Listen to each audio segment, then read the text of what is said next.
flag. Hello, everyone. Let's find out who's rejoining us here on the backside of qualifying round number 1. RC Victory Lane. Integrity's online. Classic, Chuck, Rick, Isaac. Jeff Simmons, how are you?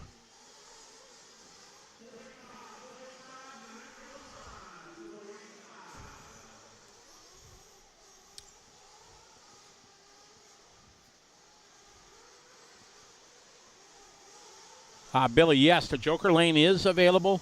They get 1 use per 10 minutes, so they get to use it in the qualifiers.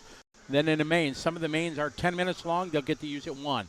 Some mains are 20 minutes long, they get to use it twice.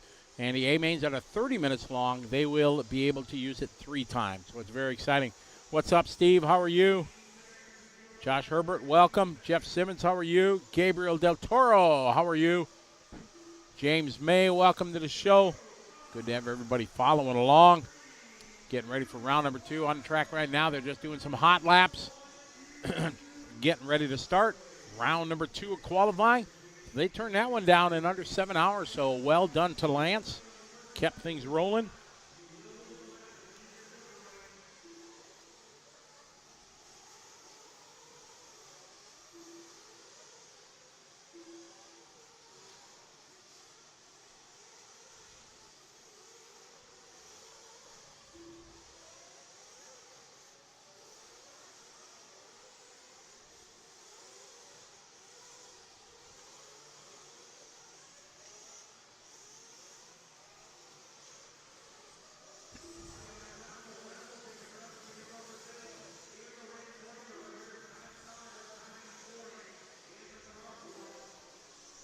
We're off and rolling here. Heat number 1, round number 2, intermediate Nitro Truggy.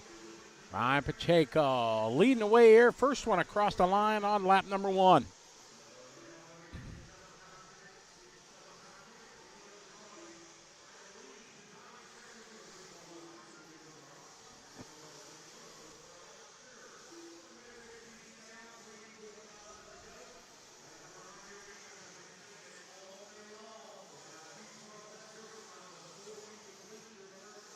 I got Ryan that time by 44.7 lap. Javon Mallory, 45.6. Trevor Michael, a 46.3. Brett Butter, 46.8. Drew Dockin, a 47.1. Jose Rodriguez, 47.2. These guys off and rolling here.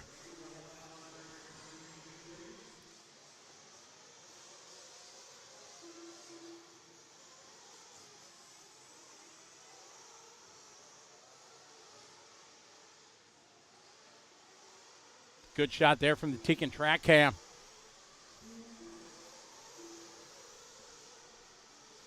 Over that backside, double, a tough section. The red, white, and blue truck there with the white antenna tube, kind of little Jared Tebow-esque. Just rolls it over. Tebow always running a white antenna tube.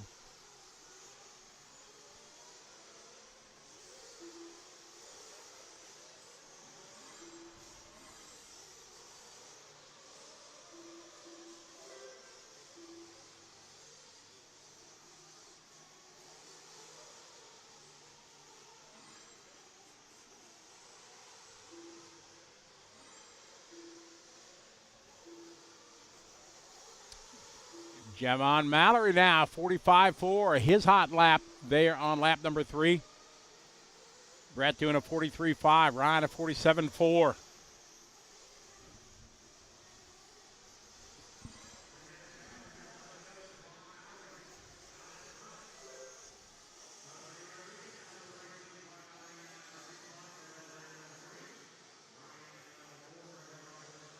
TQ. Mark Adams, what's up? How you doing?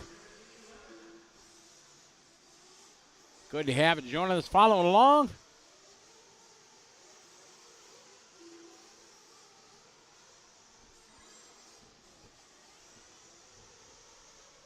Jose that time, 41.6.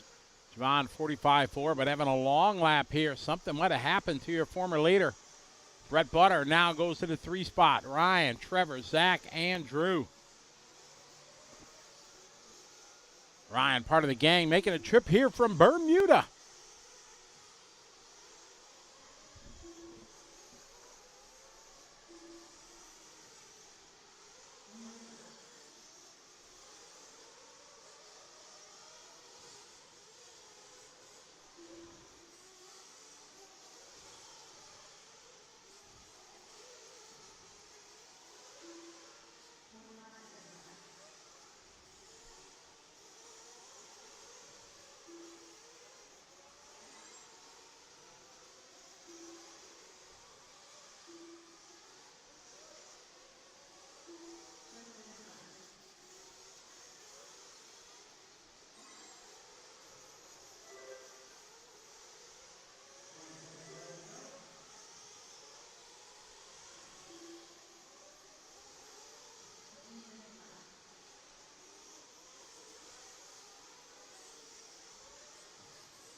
Winded down, Ryan looking to set the pace here in round number 2. See if he'll be able to do it. Down the straightaway he goes. That time 43.7. Way to go. Fast lap right there of him. That time by. Going to give him that time of a 5:15, 7 laps. Jose was about 7 seconds behind, so Jose looking to bring home a 2 for the round in heat 1 of 3 intermediate Nitro Truggy.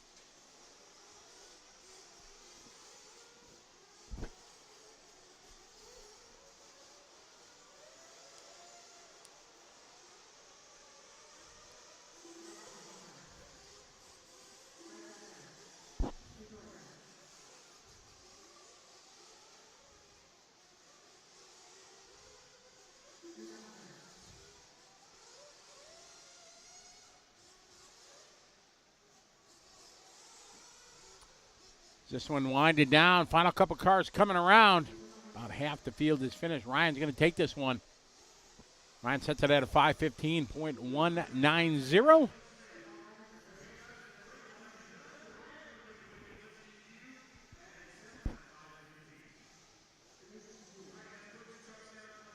There's the mechanics for the next round. Going to see who's going to take this one. A little fist pump from the young man. He's got a football.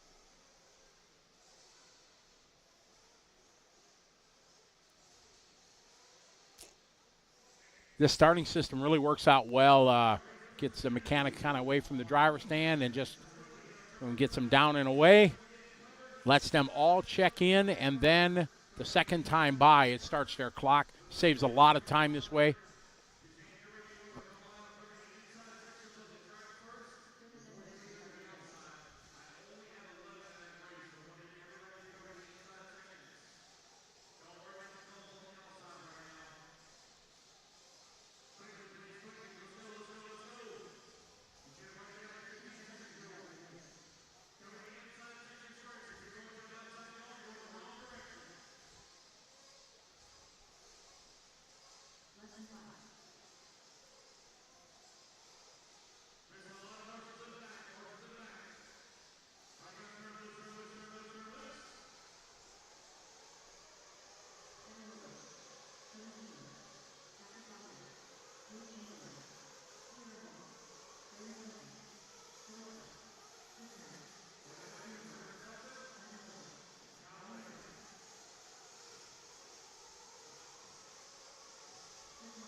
All right, round number 2, or heat number 2, rather, round number 2 off and rolling. Second round here for intermediate, heat 2 of 3, intermediate Nitro Truggy.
All right, everybody completing their first lap. Cody Ingram doing a 43.5. Great opening first lap. Patrick Rossiter, part of the Rossiter racing family. Him and his dad always traveling around racing.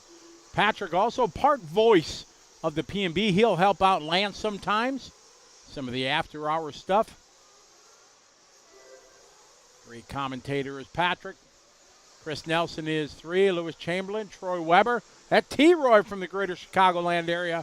Fellow boat wheel driver.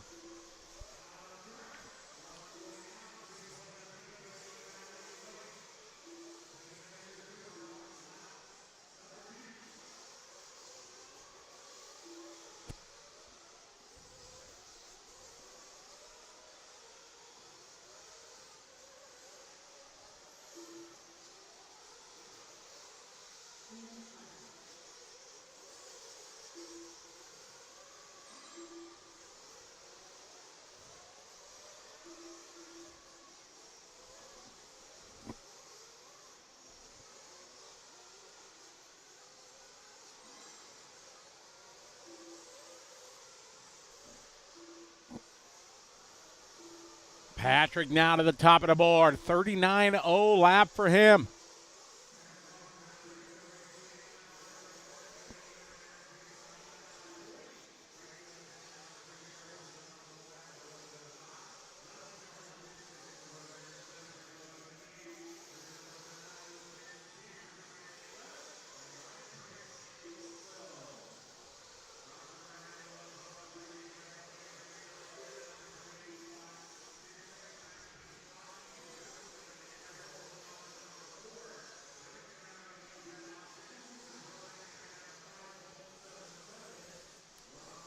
Patrick, 43.0. Some good laps from Rossiter.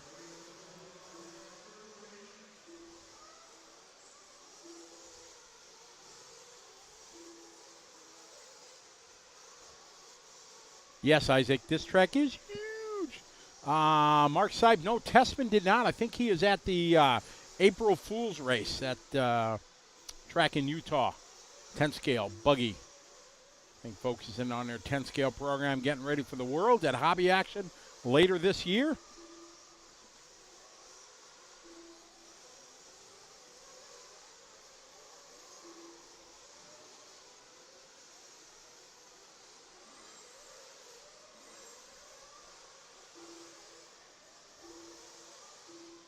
What's up, Big Cat? How are you? Good to have you following along in our Facebook chat. Patrick on point. Looking to reset TQ here. Looking to go 7.5 flat, almost an 8-lap run. Let's see if he can get it here. Only a half a second. This looks like a good lap. It may happen. We'll see what he's got this time by. Survey says winner, winner, chicken dinner. 8-lap run right now possible for Rossiter. Big air stretching on that triple.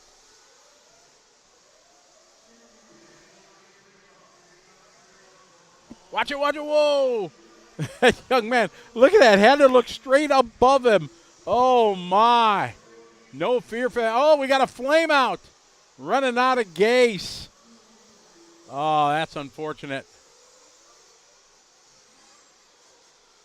Cody second, Braden, followed by Troy.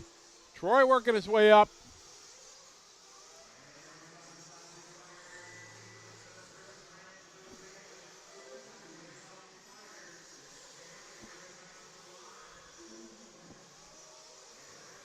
Big air. Patrick just missing it. 43-second last lap, 7.5 flat, 0.5. Dope. I hate when that happens. So close, but yet so far. RC Supremacy, how are you?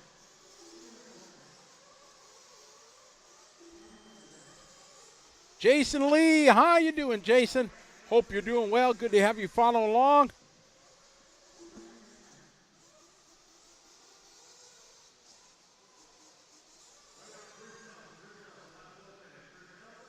There's Patrick rolling to a stop.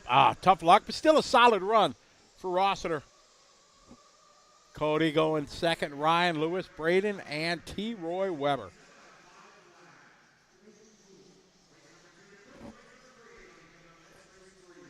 Yeah, Rossiter did. We have information that shows if they used the Joker lane, and he did. I just think it wasn't the stellar lap he was hoping, not a 41 or 40. One-Eyed RC, how you doing? Thank you very much, and glad you're enjoying the broadcast. Great to be here at the Psycho Nitro Blast. Dave and his crew at Race Time Entertainment here. Just, I know, another one. Sent it out of the park here with the great layout that Bobby and his crew did. They just absolutely nailed it.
All right, your leader right now, Mad Matty Long. Mad Matty having a good run of this one. Cole second, Nathan and John. Race number 3 on the track.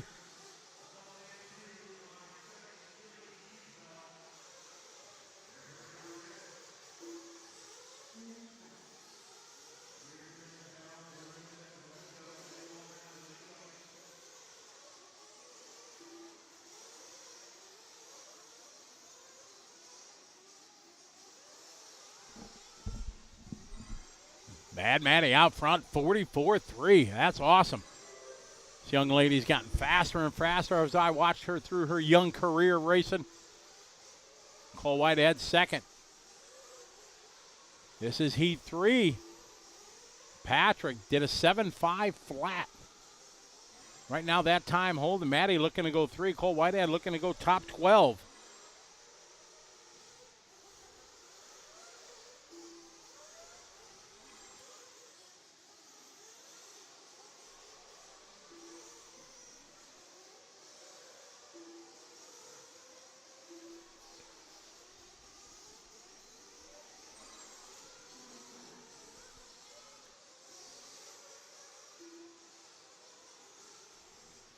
Two minutes to go. One-eyed. They say the ambient mic is working. They're listening to it, so everything seems okay on our end.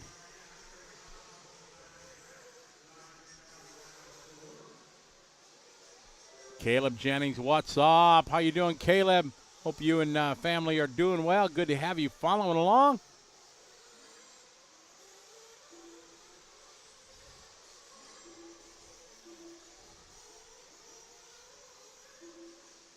Cole, Maddie, and Katie Carmody. The ladies running well in this one. Down the straightaway they go here. Following Joshua. Joshua always fast too.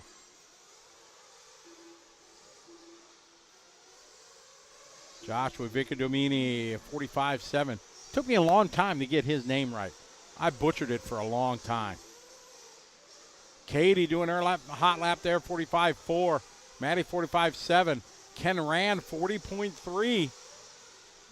Rossiter's time, though, still holding.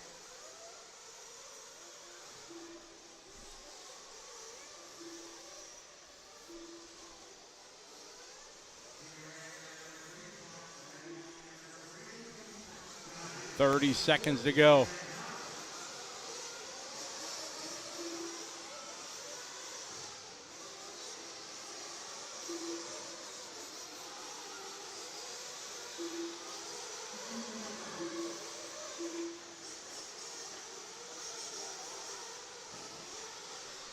Cole, Ken, Katie, Josh, Maddie, Shane, Joe, Clayton, John, Travis, Corey, Nate, and Joseph. Big stretch there for the triple. Michael Grimes checking in from Libby, Montana.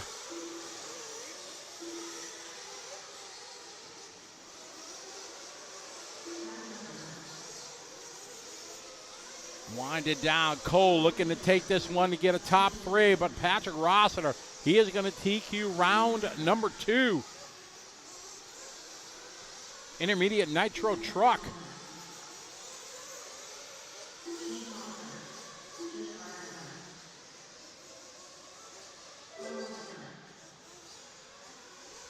So Rossiter with a 7-lap 5 flat. Cody Ingram TQ'd the first round, 7-lap 5.03, so that is going to move Patrick Rossiter and take the overall TQ. Well, we'll take that back, though, because of their tie break. Let's see here, because they both have a 0. So let's see what Rossiter had. Oh, Rossiter, this is not looking good here for Rossiter. Patrick had a 27th, and Ingram... Let's see where Cody, I just missed that one. I think he had a, did he finish? 45 seconds to start the race.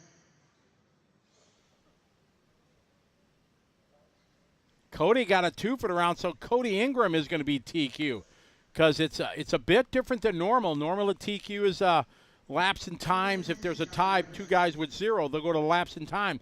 But here at this race, it goes to your round 2, your throwout. Patrick did not finish first round with 27th overall. Cody had a 1 and a 2, so Cody will take the TQ on tiebreak. Tough luck for Rosso, but still solid run for Patrick. He's going to start in the 2 spot. Pretty awesome. Yep, and the tiebreak shows as such. Cody first, Patrick second, Ryan Prince third, Ken Rand 4, Cole Whitehead 5, Chris Nelson 6, Ryan Pacheco 7, Lewis Chamberlain 8, Rusty Mihelic is 9, Braden Billington 10, T. Roy Weber making it. Way to go, Troy. Matt 12, Matt Navoso, Chris Moran 13, Joshua Vicadumini 14, and Ever Lobos going to be your final 15th. Maddie Long 17th in the B, Katie Carmody 19th. So they're falling just a bit short of the overall, but still solid runs for them. All right, back to racing here. Track is hot for Group 4, first of 5 heats, intermediate electric buggy.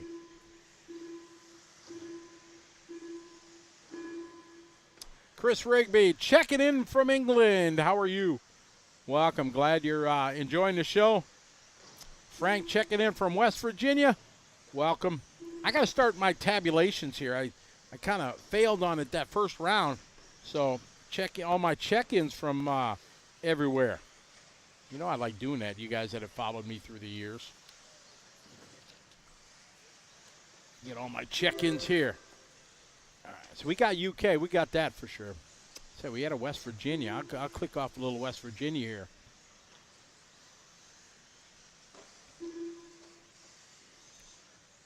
Let me know where you guys are all chiming in from. Check in, see how what places we got. Libby Montana's checking in. Montana, that's MT. I got that one.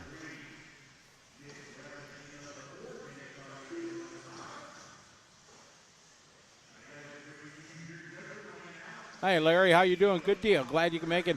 Matt Nelson from Illinois, how are you? All right, we'll click off Illinois. Massachusetts. That's MA. Massachusetts, we got Florida, we got Maryland. Maryland clicked off. We got Washington State. All right, a little WA checked off.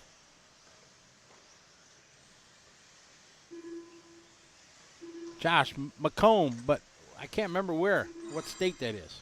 I'm getting old. Remember that, Josh. You've listened to me long enough. Colorado, what's up, Isaac? Colorado checking in. Italy, what's up? How you doing, Stefano? Awesome. Italy in the house. Michigan, what's up, Brian Miller? Michigan, we check off Michigan. There we go, Josh. Thanks. No Gaddy Team RC from the UK. How are you? Virginia.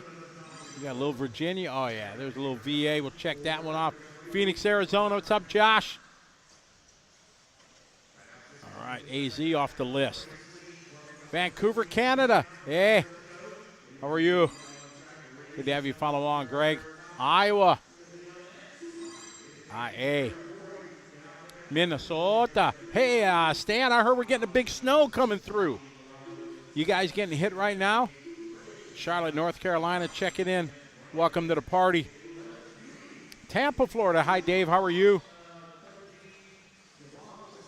Andrew from New York.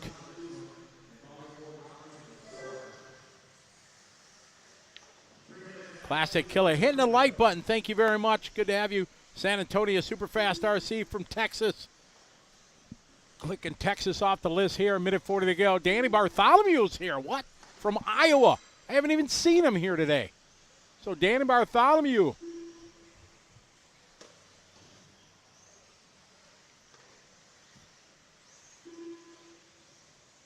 Huntsville, Alabama. AL, clicking that one off the list. Oklahoma City. Click off Oklahoma. Redondo Beach, California. CA. All right, we're clicking California off the list. Redondo Beach, that just sounds nice.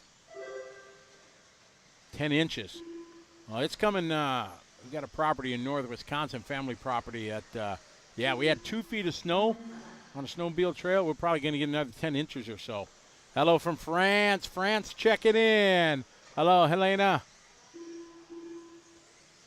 Worldwide viewing audience. Great to have everybody. New Hampshire checking in. All right. Click off a little NH. Georgia checking in. Thank you, Jamie. Harrisburg, PA. Who do we miss there? JoJo Bennett from Pennsylvania. New Brunswick, Canada. Stefan, welcome to the show. Shreveport, Louisiana. Hi, Brian. Louisiana. What's that? L.A. Rick, we do not have North Dakota, but we do now. Awesome. North Dakota checked in. Christy O. Jones, Queensland, Australia. G'day, mate. Crikey. It is. It's a lot of fun. Patrick from Colorado, how are you? Cristiano, good to have you follow along. I don't know if you just saw the announcement we made. Registration opens in a couple days, Christian, for our big race up in Brisbane. It's going to be a big time. Mike from Scotland. One of my new favorite places. Had a great time there a couple weeks ago. As race number 4, Danny Bartholomew going to go throw down a good run here, doing 7 laps, 5:12. Greg Garcia, yes, lifetime scoring has a feature that keeps track of the joker lane, so there's no way somebody can cheat. It records it, and if it records it once and you set the parameters to you can only use it 1 time or 2 times, it'll remember that, and if you use it an extra time, then it will not score your pass. So it's cool. Stefano, that's good.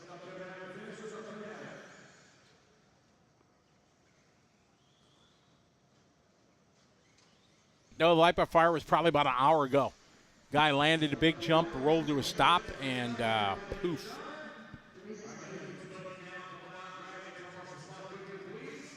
Drew, copy that. I understand that. Yep, definitely there needs to be a border somewhere in Illinois. I understand that. Hunter King, how are you? Good to have you following along. Adric Tan from Singapore. We'll add you to the list. Thanks for checking in, Edric. Hope you're doing well.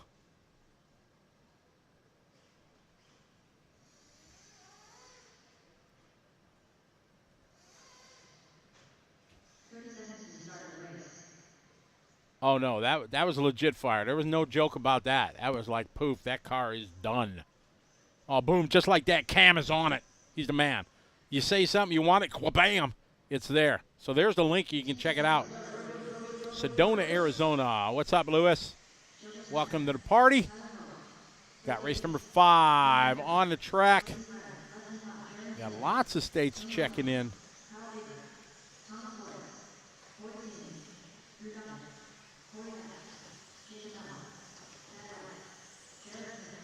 Dennis, the Dominator from Missouri. I don't think we got Missouri. We do now. Missouri's checked in.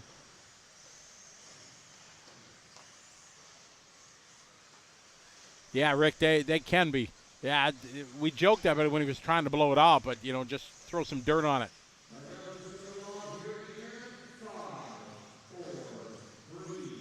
America 1776 checking in from Oregon. I'm going to click Oregon off the list. North Carolina's checked in. What's up, UFO? Newbie, I don't think they do concourse.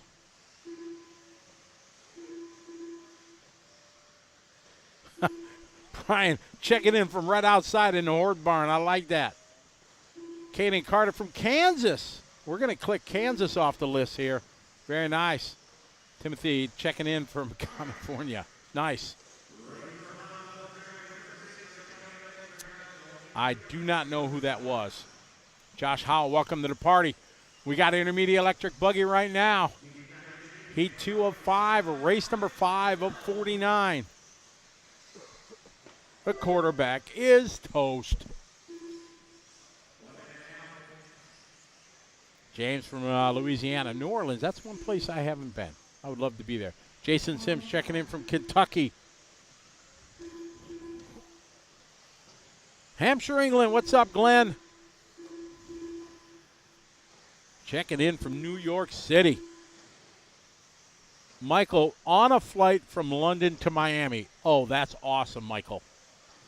That's awesome. You got to love Wi-Fi at 38,000 feet. I use it all the time. I get more work done there when I'm on a plane than I can do anywhere.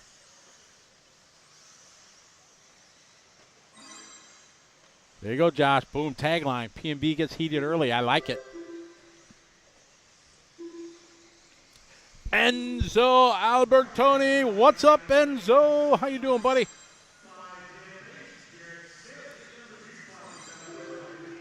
Adric Tan, do you race 8 scale there in Singapore?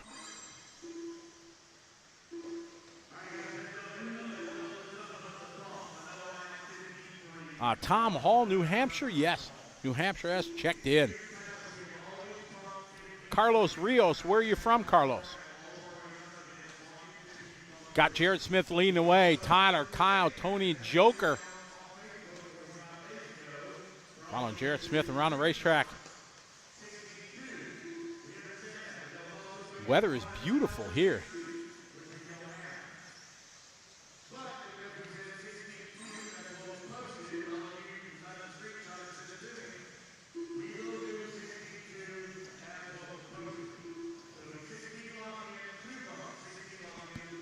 .215 to go. Tyler now to the top of the board.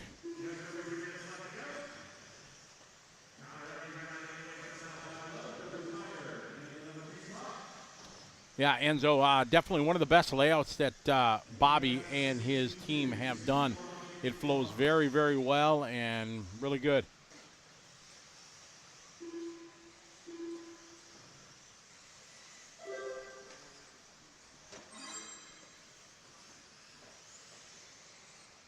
Really?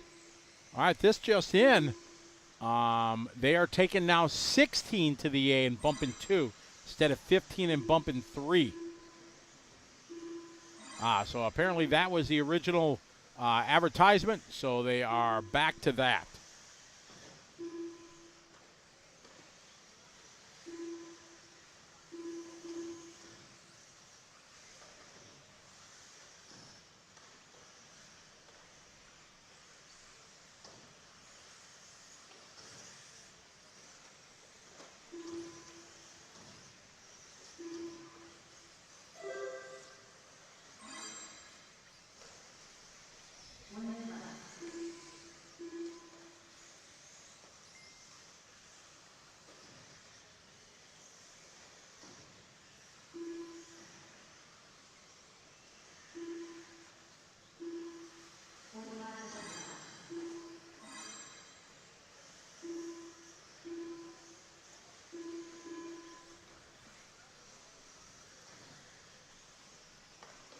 Got 30 seconds to go. Tyler, Joker, and Kyle at the top.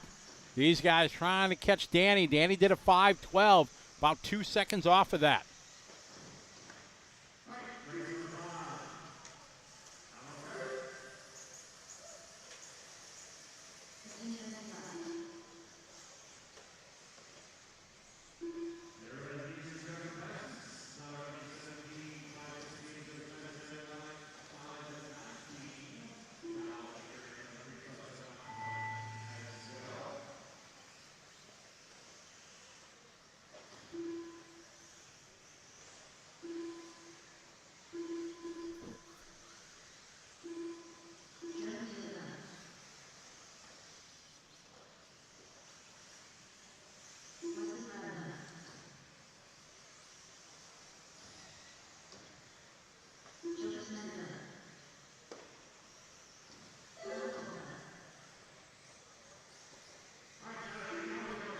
Tyler looking to go right now at 5:17, good enough for second overall here, Group 2 of 5 of Intermediate Electric Buggy.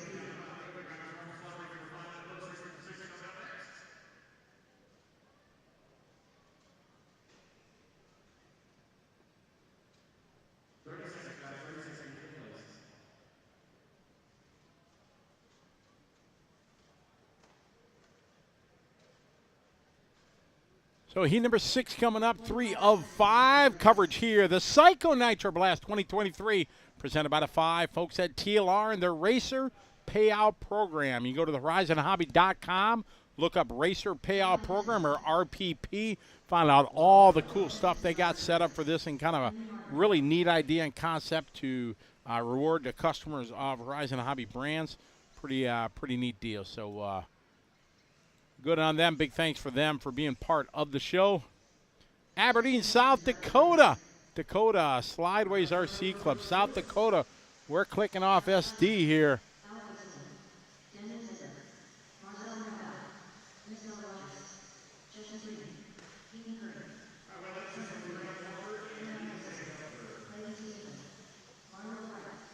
Josh, it did yesterday. Practice started at 6 a.m. Friday. Went to pretty much 5:30 this morning, and then they started at 6 o'clock. Carlos, I didn't see you. Let's see where you posted where you were from. I'm trying to. Chris Van, how are you? Sorry I missed that one. Thanks for chiming in, saying hi.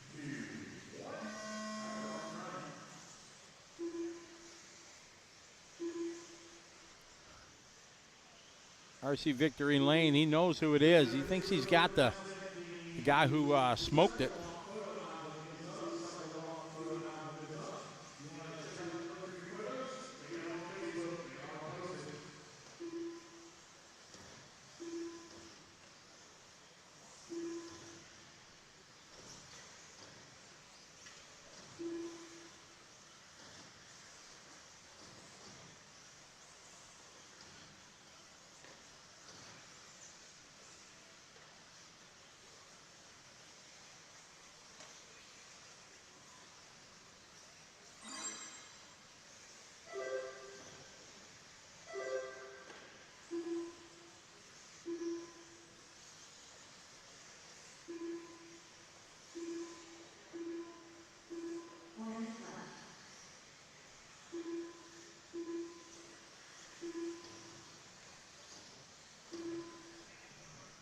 All right, 1 minute in, Josh Sargent. First one to give Danny Bartholomew his timer run, and he's coming out swinging 8-lap run.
Danimal moving up to the top spot. Very good young and up-and-coming racer. Cross start finish line right now. That yellow at Toddy Anderson from RC Excitement in Fitchburg, Massachusetts. Big shout out to all them guys. I know they're watching online. Give you a little coverage there. Now the Danimal we're picking up on. Now Miss Bella Rogers moving to the top. Very talented young lady. Raced at Motorama with us for years. Former winner, always running strong for Bella. She's just doing a hot lap 44.0.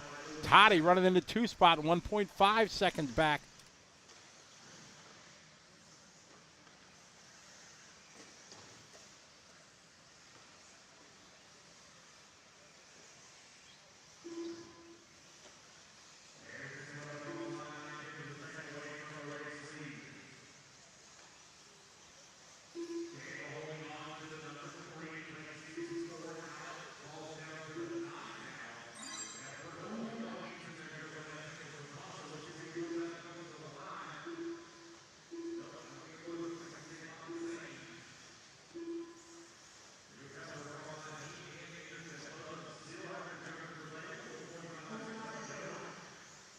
We got one to go here. Toddy now back to the top of the board. Good shot there from Tegan Track on the downside.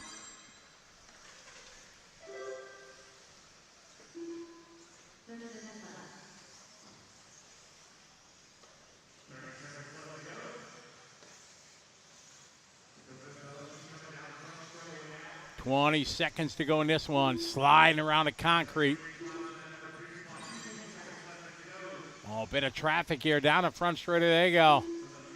DJ, Ethan, Dylan, and Josh there as we follow. Pick up Toddy Anderson here, your leader. RC Excitement Zone. Oh, saving a joker lane.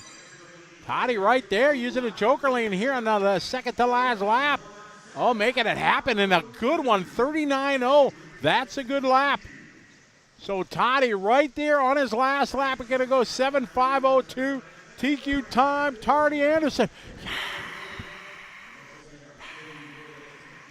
Crowd goes crazy. Everybody already see excitement right now cheering.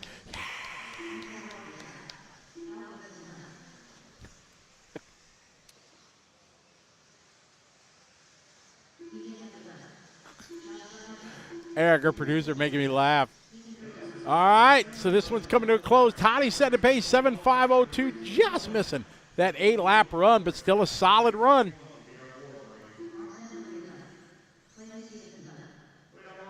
A good shot, TLR pit lane cam.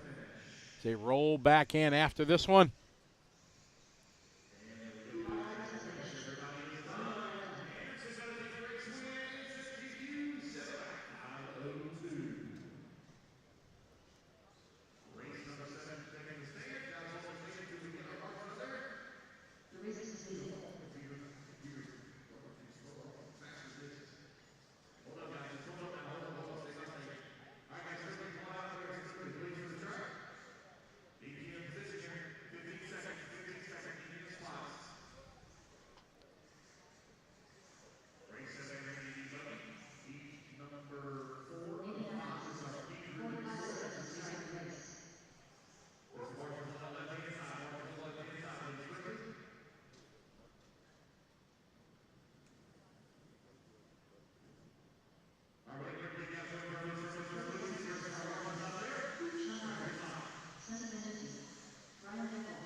All right, Group 7, or Race 7 rather, Group 4 of 5.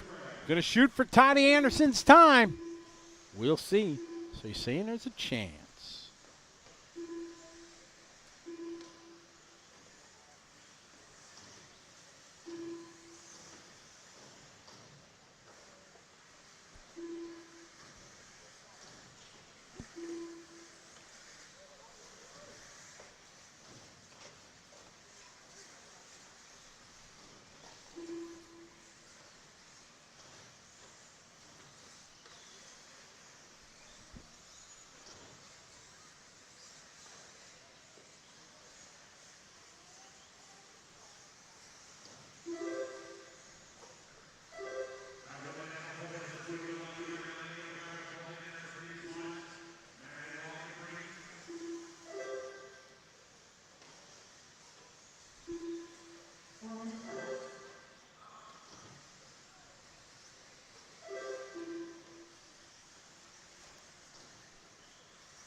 Oh, man, a pile up there going into Big John Marshall, having to wait, nothing he could do.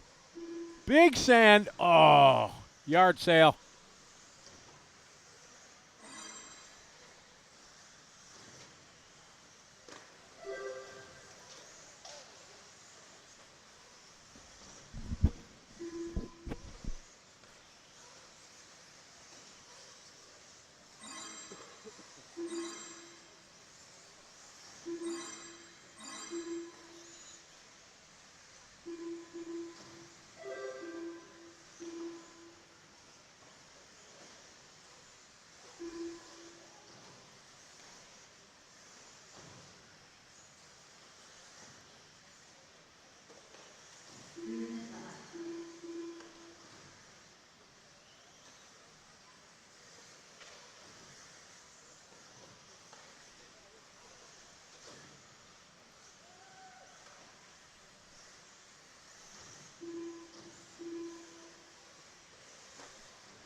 Cody, followed by Sean Harding. Now Ryan Rand moving up. David Carmody, followed by Will and Brian Maddie. Maddie kind of back-to-back here classes. So these guys in front of Toddy's time. Oh, just like that. Toddy Anderson going to maintain that lead. Ryan Rand moves to the lead.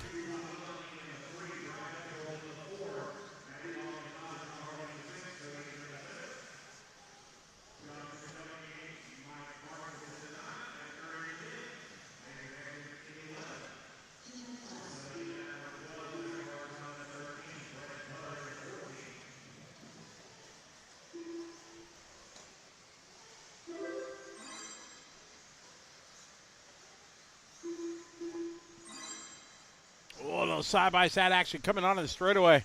They sort that out okay.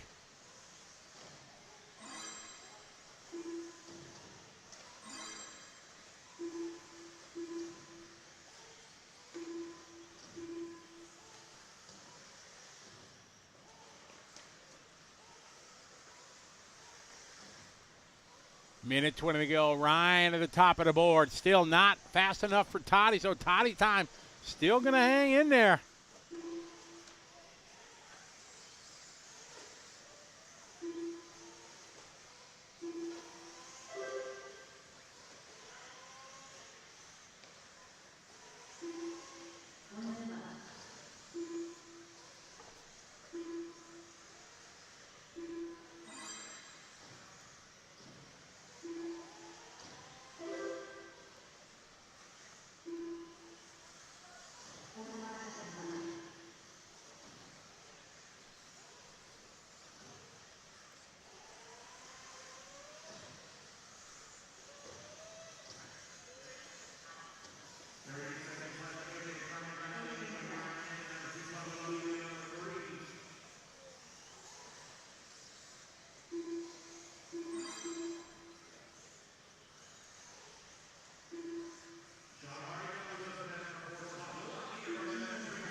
This one down to the final minute.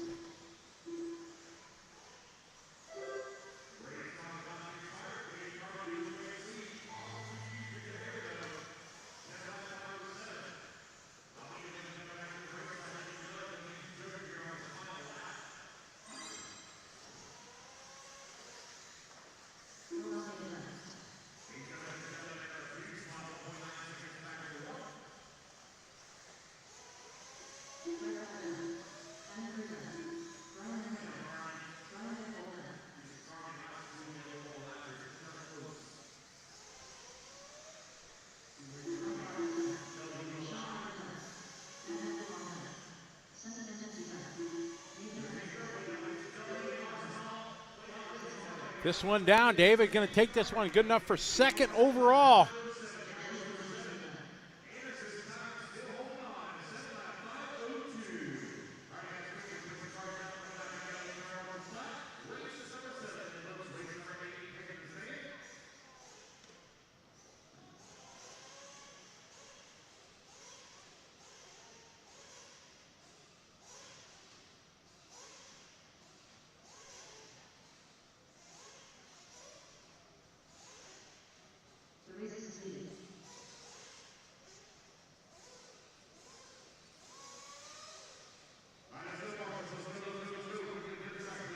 All right, 8 coming up.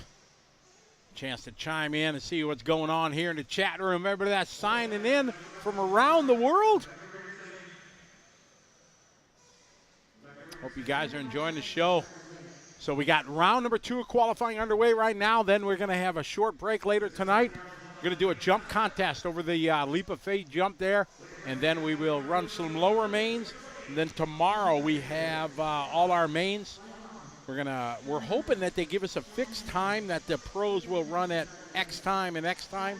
That's our hope. Don't know, but that is what we're hoping for. That's the rumor that they may do it. We'll see.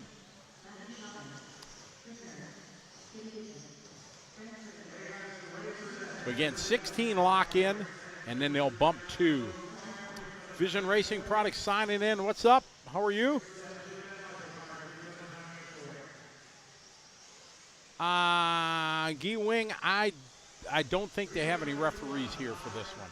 Lance, the race director, does what he can from where he's perched, but it's tough. But I don't think they have any referees here.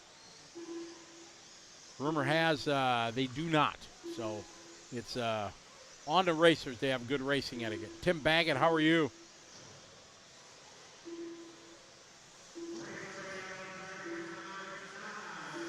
Clay Keats, what's up, Clay? How are you?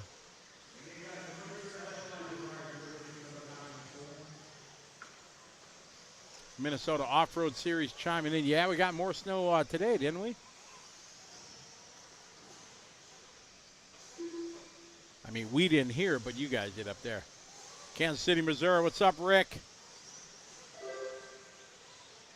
Joshua, that's the plan that we're going to go down there. Colin Branch, what's up? How's the beard going, man? You got it 2 foot length yet? Got race number 8 on the track. This is our A sort of intermediate electric buggy. Toddy Anderson, currently your top TQ. Oh, Patrick Rossiter got something to say about that. Rossiter just TQ'd truck earlier. Going to start 2nd overall. Now he's out to a good start here in lap number 1.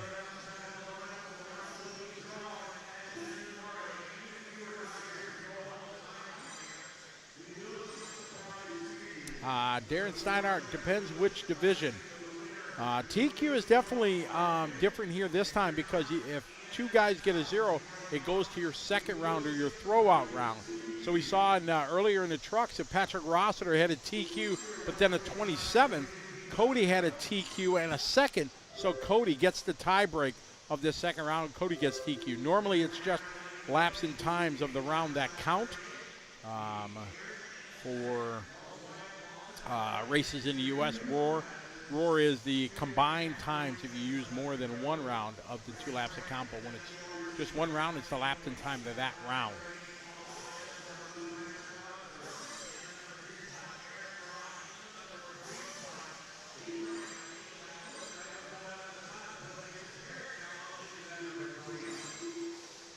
Cross the line using a joker lap. We're following that green and white, rocking the green wheels. He always does that. Patrick squaring up for the triple nicely. Plenty of room. Slides it around. Nice. Squaring up for the big jump. No problem. He's got this.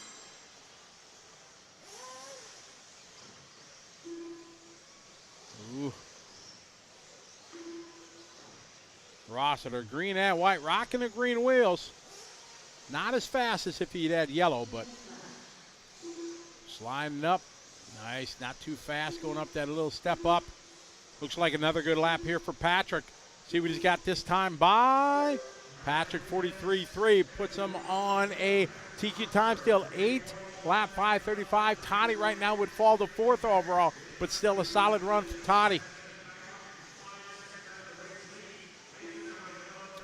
Frank, we had a great time there at the Summer Sizzler in Blue Ridge. That was a lot of fun to be asked to be part of. Unfortunately, that race not going on anymore.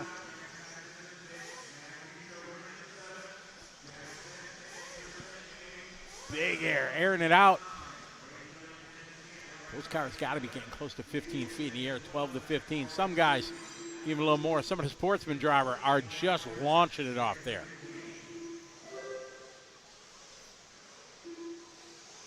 Hope you're doing well, Frank. All right, sliding through the concrete section they go. Patrick, year leader. 2nd spot across the line here, following Adam and Wyatt.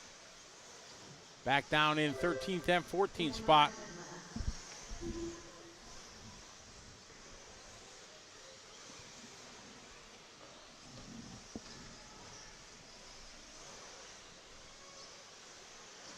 Yes, Skunk, we get a big turnout of street stock at the RC Chili Bowl every January in Tulsa. Very popular class. I think we had just under 100 entries, 80, 90 entries.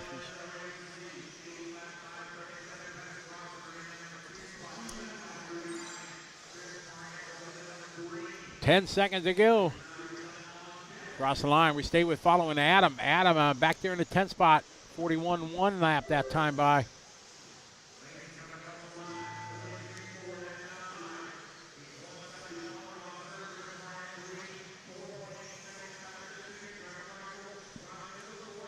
Race number 8, winding down. Oh, getting it wrong. Tough section. We talked about it.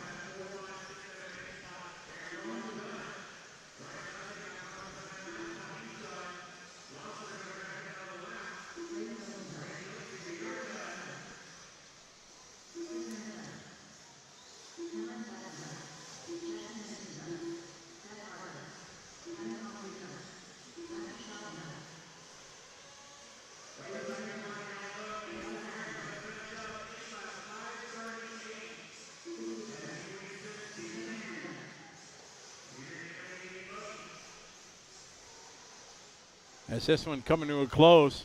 Going over to take a look at the big jump. You see that it's deceiving.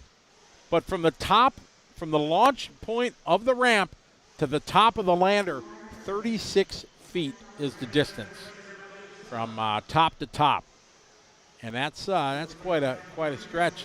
It's not hard to make it, but you got to get your rhythm right and timing. A full send sends you way too far. And not enough, you'll end up being just a bit short.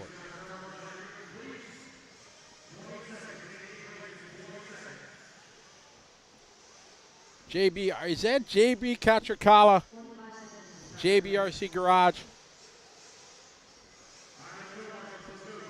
Is that?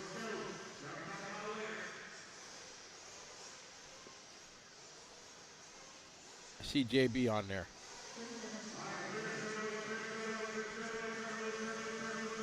Get ready for race number 9. Chris Wildy, the wild one, what's up? Hot for teacher in the house. Thanks, Chris. Tell her I say hi.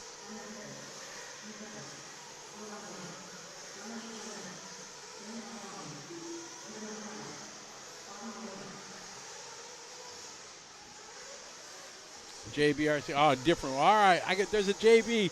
I thought he goes with that handle, so sorry about that, JB, but still, hello. Different dude, but chiming in, saying hey. Hope you're enjoying the show. Sean saying JB's racing at the on-road Nats. That's right, the Canadian on-road Nats are rolling this weekend again. That's right. I saw his cool little wheel holders for 12-scale wheels and everything. I was digging that. For sitting on your pit bench. Yeah, I want to order some of them up. They're kind of cool.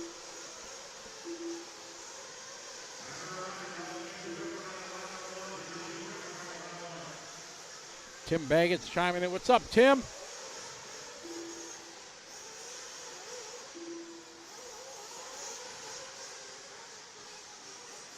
Brandon Bartlett, how are you? Thank you. Ashley Patterson, how are you? Good to have you following along, everybody.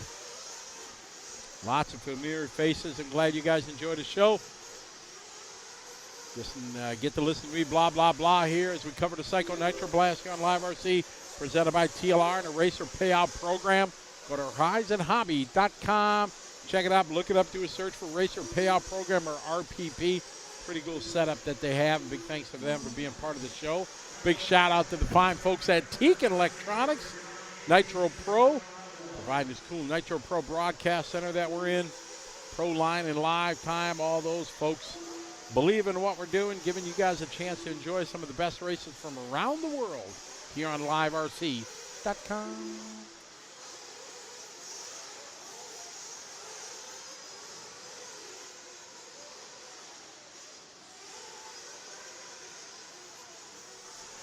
Eddie checking in from Belfast, Ireland. How are you?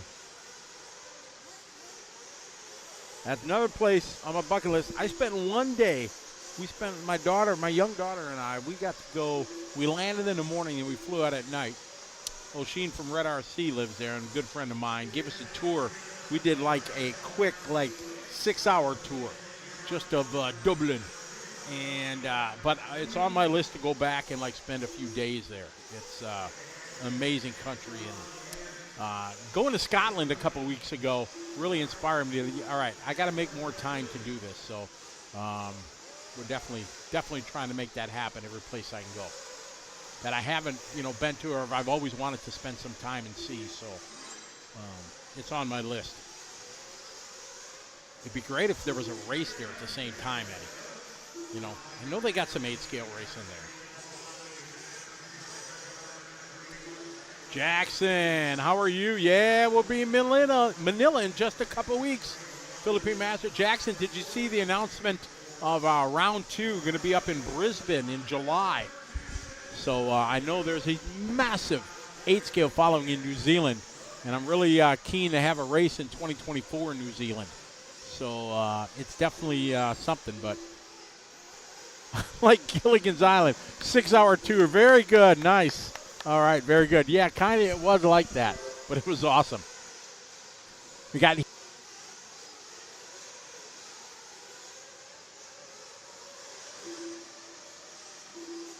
is second with 7-lap 5:27. This is heat 1 of 5 intermediate Nitro Buggy.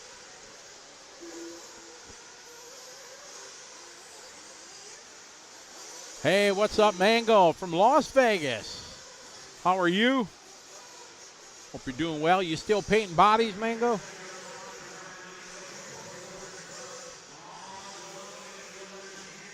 Oh, most of the people in the chat room don't know nothing about Gilligan's Island. Oh, yeah, I know the Canadian Nationals. It's a big, big race. Pre-pandemic, they had like 500-some entries or something like that when it was held in a Target. It was massive. It was huge. All right, Kyle, trying to set the pace here. 7-lap 5:17, Nitro Buggy Intermediate. Brian Carroll also checking in from Dublin. Hey, Brian, what's the main street where all the pubs are in downtown Dublin? That was awesome.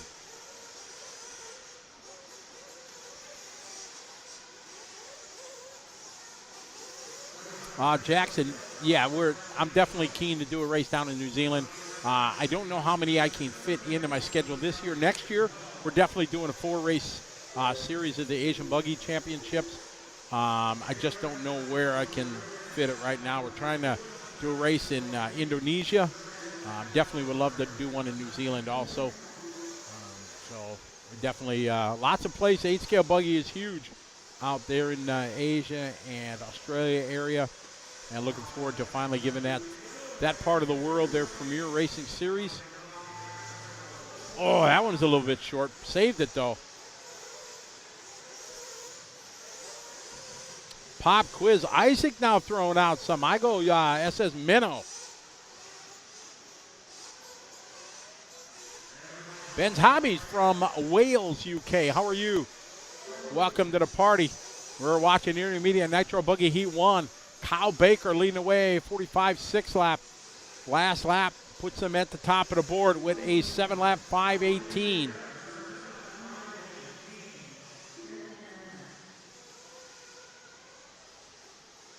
Well, bam. Oh, yeah. I like the, trivia like that.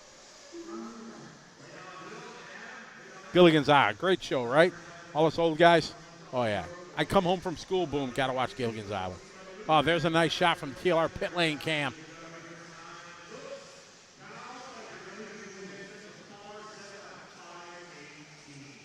Wrapping up race number 9. This one's coming to a close.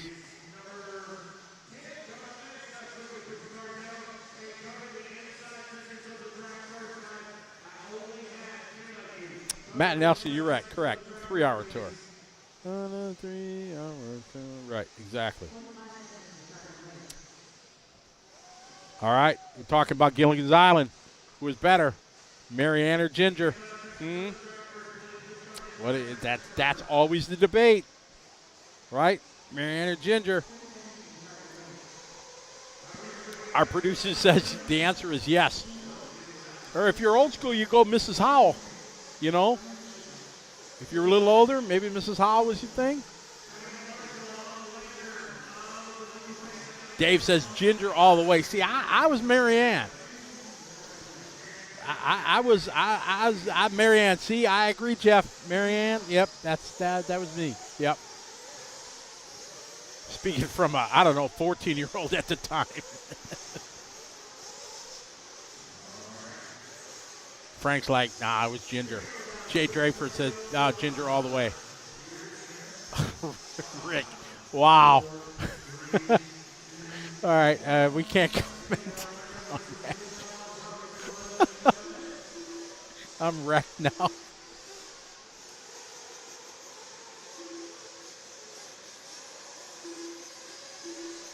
Oh, my. Oh, yeah. You got to love it. Live TV, right? Right.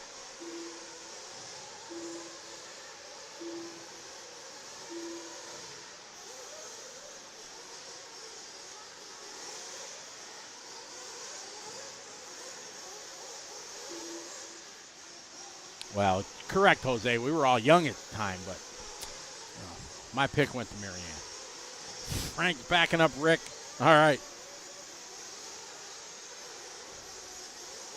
He's like, Ginger. You know, Eddie, you guys know about Gilligan's Island over there?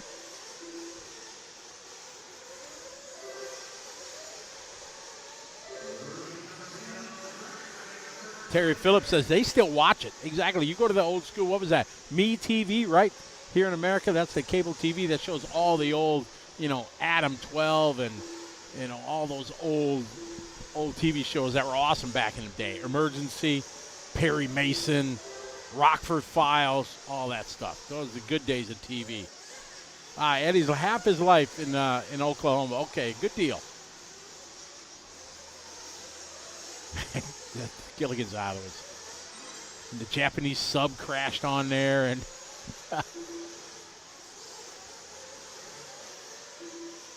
that's a good deal. You go back now and watch it like, wow, this really entertained me. MASH. MASH was my favorite. MASH came on at 10:30 at night, every night after the news. And I was in high school. I had a little 13-inch black and white TV with a broken antenna and a coat hanger hanging out of the back. Saturday was on my dresser at the end of the bed, and I always watch MASH after news. I know usually it's a 30-minute show, but I usually fell asleep before it finished. But I absolutely fell in love with it. I was a big MASH fan. Still, I'll say one of the top 5 series TV shows ever. Halfway there in this one, we got Joe trying to catch Kyle. Kyle laid down at 5:18. We're just a tick off of that one. Him and Danny. Danny laid down at 5:23. Bradley now 5:25. Looking to go third overall. Heat 2 of 5.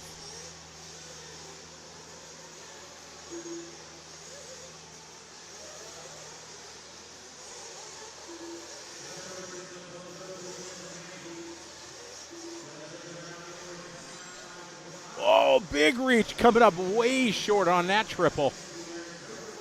Got 2 minutes to go in this one.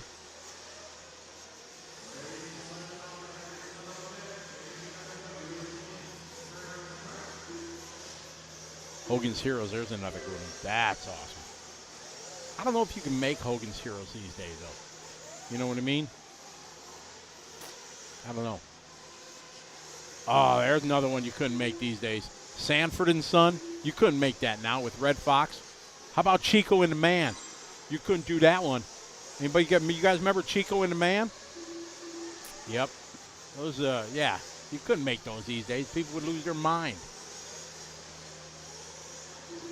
Just like Blazing Saddles. You couldn't make Blazing Saddles these days. People would lose it. I'm surprised that's even still on TV sometimes. Chris Wilde, exactly. You couldn't make it. You'd be like run out of town. I'm surprised Mel Brooks is still like allowed in Hollywood. 1 minute to go. Bradley out front. Bradley to the 2 spot, just nipping. Danny Bartholomew tying. Henry going 4. Gilbert Jimenez going to the 5.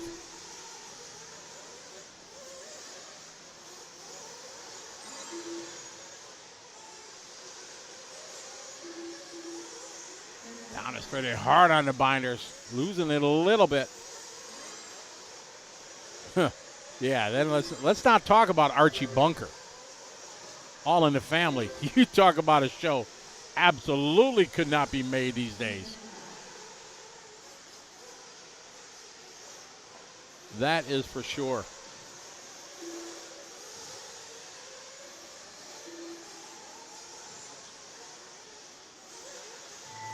And the Jeffersons. Could you do the Jeffersons these days? I don't know. How about Good Times? Dynamite. Remember Good Times? That was a good one. Honeymooners. Yeah, you could probably, saltwater, you probably couldn't do even Honeymooners these days.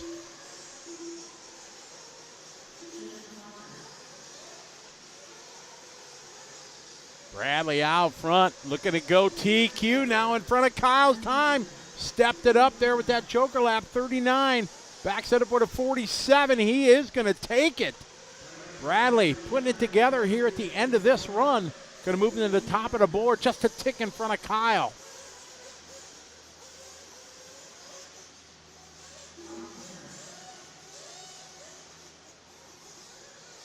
Yeah, right. Cosby Joe either, right. Boss, the plane. That was another good one. See, that was a what, a Thursday night show or something like that. Like Dallas, you know, it was one of those shows you always had to watch back in the day. That was awesome. I think TV was way better than. Yeah, I know I go through this every show that we do. Yeah, I'm old but I mean, you just think about it. It was way better. Magnum PI was better back in the day. Although I do like the new Hawaii 5.0 compared to the old one. I'll admit that. I do like the Hawaii 5.0 better. The current, or the one that it's not anymore, but yeah, I like that. Married with Children. Oh, yeah. There you go. Talk about one that couldn't be made. How you doing? Keep it moving. Oh, my. Yeah, that wouldn't go. Justin George, what's happening? We're doing well. Gene Cook, how are you? Terry Phillips, Ricky Schmall. Good to have people from around the world checking us out. This is the 2023 Psycho Nitro Blast, the craziest race of the year in the globe. Race Time Entertainment making it happen again. Awesome track. Awesome fun. Way awesome jump. Look at that. 15, 16 feet, or maybe 20 right there. Oh, SWAT, Robert Conrad for the win. SWAT, Emergency 51, those were like two of my favorites. I Dream of Jeannie. Yep, that was a winner. Larry Hagman in that one.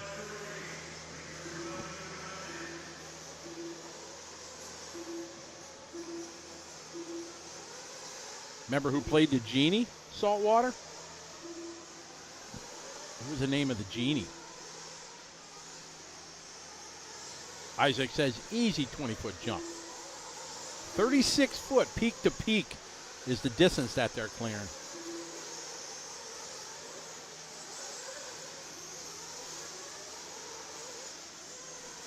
Yeah, if you watch the emergency, you could become a doctor because you just had to talk about what they did. Give me a thing of Ringer's lactate and all of that. So, Barbara Eden, exactly. I got to meet her when I was in the Navy back in '86. We were there's a little island in the middle of nowhere called Diego Garcia. You can look it up on the Google. It's just a postage stamp of an island in the middle, and it's a big U.S. Navy base. And we were there. And Bob Hope had his USO tour there. So it was him, Lee Greenwood, Barbara Eden, and a couple others. And we got to go there. I was like in front row, sitting there, and got to watch the Bob Hope USO show, Christmas of 1986. I know most of you guys ain't born then, but yeah, and I got to meet Barbara Eden, so it was pretty cool. So it was way past the days that I Dream of Jeannie, but she was still beautiful at that time.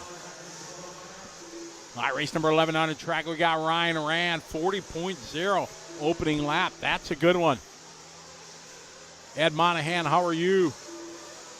Oh, Night Rider. There's another good one, Terry. D5W Lactag Ringers, exactly. Oh, yeah, Emergency. That was a great one. Adam 12. Dragnet. Dragnet was a good one. Oh, yeah. Race number 11 on the track. We got Ryan, Zach, Jackson, Cameron, Justin, and Ryan. Round number 2 of qualifying. Only 2 rounds these guys get. We're doing 2 rounds, then a bit of a break. Going to do a jump contest tonight, and then some lower mains. And then we're going to hit it hot and heavy tomorrow.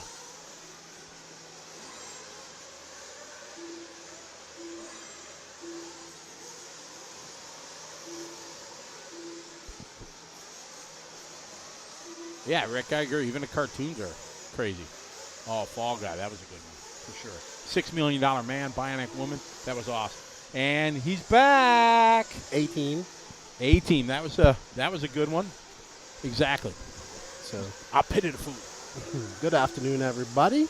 Went out for a nice little walkabout, talking to everybody. It is beautiful outside. It is. It's definitely short weather now. Yes. Yeah, exactly.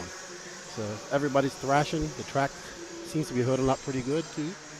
But it doesn't seem like many people are making any changes. The J Concept size of Green Reflexes, the Hot Gray size, Amazonians, Bangkoks, white. So pretty good to see. And I did not know you was in the Navy. I was, yes. Yeah, I served back in the 80s.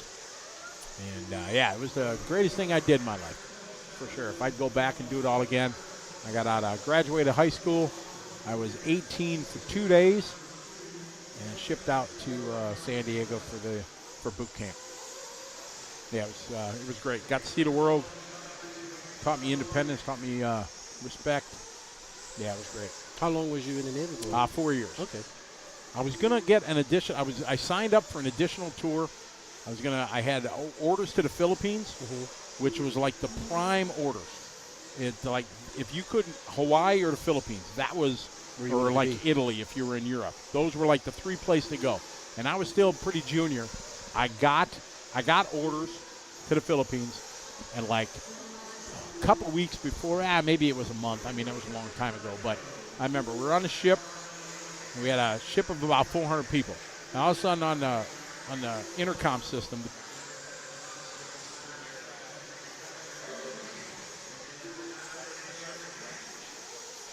room, petty officer Ernst, report to the captain's stateroom. And the only time you get called to the stateroom, dude, if you were in mad trouble. Oh, wow. You know, if you get, it was like, so I get called up there, and when you know everybody on a ship, you know, so you're walking through the halls or whatever, I'm like, dude, what'd you do? You know, I didn't do nothing, you know. So it was like the walk of death going up to his stateroom trying to figure out what was going on.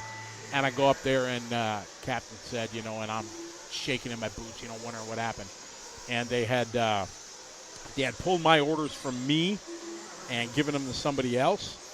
And then they were going to put me on a fast frigate, which is a very small ship whose job is pretty much to, if there's a torpedo in the water, you go between the aircraft carrier and a torpedo and intercept it, and boom, that's what we joked about. Fast frigate, very quick ships, very nimble, but they were small, you know, really. And I was like, I don't want to go on a fast frigate. That was like, no, I didn't want to do it. So I said, I'm good. I did my service and everything, and I got out. But yeah, I was pretty scared on that day.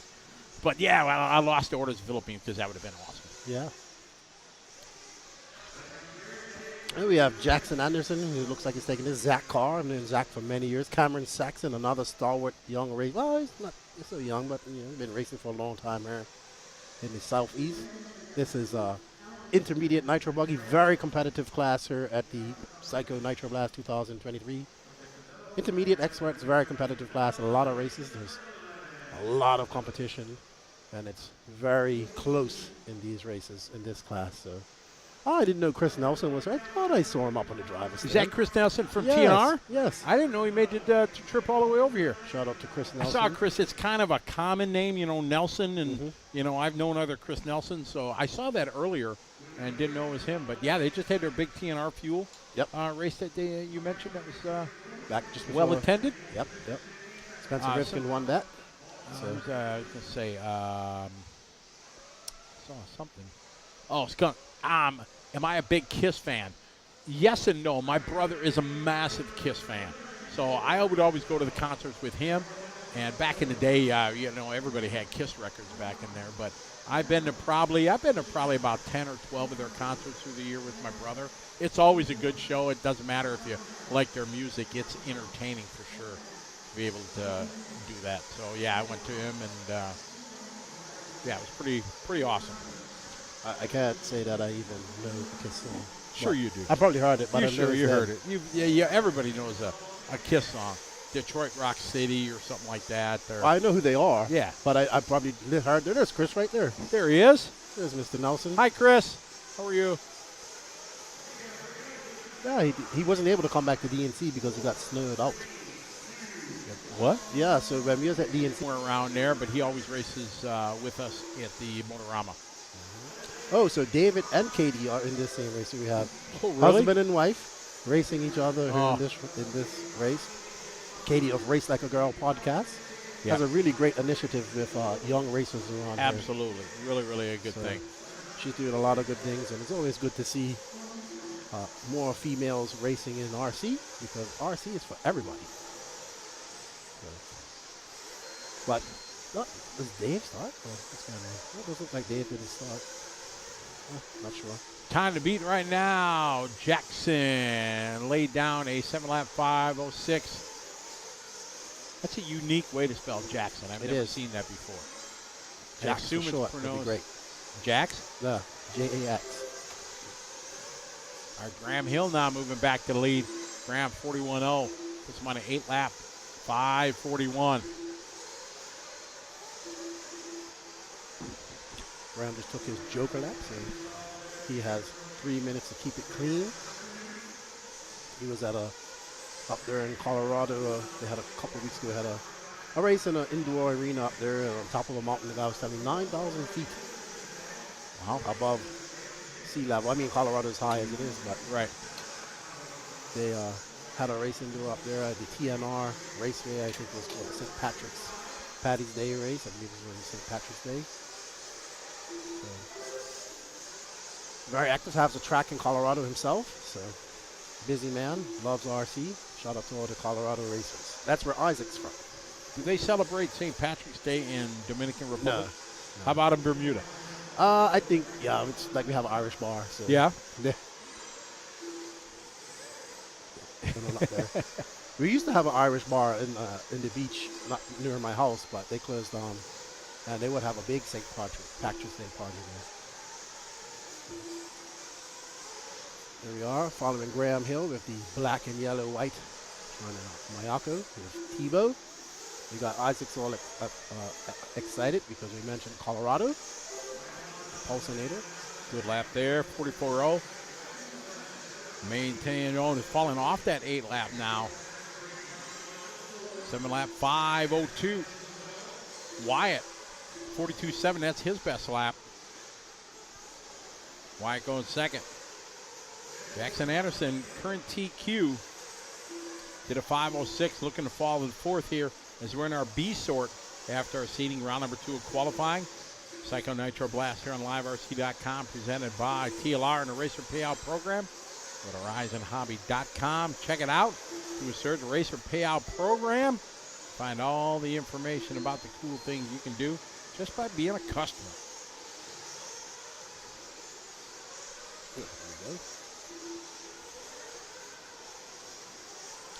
We got Wyatt, Graham, David, Adam, Jacob, Aaron, and Braden Billington. Round out your top 7 here. Qualifying round number 2, Group 12. Race 12 on the track, Group 4 of 5.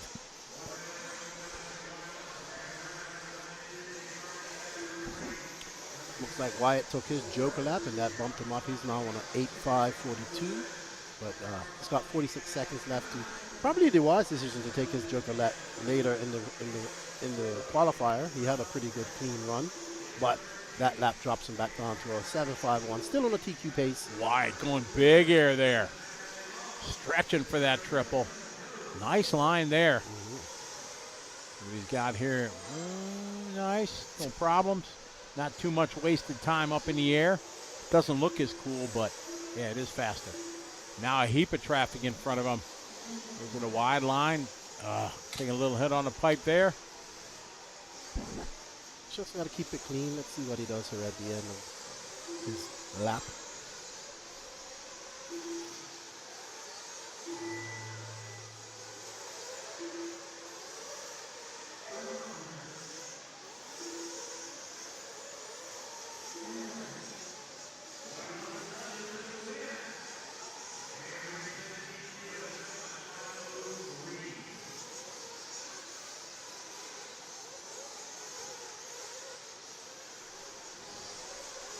Winded down here. Wide looking to go 1 in this one with a 7-lap 5:03.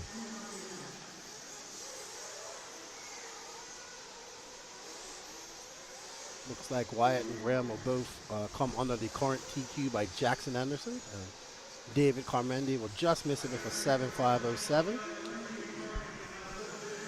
We have one more heat of intermediate Nitro Buggy to go, so let's see if these guys can hang on to this positioning. Got the pros coming up here in just a little bit. One more race. Getting into the big dog, couple heats of the pros. So I was talking to Matt from Techno, says that Mayfield's a little bit under the weather this weekend. Not feeling well at all. Yeah, it's hard. I mean, nobody likes to work when they're sick, but you got to perform and do well. So hopefully he feels a little bit better and he can come down and do what Mayfield does and give us a good show. Exactly. I'm sure he will be.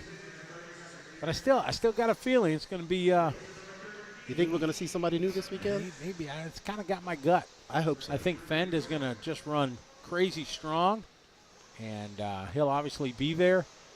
But I got a feeling that maybe one of the unknowns might get their first big. It'd be great. It'd be great to see. Oh yeah, it's always a good story, for sure. Get to call somebody's first big win, and this is definitely one of the majors of the year. Oh yeah, no doubt about it. Here we see DJ Hepler up there. Stalwart here. We got young Dylan Raposo from Ontario area there in Canada. I just met him and his father. Very fast young man, nice young man from Canada. Chris Morant from the WRC team manager. Brett Jackson calling out, said Brandon Rose going to take the W, going to win it all. There you go. You heard it there first. Could be. He's looking good. He's got the flow. He just had a third in Pro Buggy. But you got to finish the race to win it. So that's correct. Hopefully he can finish it. He's feeling good. I was talking to him earlier. Coming in way too hot there. All right, here we go. We are live at 13. Chris says it's Fuller's time. Fuller's going to take the win. I wouldn't bet against him. Nope. Wouldn't bet against him. Ooh, he just about cleared that one. I think we're on with Mr. Mason Herrick. Had a nice line coming through the S section over the double. Will he take his joker lane? No. Can he take his joker lane and press it? No. No, they can't. Somebody did. Get penalized. Well, that's the thing. So Lance, when I was coming back, I heard Lance say, they said you couldn't take it on the first lap. But a lot of people did, so he was allowing it. And he said in the second round, if you take it on the first lap, not going to count. So we'll see what happens. We'll see. Yeah, we can't hurt Lance and her, so. Right, so we don't know what's really is. happening. But, yeah, we can talk like we know what's going on. But we're going to give this car some credits for its bright orange wheels or pink wheels. It's good to see some other. This is the most colorful car I've seen all day. So look at this. Can you drive black wheels? I think they look cool. No, I can't. But I don't know if I can. I mean, I could probably drive these bright orange wheels because I can see them. Ooh. I like this car. It's very colorful. Very coordinated. Coordinated. You boomerang. Oh, my man. Exactly. You got the mushroom here. Got to have the matching mushroom belt. I always throw that out to the throbbing brain, and somebody grabs it. Coordinated. I hate to say it. It's embarrassing to say it, but I love that movie. Yeah, it's awesome. I loved it. And that was one of my favorite parts of that movie. Oh, yeah. Gotta be coordinated. Exactly. Man, that was a great actor, that guy. He was awesome. But man, the sound system that Eddie Murphy had in that apartment, oh man, that was awesome. It coordinated. It's funny when I say that joke. A lot of these young guys don't know it, so They have no clue. I'm like, yeah, you just don't know. So yeah, you were right on it though. Exactly, boomerang. Yeah. So we have Dave Stack. I don't like black wheels either. Too hard to see. I'm old. I'm with you, Dave. Nope. Yellow or faster, regardless of what Jason Rona says. Cody Ingram, another Southeast racer here. And Cody has been running really strong. He took while you're gone, took your overall TQ and truck in intermediate because Patrick Rossiter had a faster time. He did a 7 flat, and then Cody had a 7:03 in the first round.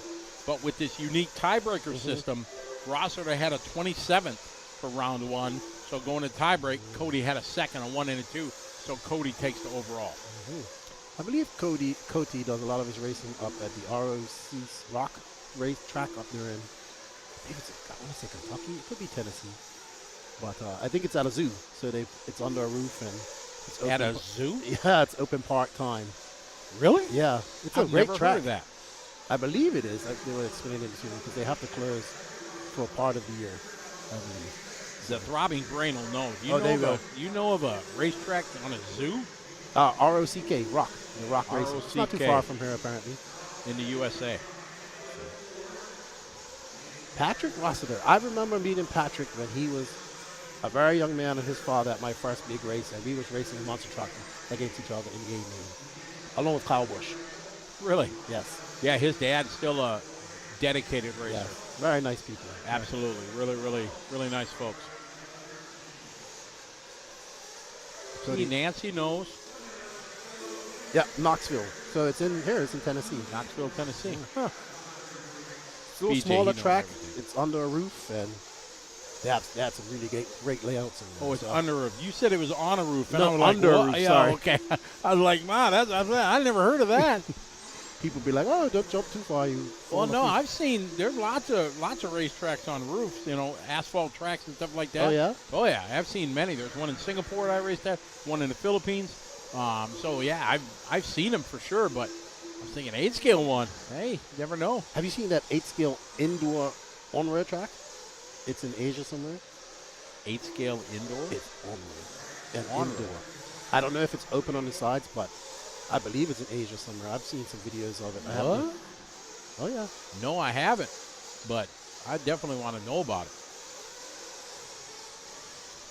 We're still following Cody Ingram. He's actually on a 8.5.34. If he's going to take over. Oh, no, Chris Morant. Sorry. Oh, BJ will happen. There's Chris Morant, the WRC team manager. They actually have two team managers. So they have Dylan Caldwell and then Chris Morant. That team's growing pretty strong. I was there. It's good to see them. They have quite a few drivers in their pit. I was talking to Matt Kennedy of Send It RC. First time I've talked to him online, but first time meeting him. He's doing a good job with the WRC brand here in USA. Also growing in Australia and in Europe as well. So founded by the F2 Luca Ghiatti, his father. So good stuff. Chris Morant, great run for him. He'll be happy. We're at the W. He'll be happy with that finish. I just saw him before I came up here. Looks to take that second spot. Mason Herrick, Cody Ingham, and that will leave. Let's see Chris Morant will take it overall in this round. Patrick Rossiter, Mason Herrick, Cody Ingham, Dylan Rapasso are your top 5. Wyatt Lawson, Don Allett, Graham Hill in 8th, Jackson Anderson 9th, David Carmody 10th, and my good friend Zach Carr in 10th.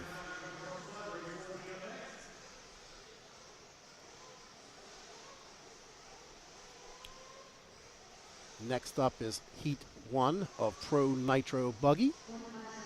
Ryan Lotz, Tater Sontak, Cole Toller, Joey Bardon, Ryan Pavitas, Jonah Wilson, Evanville, Walker, Spin Radical, Jake Steichleather, David Olson, Little Donnie Ward, Cade Burnett, Spencer Klein.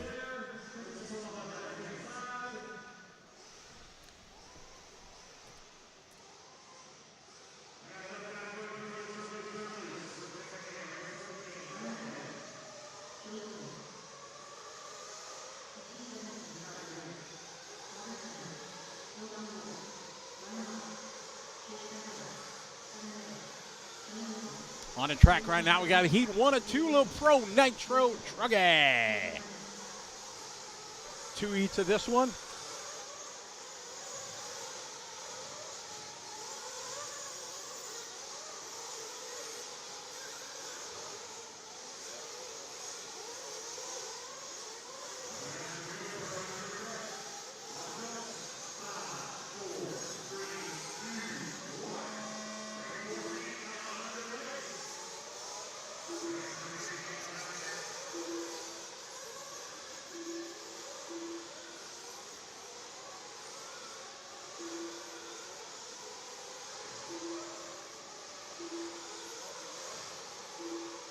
We got a big shout out to one and only fabulous Barry Baker checking things out online.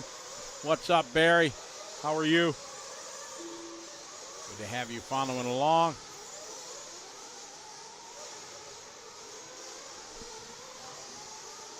First heat of pro.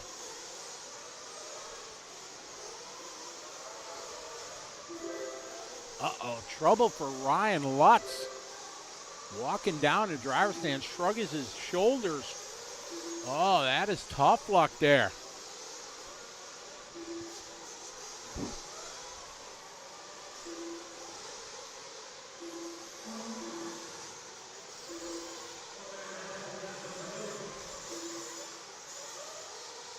Ryan Lutz had a 10 in the first round, so taking 16, he should be, you would think, safe to make it in. We'll see. Anything can happen. Not sure. Ryan, a great guy. Great racer, great ambassador for the sport, always willing to help. Big shout out to Kirk checking in from Ontario, Canada. Hey. Hope you're doing well. Good to have you.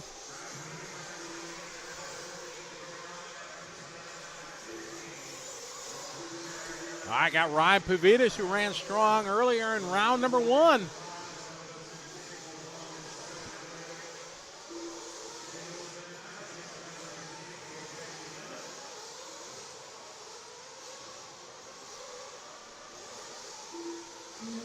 right, following around, we got Tater Sontag from Michigan out front. Tater right now in the 4th spot.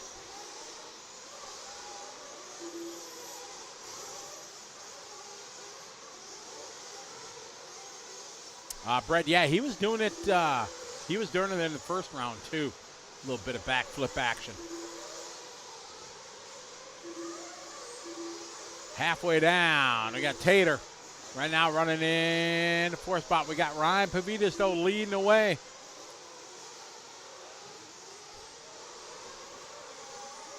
Pavitas last time by had a 40.6 that time by.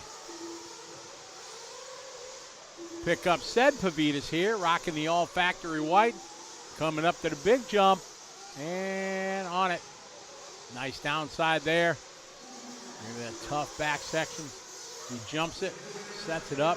Nice backside double.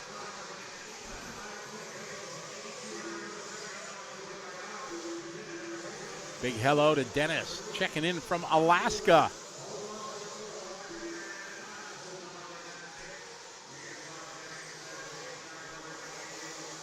Minute 30 to go in this one.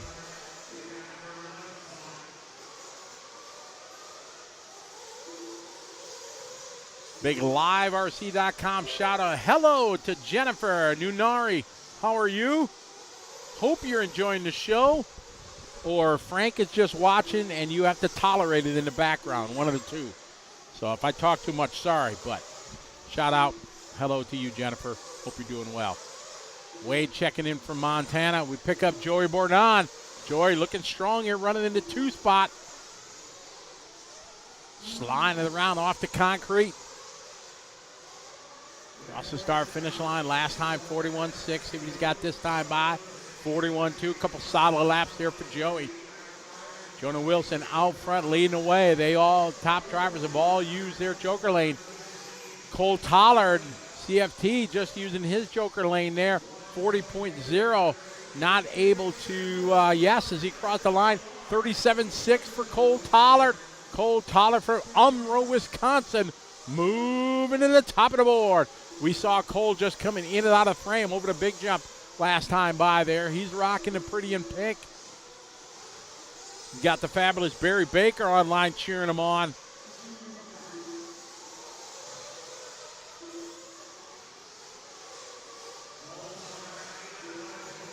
We are winded down. We pick up Cole Tollard. Sliding it around. Last lap was his Joker lap, 37.6. See what he backs it up. It's a good lap, 40.6. That's where you need to be.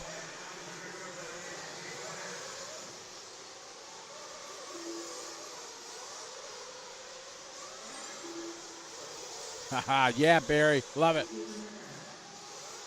Barry at home, chilling out in the 5-time Reedy Race champion pad. 75-inch TV on the wall.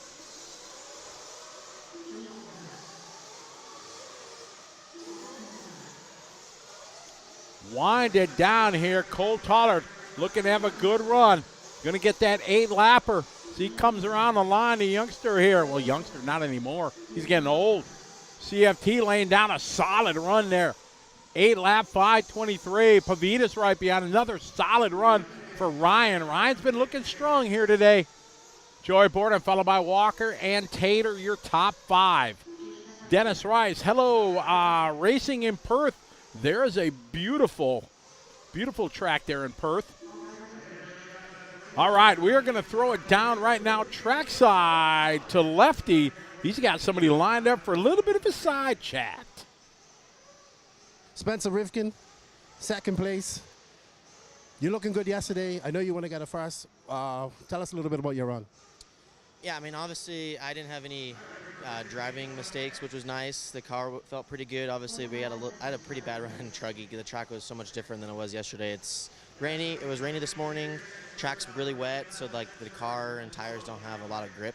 So all my stuff was kind of like super pushy. So no, I thought the run was good. I took the Joker lane a little bit prematurely.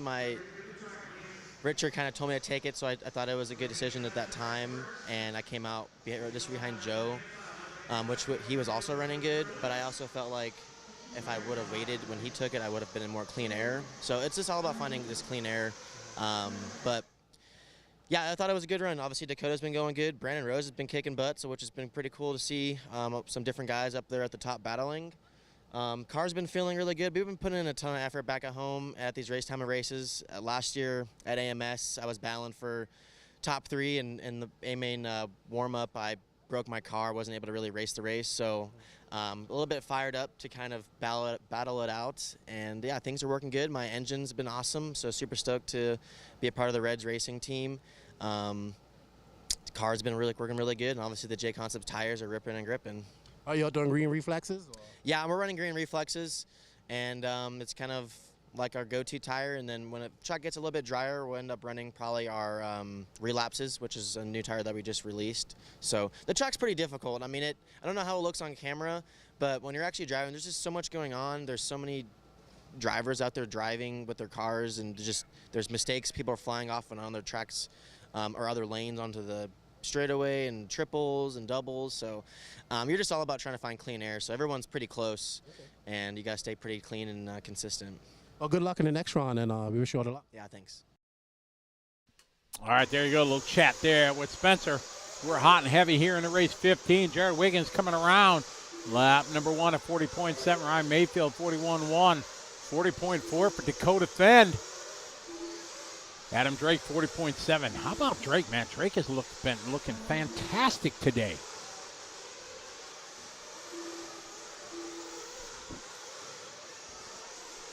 Big shout out, Dave Crabtree. Thank you, Dave. I appreciate it very much. Hope you're doing well.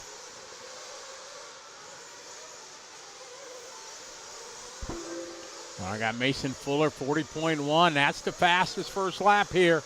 Lap number 1. Wiggins that time, 40.5. Lap number 2, there's a 41.0 for Mayfield. Fend to 40.5. Caston, 40.10. There's 41.5 for Adam. Hackard, 40.6. Van Dalen, 40.4. Mechanic using his Joker lane on lap 2, 37.7. We pick up the one and only Dakota Fenn. Dakota in orange and blue.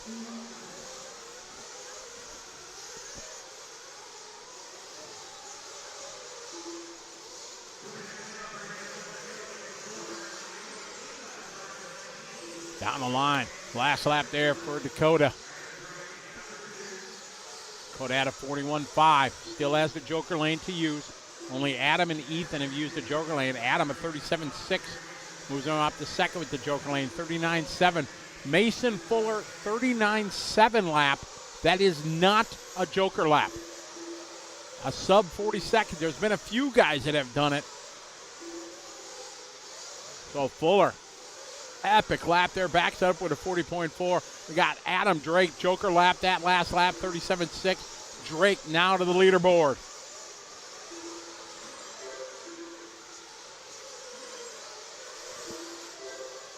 Spencer Hackett, 36.5, joker lap. How you doing? Keep it moving up to the top spot. Then Dalen going a bit quicker with his joker lap.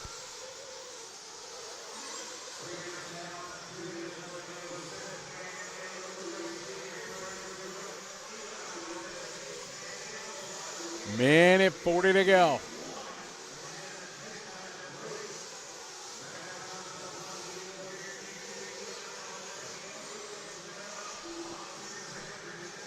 .130.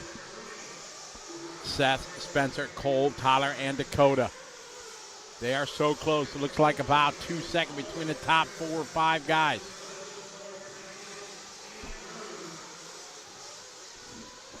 Last lap for Seth, 40.2. Tyler Jones having a tough lap, dropping all the way down the board. Cross the start finish line.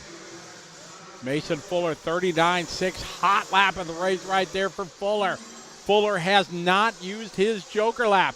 He's 2.7 out of the lead, and they gain 3 seconds at least with the joker lap, sometimes 3.2, 3.5 seconds. So keep your eye on Fuller sitting back in 7th. One of only 3 guys. Rivkin and Bornhorst have not used the joker lap. We're at 38 seconds to go. We expect to see him go joker. And there it is. This is going to propel him to the top of the board. We'll see Wiggins at 36.4. There's Fuller. Bam! Just to the top of the board there. 36 flat. Where's Rivkin? Rivkin using his joker lap. He goes 3. Bornhorst has not used his joker lap, so he is going to use it on the final lap, it looks like. Maybe he's got 2 to go last time by for Bornhorst. So Bornhorst is going to gain 3 seconds, should put him about maybe moving up top 4. Here's Bornhorst going. Bornhorst peeling off to the joker lap. Currently in 9th. Let's see where this puts him as he crosses the line. Bornhorst goes P3 with the joker lap. I love the joker lap. It's so cool. So Fuller, Rivkin running 1-2 right now. This is for top seed here in Q2. Bornhorst now right there. This one is going to be close. Mason Fuller on top. Last time by. How is it going to sort out here? Collard had an 8-lap 5:23. Got about 9 guys in front of Cole's time. As this one's coming to a close. Cole looking to get a top 10 for the round. How about Mason Fuller? Fuller gonna make it happen. Mason Fuller taking TQ here in round number 2. In Pro Nitro Truggy, Mason Fuller TQ'd round 1, taking the TQ in round 2. Fuller starting on pole. Maybe he's going to be the one. Talk about here. So far in qualifying he is in Pro Truck. Well done.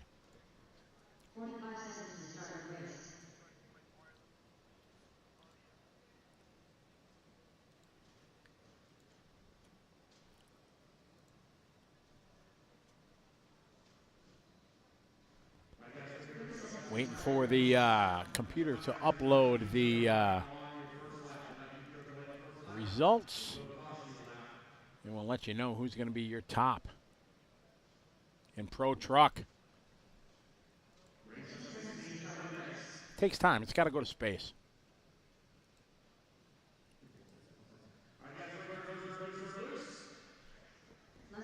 All right, so there we go. Here's your top 16 go to the show. We got Mason Fuller going to take 2 zeros. Seth Van Dalen goes 2. Joe Bornorth goes 3. Jared Wiggins 4. Dakota Fenn 5. Brandon Rose 6. Spencer Rivkin 7. Ryan Pavitas 8. Spencer Hecker 9. Cole Caston 10. Ryan Mayfield 11. Cole Tollard 12. Ryan Lutz 13. Jory Bonan 14. Adam Drake 15. And finally, it was a tie for 16th and final. Locked in. It goes to Walker Spinrad. Evan Vale just missing it. Both drivers with the 15, and Walker had a better throwout, and that gives him the spot.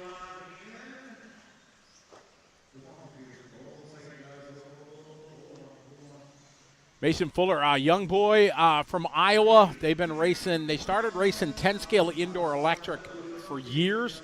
Kind of moved to the Nitro scene, I would say 4 years ago. I think that's a pretty fair guesstimate. They run the HB cars, and great family, really, really cool, and great to see him continue and improve and be one of the, one of the contenders here now, normally making the A finals.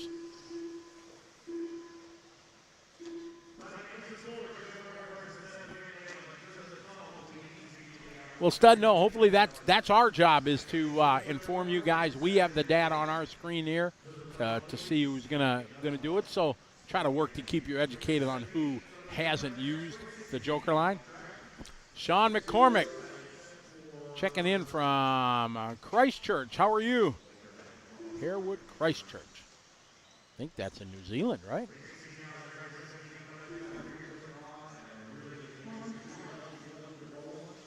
Jason Wright, yeah. The Fuller family runs HB. Been running really, really strong with it. So we got 40-plus electric. The pros electric not far back. They're going to be coming around here in just a minute.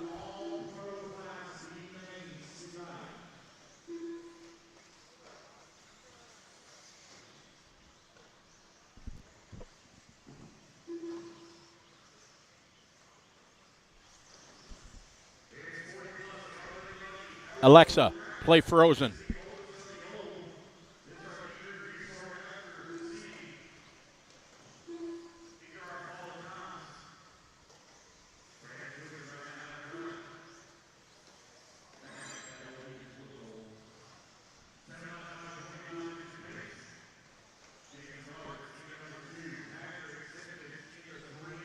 Woo-hoo!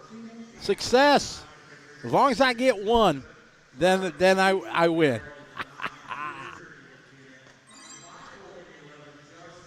Sorry. It's the simple things in life that give me joy.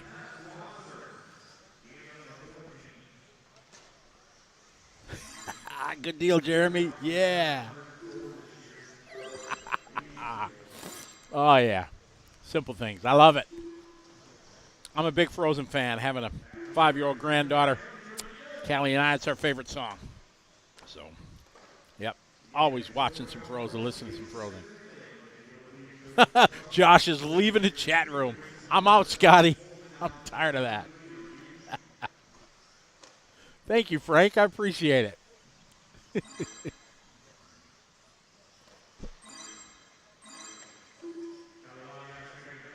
Thank you, Dub. I appreciate it very much. There you go, Stud. Now you're safe, right? All right, we got group 16, 40-plus, 4 heats deep.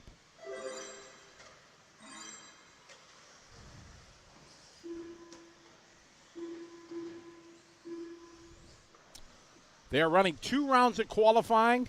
That's correct, Barry. And it's an odd tiebreaker, Barry. They are using the throwout round. Now, you and I, we've been Mike Reedy boys for forever. And I remember when Mike Reedy taught me, you don't count a throwout. But it adds a curveball here to the PNB. And you got to have 2 good rounds. Because we saw it at Patrick Rossiter in Nitro Intermediate Nitro Truck. He had a TQ and a faster TQ than Cody did, but his throwout was bad with the 27th. So Cody gets the tiebreak and gets TQ. So it's a bit of a curveball here at the PMB. This is a crazy race, so it's cool to do something a bit different, and that's what they do here.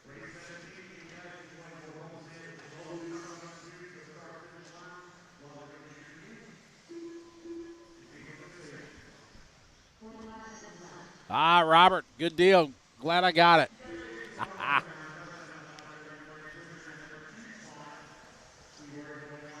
Isaac, best one of two. Best one of two. 2 qualifiers today.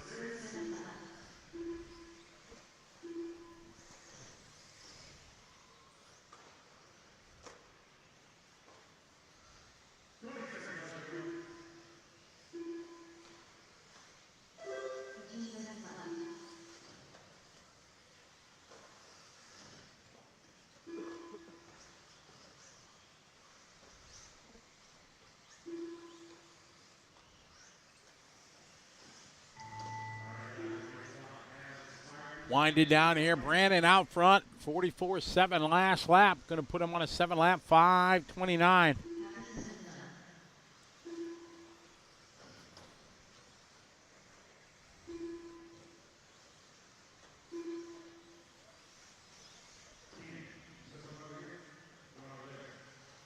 First heat of 4 here, 40 plus. E-Buggy coming to a close.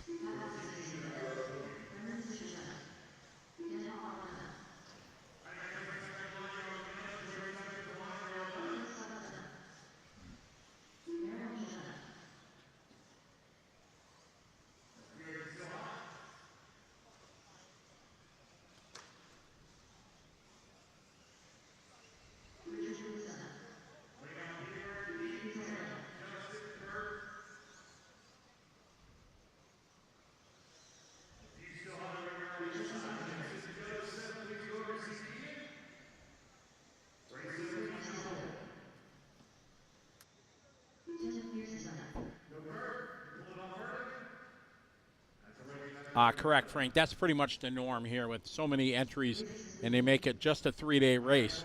So it's it's always 2 qualifiers. That's the norm. Everybody knows that coming in, so there's no guesses. Everybody knows that it's going to be just 2 qualifiers. All right, we're going to throw it down trackside to Lefty, chat with some of our pros. Here we have the Iceman Mason Fuller, TQ of second round of Pro Nitro Truggy. You got your game face on. How you feeling? Good. I was running like 7th place the whole qualifier because I like to save my jokers usually. So I really didn't know where I was going to finish in the end. But I didn't have any wrecks, so second to last lap I took the joker and was out front. Had like a 2-second lead, so I just had a cruiser last lap. Did you learn anything from that run to apply to your main? Because I'm pretty sure you're up there. You got 3, I think it's what, 30 minutes tomorrow? So you got 3. Are you finding that you're using them at the end or saving them, or how are you going to apply that tomorrow? Might use one at the start of the main just to get out front, and then, I don't know, I like to save them to have that little advantage at the end. So, I don't know, we'll see how traffic is and stuff. How's your truck going to make any changes between tomorrow? It's been perfect all weekend. I mean, TQ'd seating and then TQ'd all the rounds of qualifying, so it's been perfect. What tires you running on? Green Reflex. All the J-Concept guys on Green Reflex. All right, well, congratulations, good luck, and we look forward to seeing you tomorrow. Thank you. Joe, Big Joe, feeling better, looking better. Good to see you in good health. Great run for you, 2nd place. Tell us a little bit how your race is going. Yeah, that time the track dried out a little bit. My truck was awesome. I have no complaints on that. I think I was like, maybe 3/10 behind Mason at the end. I had one little mistake, like midway. I hit a pipe and did like a wheelie and probably lost, I don't know, half second. And I'm kicking myself for that now. So, but yeah, awesome. P2 against the field this year. Can't complain. And yeah, the truck's super easy to drive. It's definitely going to be a race car. Be able to do the same thing for 30 or 45 minutes, whatever it ends up being. But yeah, we're getting better here. The track's coming to me a little bit. And yeah, it'll be good. Any strategy for your joker lanes tomorrow? Kind of just, it's going to be what happens with, just kind of go with the flow. If a lot of people take it early, I feel like you kind of have to take at least a couple of them to stay like in the fight. In years past, I've kind of tried to save them to the end, and it's tough to really push whenever you're kind of by yourself in 7th or 8th or whatever it ends up being. Last year I kind of went with the majority of the guys at the beginning, starting up front and being like in the fight the whole time really helped the pace. So yeah, kind of probably at least take one early and then kind of decide on the second, pretty early on, and then maybe try to hold that third one in case I'm in a battle or something to get away from it. But yeah, just kind of gonna have to make a on-the-fly decision. Sweet. Well, good luck, and we look forward to your main tomorrow. Thank you. All right. We got Seth freaking Van Dalen. Nice 3rd place finish for you there. I was just talking to you earlier. How's your truck feeling? How you feeling? The Techno truck's feeling really good. We just got the new universals in and got those put in for this weekend. And it's been really good. Made some huge leaps and bounds since DNC with the truck, and feels nice to be back up front with it. It's been quite a while since I've been good in truck. I was always good in truck when I was younger, and it's been a struggle since we got the new truck, but it's feeling better now. Sweet. Well, good luck. What you going to do with your Joker lanes tomorrow? Coming into this race, I talked with Maddie before I came down here, and I was like, I'm just going to use all 3 of them at the start and try and get out front and hold a gap, and I think I might stick with that plan. It'll just depend on what Mason's doing. I think I've been pretty consistent with the truck, so I feel if I take him at the start and get out in the lead, and I can just run clean laps, I think I can pull a gap and hopefully win this thing. It'd be nice. Well, good luck to you. We're rooting for you. Yeah, thank you. All right. Thank you, guys. That's our Pro Nitro Truggy round 2 qualifying. We're going on to some 40+ E-Buggy, and we'll be back with the Pro Nitro Buggy and E-Buggy later on. Thank you, Keenan. Appreciate it. So some good words. Love to hear the strategy here for the Joker lane. You're wondering if their competitors are listening. My gut is you always want to save them if it was me, but you gotta play like Joe said. You gotta kind of go with the flow, and if the top 5 go out Joker lane right away, and you're back in the pack, do you have to do it? So really sees how it plays out. So it's going to make for some good race and some good TV, no doubt about it. Get a chance to chime in and say hey to see who else is checking things out here in the chat room. Any new Naces? Key Lim, how are you? Checking out, working on his Mugen car. Key Lim, where are you from? Had about half of the U.S. of A check in. Got UK, Italy, Canada, France, Scotland, Singapore, Bermuda, Ireland have all checked in. Tyler Stratton calling it out, says Seth's going to take it.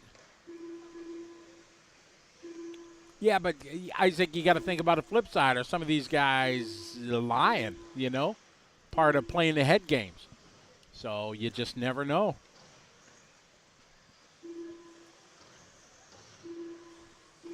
They're always racing, right? All right, got second heat, 40+ E-Buggy. Chris Houston cheering on the Mugen team.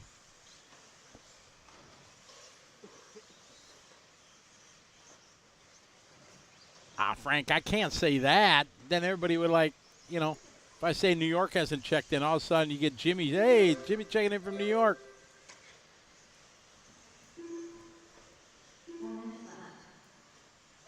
Brian checking in from Dublin.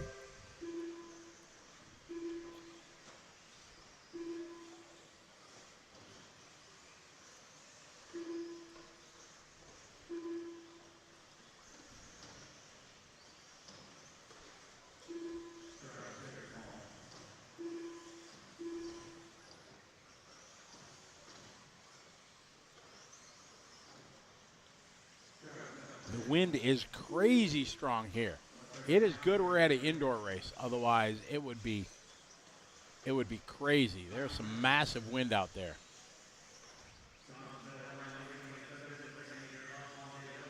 Big hello to everybody watching in our live RC chat. Saw Mark Pavitas in here earlier. I missed it earlier. How are you? Race day canceled in New Zealand. What's up, Dwayne? So you'll watch us. Awesome.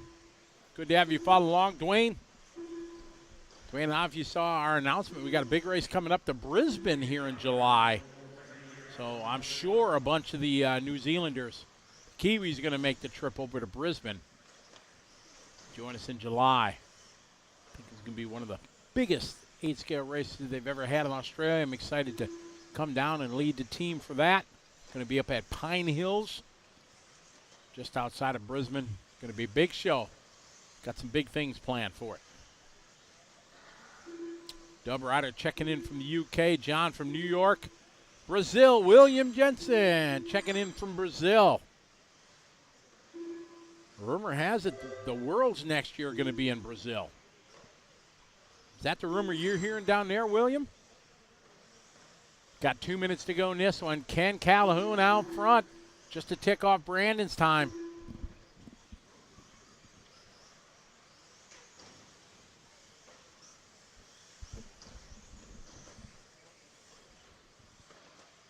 Oh, man, pancake that one.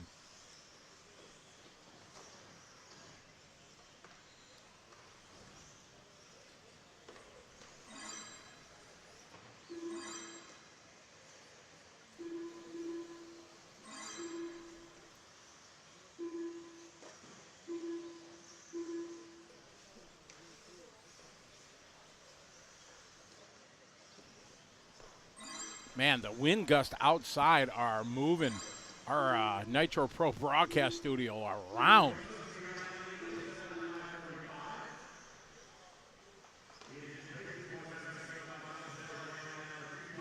Well, we hope, and I don't know if there's any bad weather because it's beautiful sunshine.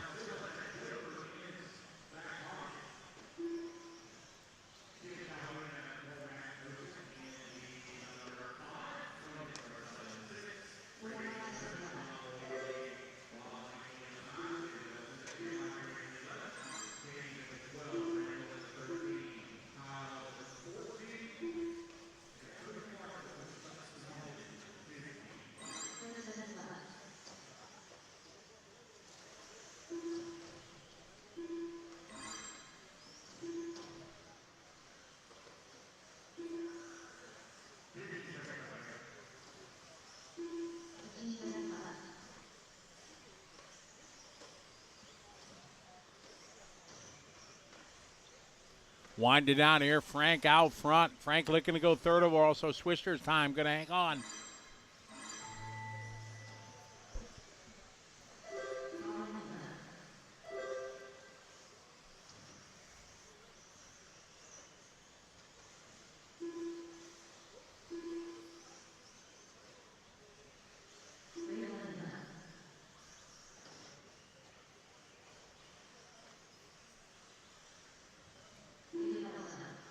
Frank last lap 47.9. Smokey at a 43.9.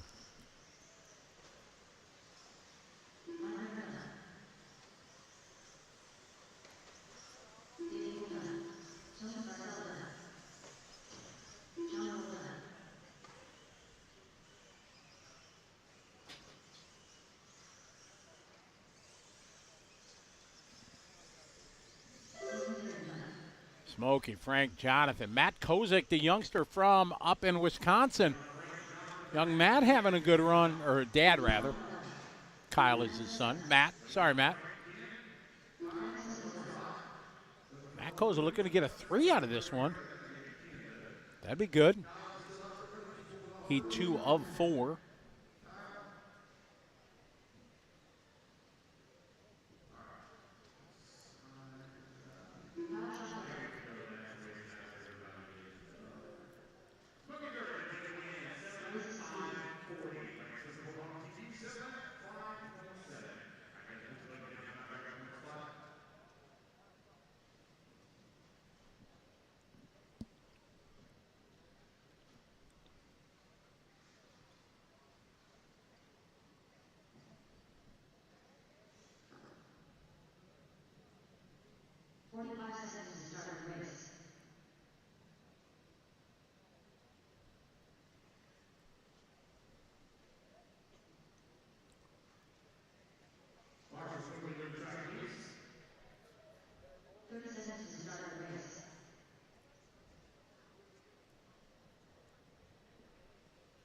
Race 18 coming up. Heat number 3 of 4.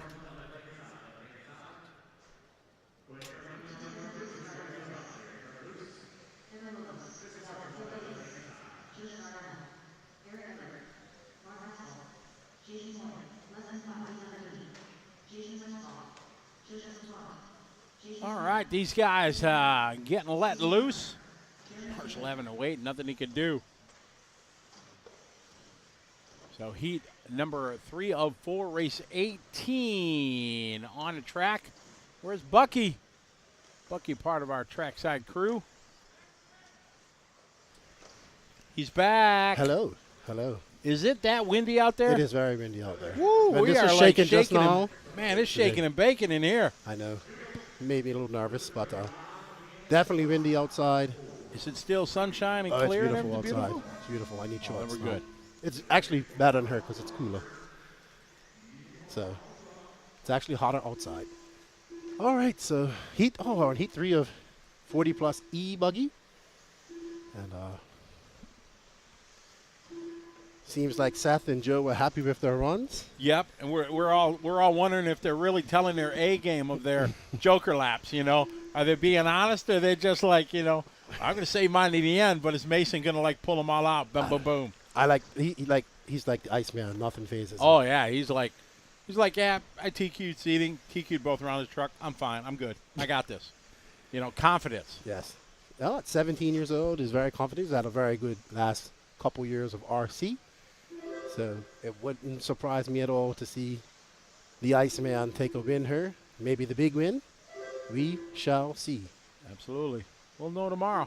That's for sure. Isaac asking if 1/5 would be better for spectator events. I don't know. Problem is, you never get a massive 5th scale turnout. When Matt has his big races, what does he get, 70 maybe for the 5th scale? You know, and let's be honest, you only have, of those, how many guys really get it? I've never been to a 5th scale race where there's A, B, C, D of extremely competitive guys. I've seen, 20 guys at a race that are really up on it, competitive, got their equipment running right on point, and then, guys that struggle to maintain. I mean, that's a racing machine to keep everything running perfect, and engine and everything. I haven't seen that. Have you ever been at a 5th scale race? Well, I did go watch a lot of the Silver State race. Sure. And I thought it was pretty good. I understand where it's coming from because of the size, noise. It did get a lot of people coming over to watch it. Oh yeah, from the noise and Yes. it definitely interacts and gets the attention. And when you got your A sort or whatever, the top group, it's awesome. Especially you get guys that really know how to drive them, Yeah. when to throw the door in there and stuff Yeah. like that. Then it's awesome. But to have a depth of field, I think you don't get it like you do in Well, you would A have scale. to. So what they do is like a lot of guys with prep cars for guys like Steve Harris and Sean Kirkman. They have their cars, so they're racing the 8 scale stuff. But then the guys help them with their 5th scales. They're like wheels, so they go out there and them guys can drive. Yeah, it they looks can. great.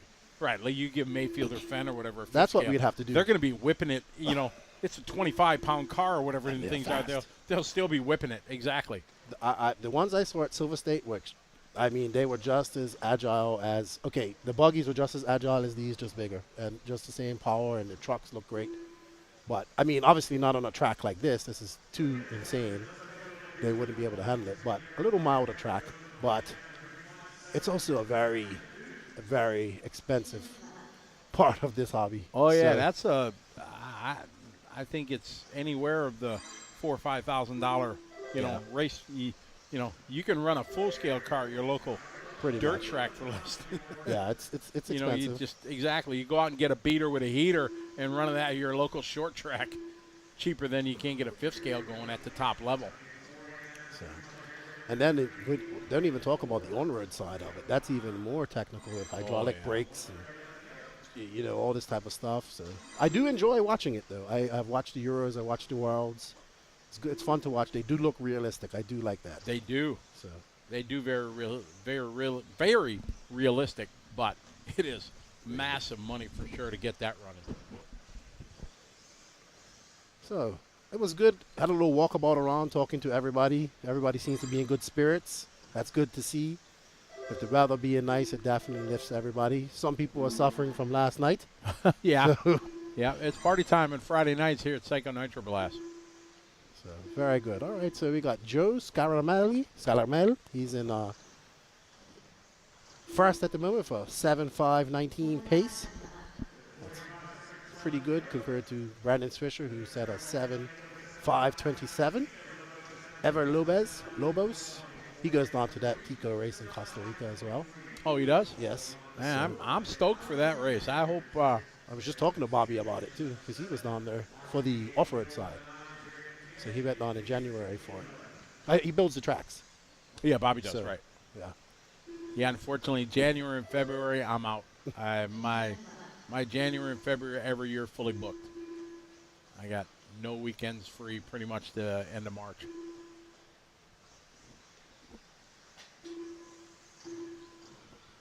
Let's see. So we have Got Joey out front, Ever, and Jason, your top three. They're all faster, or two anyways, faster than Brandon Swisher at 5:27. This is our B sort, 40 plus electric. A sort's coming up next. Kevin Klein, correct. The normal lane is right there where these guys are going. Through the concrete patch and up and around. And then a Joker lane, they would not go to that section. They get to do it one time every 10-minute run. So here in these 5-minute qualifiers, they get it one time. 20-minute main or 10-minute main, you'd get it one time. 20-minute main, you get it 2 times. 30-minute main, you get to do it 3 times. Well, Saf says he's going to take all 3 of his. He thinks he's going to take all 3 of his right off the bat. Back, and get out front. Yeah, but he also said, I want to wait to see what Mason does. So. You're right. But I've seen people do that as well. But I think it's always good to save one. I think so. Yeah, if you can. But we don't know what it's like to run at the top level. I mean, I'd say 3, but I'd be back in the old main or something like that. You know what I mean? Oh my God, I'm slow. Yeah, people's like, when are you going to race? I'm like, you trust me, you do not want to watch me race. I wouldn't call what I do racing. Survival. I would love to try it for sure to run one of these big events. Like I said, I gotta get my act together. I run a DNC next year in a 40+ electric truck. That'd be me, because it's usually less entries, so I'm guaranteed, B main or C main.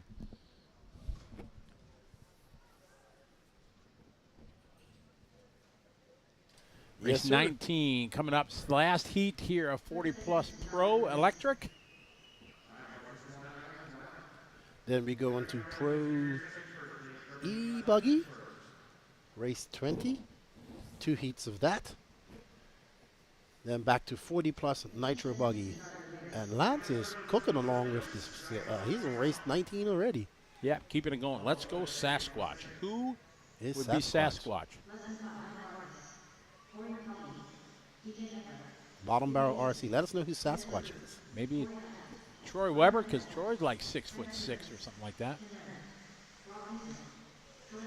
Corey Hefton, this one, the ex-prison guard. He was a prison guard his whole life. I used to be a prison officer as well. Really? Yeah, I did it for about a year back then. Oh, Corey's got stories he's told us. Oh, yeah. I'm sure you got some. Well, Bermuda's prison wasn't as bad as an American prison. Oh, yeah. Corey was in a legit prison, as a prison officer. Randy Romanek, how are you? What's up? Dennis Johnson giving a shout out to Lefty here.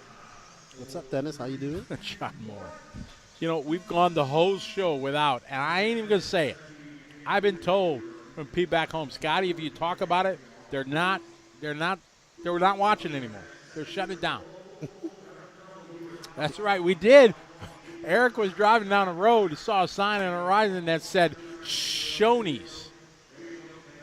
So that's the closest we got. So I ain't talking about it. So, Jamie, if you're listening, don't hang up on me. Don't shut it off. So Bottom Barrel RCC says it's Mike Bartkus, who is Sasquatch. Ah, okay. And then Alan Vaughn wants to know, Scotty, how did you get into announcing RC racing, and what was your first race you announced? I got into announcing because I opened a hobby shop, and we race 2-3 times a week. So I just, running the weekly races. And then my first, professional gig was Mike Reedy from Reedy Modifieds. Called me up at trackside one day. Hey, Scotty, would you like to come out and race direct and announce the Reedy Touring Car Racing Champions at the Tamiya track? And it was, it was kind of one of the moments when you're kind of speechless. Mike said, we'll fly you out, we'll pay you, give you everything you need to do this. And I was like, man, this is Mike Reedy. I'd have done it for free. I mean, you pick 5 names of iconic names in our world. Gene Hustings, Mike Reedy, Bob Novak, Ernie Pavetti, guys that were there at the start of it. And Mike gave me that opportunity. I became the race director announcer for the Reedy race, and then it just kind of, starting after that, and started doing it more and more. And then 2005, I organized my own first race. The Reedy race I was the organizer and director of, but then I rented a ballroom at the Stardust Hotel on the Strip in Vegas in 2005, put on a big on-road race, and really tried to change the way big events were directed, perceived, the pageantry, the attention to detail, things like that, try to do, and that's kind of got me to where I am these days. Never thought this would become a career. No, it's sometimes you got to take those opportunities when they come. Oh, yeah, absolutely. Oh, for sure. Yeah, John. Mike Reedy was he was so influential in my life from my business standpoint. When I owned Trackside, I had a little touring car race we called the Midwest Touring Car Championships. David Junn from Tamiya would always come out. But then one year, Mike Reedy calls me up at shop. This was, I think, 98, maybe 99. Said, hey, Scotty, I like your ideas of what you're doing for batteries and motor rules. I want to bring out Mark Pavidis and Billy Easton. And that was the moment that race changed, and it just became the legendary, what turned into the Novak race for just so many years. And so Mike gave me my start in my announcing career. He changed our business at Trackside by making our big race and bigger and putting us on the map. So I became really good friends with Mike through the later years of his life, and yeah, a lot of good memories. And next to my dad, probably one of the most influential men in my life. He was a great man, missed by all of us that are old school and remember Mike. He was a true icon in our world. Yeah, I hope you think we'll see the Reedy race come back in the off-road side? I think so, but it's going to take some time. They got to find, the closest track to be able to do it is Hobby Action. So I think once the Worlds are done, if that goes well, it gives us a thing. I know the Reedy folks have wanted to wait now for the pandemic to be completely done and travel to be 100% open with no restrictions, no worries, no mask, no vaccine cards, none of that BS. You know what I mean? Just make it back to a free world like it was. So I think once that is comfortable and able to do it, because the only way the Reedy race works is when the best of the best from all corners of the globe can be there. Sure, can you have a Reedy race with just American drivers? Yes, you can. But to miss all the top drivers from Asia and Japan and everyone from Europe, you need the best of the best there to make that work. And I know they want to wait until everybody's comfortable with travel. Travel is more affordable. Airfares right now are ridiculous for international. So I think once that happens, I think so. Yeah, I really enjoyed that race. The layout, the format, and like you said, you have to have the international flair there. It's definitely what makes it the Reedy race and makes it so prestigious. So be good to see it come back. I think it will. I don't have any official answer, but I bet you my gut is 2025. Yeah, sounds like a good estimate. Yeah, I think that'd be good. Maybe next year, we don't know. Not my call. That's up to the BT and the guys at Reedy. So it's up to them, but I sure look forward to it because that's just always an epic race. All right, so we have 504 looking to take TQ from Joe Scottomel, Don Elliott, Matt Willard, Ken Rand, Corey McLeavin, all Southeast racers there. Well, I believe Matt Willard is. Aaron Buran, Rob Gleason. There we go, great shot. Oh, there's a go. There's There's Tater. a great shot. David Pro's Olson coming up. Donnie Ward. There's the Iceman. There's Iceman. They're like, nothing. I got this. Oh, Little so Donnie. I heard Lance said it's 16-2 when I was outside. Correct. Yeah. He texted me or messaged me 16 plus 2. Yes. Apparently that's what they had advertised, and so they changed. There's Tyler Hooks. There he is. That's it. There's Corey Heft right there. Little camera. Corey Heft. He's famous again. Yeah, so it's 16 bump 2. Okay. I always like bumping 3. Yeah, I like bumping 3. 15 and 3 sounds good. Yeah, exactly. You make It's always because you always got a nice 3-way right. race First to and the end. second usually are gone, Right. and then there's still a race for third there back there. So if you're racing 3 and 4, third, you're sitting in third, and you're like, oh, all right, I still got a chance. How about LCQs? Do you like those? I do. I I love do. them. I really do like that. A lot of pressure, a lot of stress that it adds. You know what I mean? Really, really makes it exciting. I'm a big, I've done it for years, racing by laps. I'm a big fan of that. We used to have a series that I raced back in the 90s at our track, Carpet Oval, and we did lap races. I'm a big fan of it. And then when you've heard of the manufacturer's shootout? Yes. That's in Coeur d'Alene, Idaho, that Rick McCreary and his gang Oh, that did. was so awesome. That was awesome, and that was a lap race. He had 3,000 spectators there. They don't understand racing by time, so they changed it to laps, and it was, it was fantastic. So I'm a big fan of doing that. Just adds, especially if you're in front of spectators, a chance to do it. That was a great race. Oh, Great race. It was legendary. Yes, it was. We talk about it every show we do here on liverc.com, and it was way ahead of its time, and Rick and the crew just, I don't know, that'll still go down as one of the greatest 8-scale races ever. The track was simple, simple meaning not 30 obstacles on it, but it made for an absolute legendary race. Great racing, great showmanship. It was hay bales everywhere and scaffolding. You felt like you were at a supercross track. Yeah. I remember watching it, so it was awesome. There we have the Iceman out there taking an early lead. He still has his Joker lane in hand. He says he's going to hold on to it, followed by Adam Drake, Julian Oliveris, the young racer from Florida, and Ryan Pavitas and Tater Sontag. Mason's looking good. He's won E-Buggy a few times. I don't know if he's won it here, but he's won at some race time events, other nationals, I believe, and a couple others. What? Looking smooth out there, looking great. His HB car is looking great. All the J Concepts guys seem to be in those green reflexes. Man, back-to-back 39-second laps, no Joker lap there. Man, oh man, he is absolutely El Fuego right now.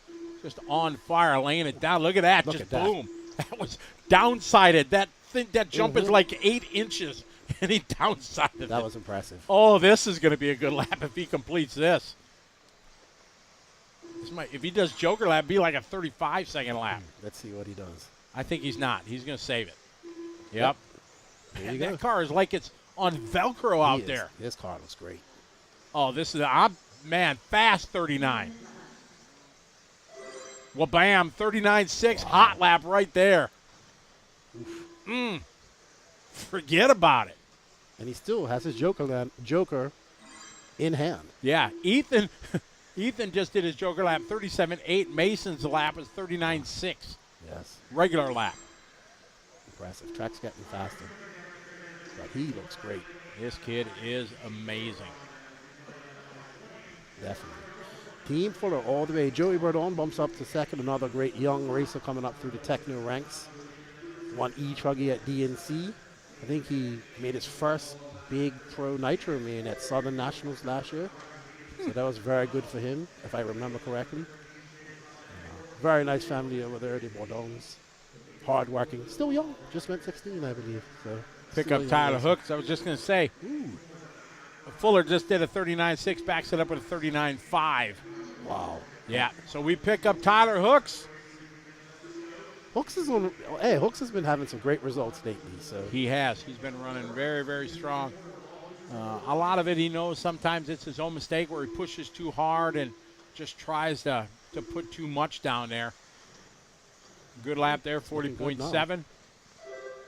He has not used his Joker lap. 39.7 again. Fuller, 39.7, 39.9, 39.6, 39.5, 39.7. You pull up the consistency, what's that, 99.999, 998 maybe? 0.4 of a second different in 2, 4, 5 laps. I'm probably going to take it now. Let's see. We're back on Fuller because we just absolutely have to stay on him as he is absolutely laying it down. Again, that car just looking fantastic. He's going to wait to the last lap to do his Joker lane. See what he got this time. Should be another 39, 39.6. Wow. At this point, have you ever seen a more consistent run? No. Slowest lap, 39.9. Fastest lap, 39.5. 4/10 different in 2, 4, 6 laps. 2 laps to go. This is pretty much unheard of on this size of a track with this many jumps. It is absolutely amazing. Will he do his Joker lane now? I think one more. I think so too. Yep. Oh, look at that. He did this last year, if I remember correctly. Man. This is another 39. Maybe new hot lap. 39.6 again. Wow. Damn. Super impressive. I can't even think a car around a track that fast. Oh, he blew that corner about a foot wide. Oh, okay, What's yeah. up with that? I don't know. We went it perfect, Mason. Come Oh, on. my goodness. You know, if you're into the numbers, you know, Live Time gives you a consistency rating after your run. And this may be the biggest. He's going to do, this is lap 8, so he's Joker lapping. Is he going to jump out? He goes Joker line. This is going to be an absolutely amazing run.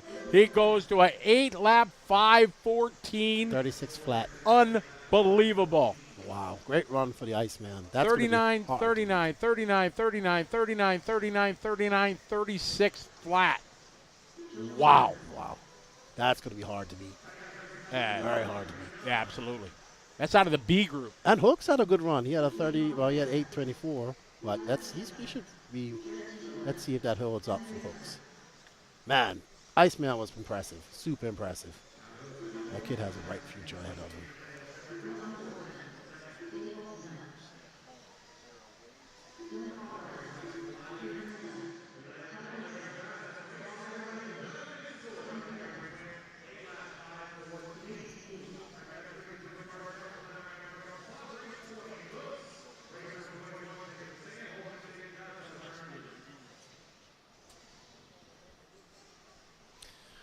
Ooh, so is Dakota Fend or Rivkin or who else? Mayfield? Can one of these guys best Fuller? I don't know. That's going to be a hard run to beat. All right. I'm not used. Usually this is Tyler's job to pull up like the statistics and everything like that. But Consistency. I'll Let's do see. that. Unless you're already. Yeah, you're already on it. Yep, I got it. Okay. here. I'll find it for you. Man, that was unbelievable. That was 96.859% consistency. What was it? 96.8. Yeah. Oh, that don't sound right, is it? That's yeah, it that's is. right But there. Look, 39, 39. oh, 39. probably because that 36-second lap Oh, yeah. and the Knocked his the consistency percentage, down. right? So it looks like he did terrible for 7 laps and then 1 hero lap. Right, You know, right. so okay, I see that. Yeah, if you would take that Joker lap out of it, I'm He sure did it would all be. 39s. Yeah, it was absolutely amazing. His, So no his doubt- worst lap was a 39.9. Yeah, that was amazing. All right, no doubt some of these guys can do it. Let's see if they're going to be able to do that. Yeah, it does, Brett. I didn't bring that in, but I didn't bring that into my old brain thinking. But yeah, it does. Dave Bowman, there is not a Joker lane counter that you guys will be able to see on Live RC. We just checked into that. That is not an option. This is about the only major race that uses a Joker lap. So it would be neat to be able to do, but at this time, not possible. All right, let's see what Rivkin. We're following Rivkin around. Ooh. He hasn't started yet, so. I saw guys doing that line earlier. All It right. allows them to go through a See little what faster. Rivkin can do.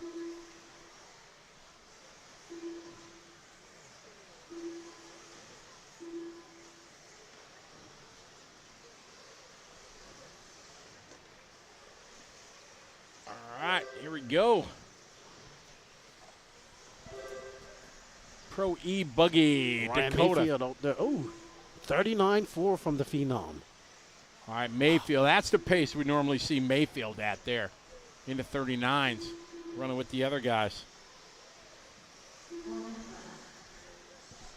Rifkin is sticking with that line. He was Whoa. A little side-by-side there nicely. Got B Rose right behind him. Rifkin a 39.6.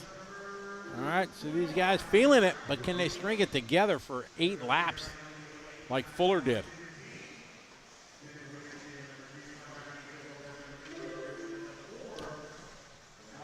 And Fend, if he uses...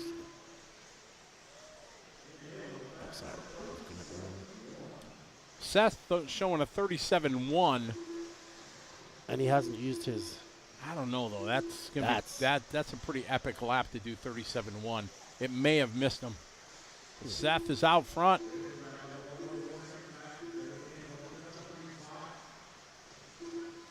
Following Seth here, orange and blue. Good shot. Little trackside camera action.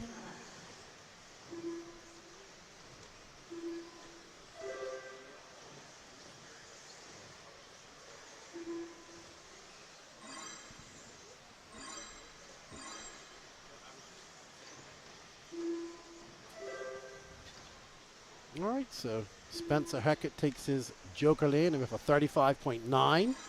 Coming out of that, that's a good run for the Hackett. Seth Fendalen is still behind. He just threw down a 40.46. Rivkin with a 39.5. And Fend seems to be, just threw down a 39.6. Still has his Joker lane in hand. Oh, he just took it. So there we go. 36.1 was Fend's Joker lane. So he's going to look to push. Can he do what? Oh, and right now he's on a faster pace than Mason Fuller. So, woo. Big air there from Dakota. I think Dakota's amazing what he's able to do with a RC car and make up from his mistakes that he makes. It's super impressive.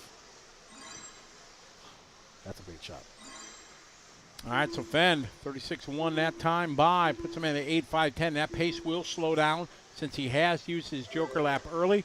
So it'll slowly lengthen his pace by about a second and a half, probably, or so a lap.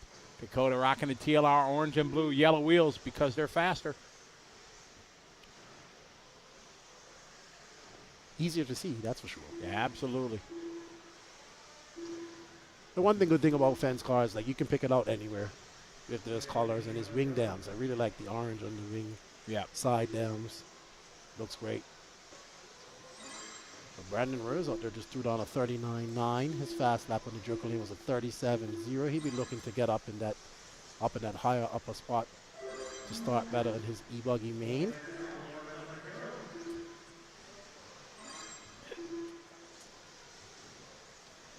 One minute to go here. Dakota out front. Right now, 1.3 seconds in front of Fuller's time. So Dakota matching it. Whoa! Ooh. Plenty of room.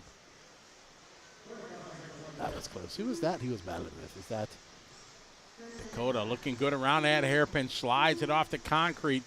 Going to complete lap number 7. Let's see. He was 1.3 seconds. Now it is 0.7 of a second in front of Dakota. Dakota 39.5 last lap and a 39.4 hot lap. So Dakota looking to match Fuller and better him by a few minutes. It's going to come down to this 8th and final lap for Dakota Fend. We follow him around to the backside. Double he goes. Again, last lap, 39.5. The lap before, 39.8, 39.5, 36.1. So Fend 0.3 to the good right now. Check that, 0.7 in front of Fuller as he comes down the line this time by. Survey says got it. 8 lap, 5.13. Just when you think anybody couldn't go faster than Mason Fuller, Dakota Fend shows why he's one of the best right now. Absolutely brings the heat here in the second heat of Pro Electric Buggy, and Dakota Fend goes to the top of the board. What a run there for Dakota Fend. Well done. Well done. Man. That's impressive. So Fend is your overall for this round. Mason Fuller, Joe Bornhorst, Brandon Rose, Seth Fendalen, Ryan Mayfield, Spencer Rifkin, Spencer Hackett, Cole Tollard, and tentatively Joey Bordon.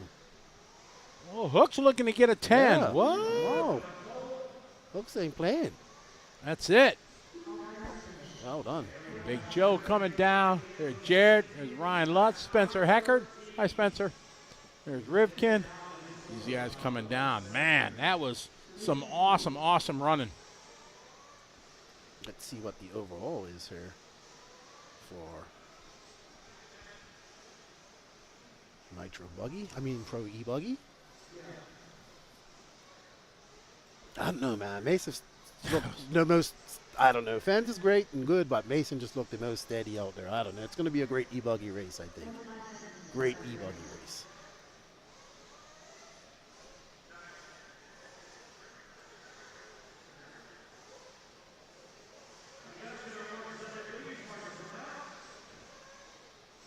We're waiting for it to update here. It's going to space.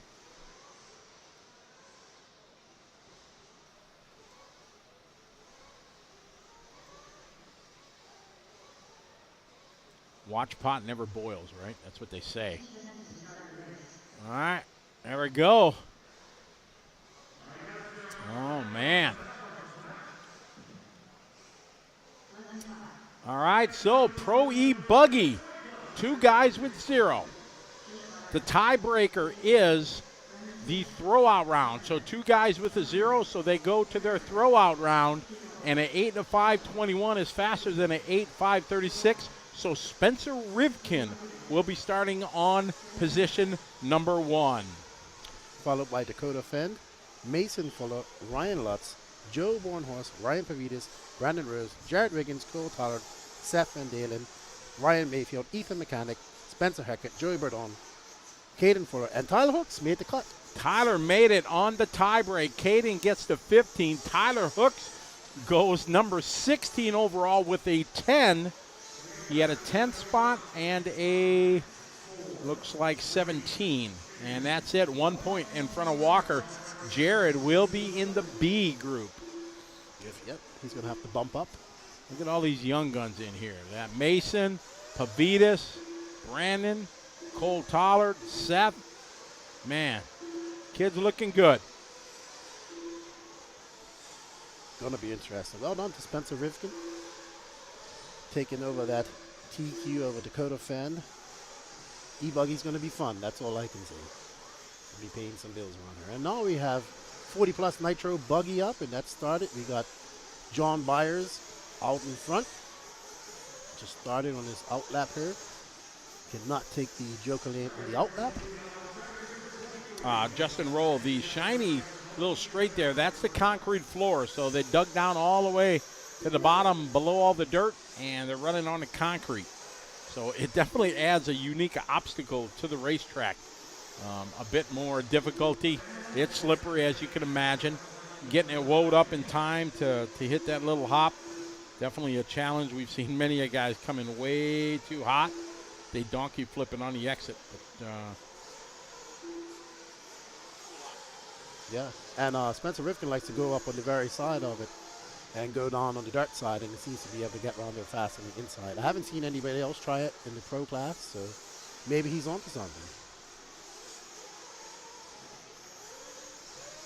So we have intermediate Nitro Buggy here. I believe we have pro Nitro Buggy right after this. That we do. So pro Nitro Buggy coming out at heat 26. We have 2 heats of those. 2 heats of that and 4 heats of 40 plus Nitro Buggy. fabulous one. I'm with you on that one there, buddy. Has Barry chimed in? Barry is like, yeah. Hello, Barry. How are you? Barry sent us a picture earlier when you were down doing the interview. He's just chilling at home. Got live seeing his big 75-inch TV. Oh, my gosh. I'm surprised he hasn't sent me a message, too. What's up, Barry? How you doing? I know you're happy. That was a good run for Fenn, starting in 2nd position in E-Buggy. You'll be happy with that. He sends me a text to tell you, hi, Lefty. Barry's awesome. Oh, my God. I love the banter between him and all those guys at DNC. It's so awesome. Oh, yeah. Lots of smack talking and everything. Out front right now, race 22, Brandon Swisher. Brandon didn't make a couple of his classes his seeding round, so he's starting in the bottom. He's been the top in the first heat here. 40 plus Nitro Buggy. 40 and over. I don't know if Barry would qualify for this one. Barry, you 40 and over yet there, buddy? Good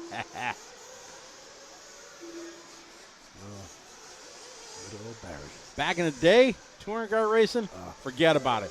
TC3s, oh yeah.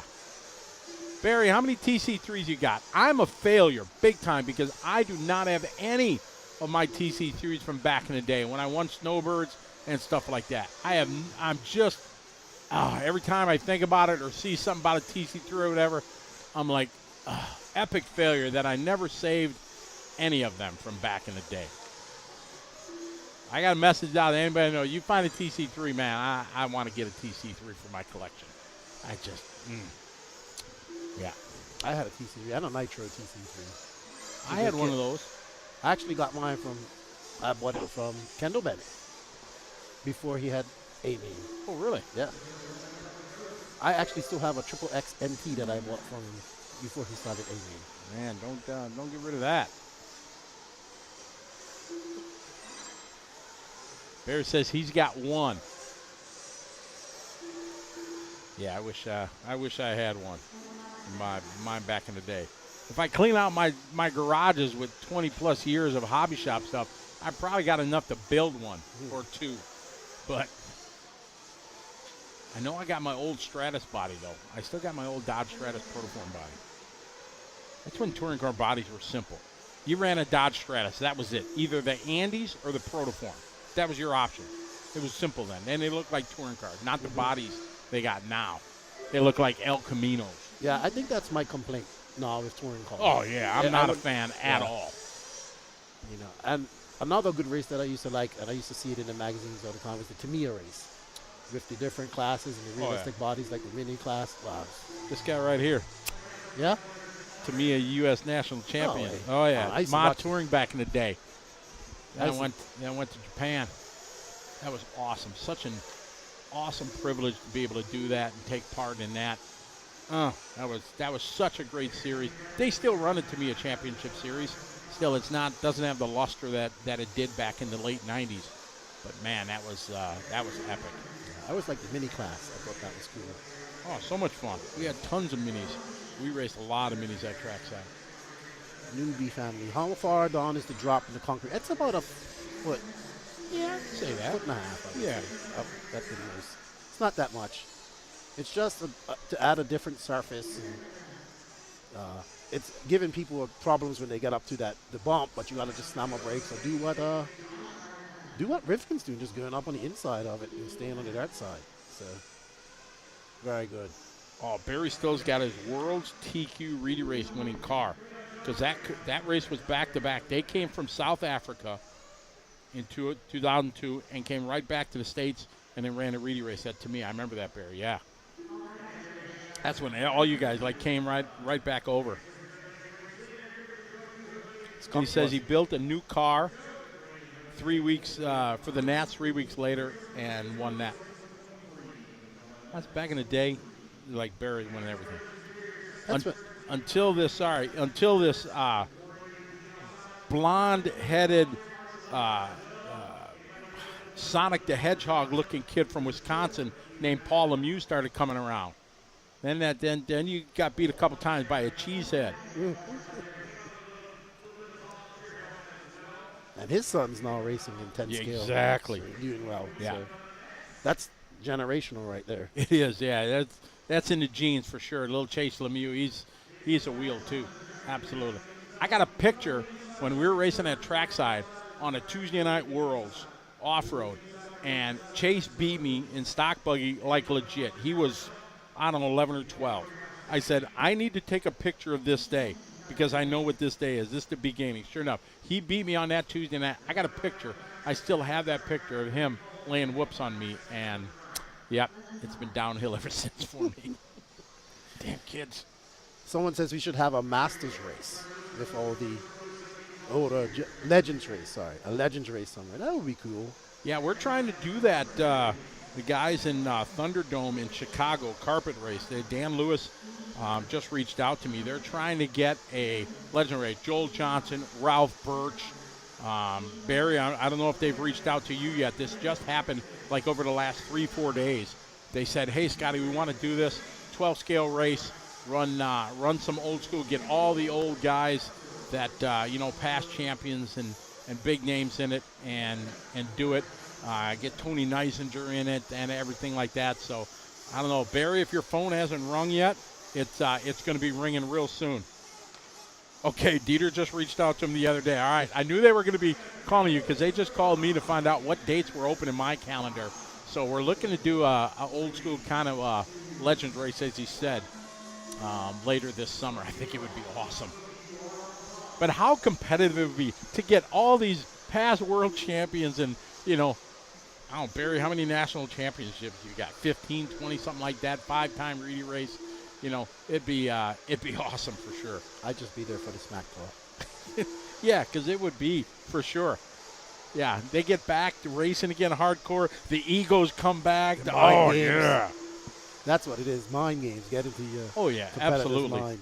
Just get in this ring. Joel will bust out to Paragon for sure. We were racing 8-scale on-road out in when we went to Puerto Rico for the Nationals. And he's sitting across from me, we're kind of helping each other. And I'm sitting there working on my car and everything. All of a sudden, I smell it. He busted out a can of Paragon. It was awesome. I'm like, oh, I haven't smelled that in 20-some years. I think for me, it's more like Barry Baker, all this stuff that you're talking about. I used to read in the magazines. And I was like just geeking out over RC when I was younger. And it really, truly blows my mind when Barry Baker would message me while I was listening to the podcast. And he'd be like, you told that, Max? I said, I'm like, okay. You're listening to the podcast, ain't you? Yes. I think that's pretty cool. It's good to see him back in RC with Dakota. And I think he's helped Dakota a lot in his program, especially in the Nitro side. He's definitely doing a lot better, finishing races and stuff like that. So kudos to Barry and all the guys over there at TLR. So good to see. Good to see. Out front here in race number 3, we got Adam Russell. Right now, just to tick off that time from Brandon. Brandon laid down a 5:24. We're about 7 seconds off of that. Still a solid run night for Adam. Chris right now looking to go 4. Jason looking to go 5 overall. Very good. Chris Osborne, a.k.a. Bird from Bermuda, making his trip, his second PMB. Always good to see my good friend Jason make the trip down as well. It's not from Bermuda. Osborne that time by 47.5. Jason Roberts 47.4. Hot lap of the race 47.3. Opening lap for Adam Russell. This is our 40 plus. Heat 2 of 4. Second round of qualifying. They get 2 rounds of qualifying here at the PNB. Your best one of 2 is count. The tie break is the throwout round. And we see that mixes it up quite a bit from the normal.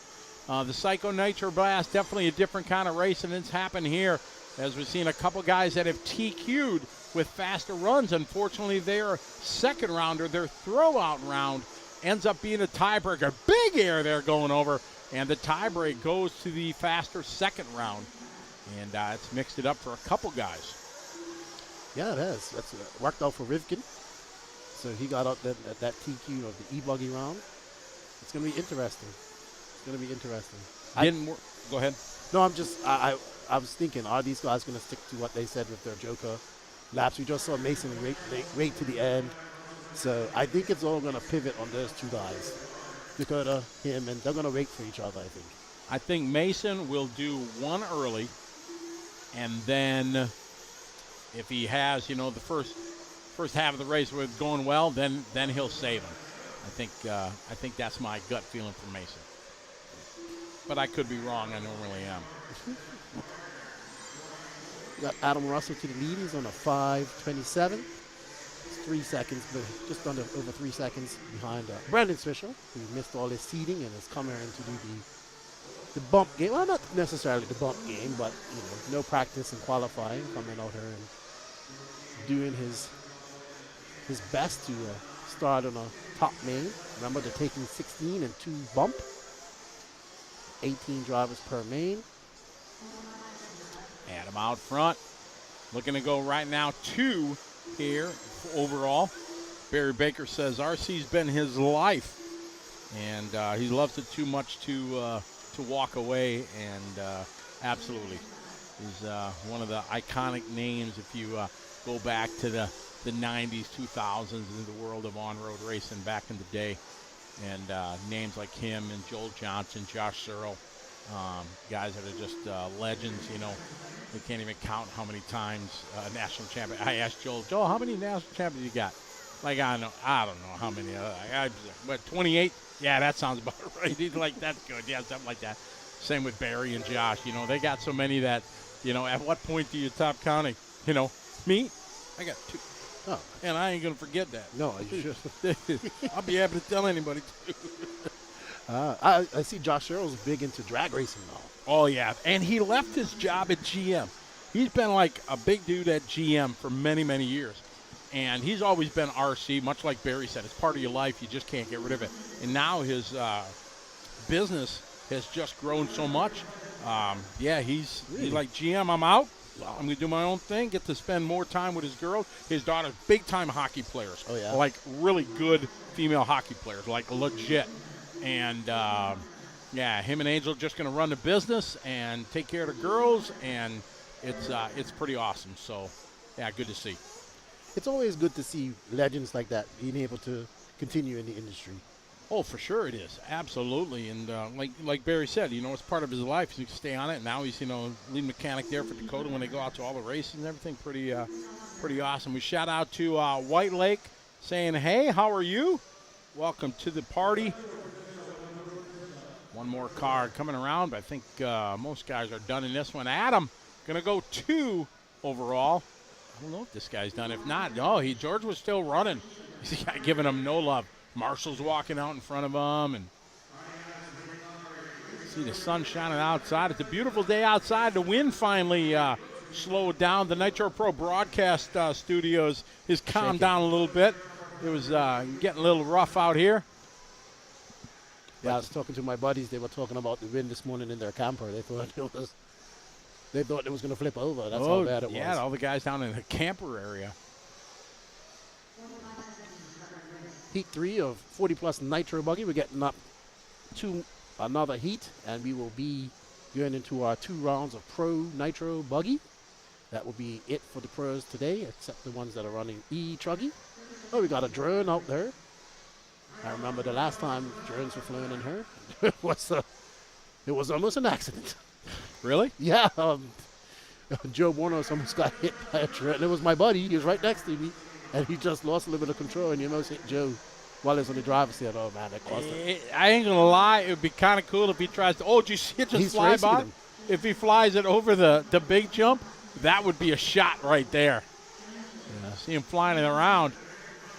Oh, he was coming on that straightaway pretty fast. He was getting it. Oh, wow. Whoa. He's racing with him. He is. Oh, this is cool. That'd be a good shot. Well, you know, a lot of the RC drone pilots got into movies. They're working for TV studios. They're working for NASCAR, World of Outlaws, stuff like that, driving the drone cameras for all the live. Yeah. If you look at all the major motorsports now, they all have they've cut the drone feeds following around, and it's pretty cool. And a lot of them guys were, part of the craze of, on drones and stuff like that, and they got paid gigs out of it now. Yeah. And the guys working for the movie studios are making mad money. Yeah, I would imagine. And it's still probably cheaper than doing helicopter shots and what you right, exactly. But they got, I know a couple of guys that were telling me stories about, the cost of these, 6 and 8 propeller drones that carry these big cameras and everything. And they got numerous ones there. So if they wreck one, they got another one on standby ready to go. That's what Colin Branch does up in the Pacific Northwest. He was online. Colin was checking in. He works for a drone making company. Ah, no kidding. So he makes those custom drones and whatnot like that.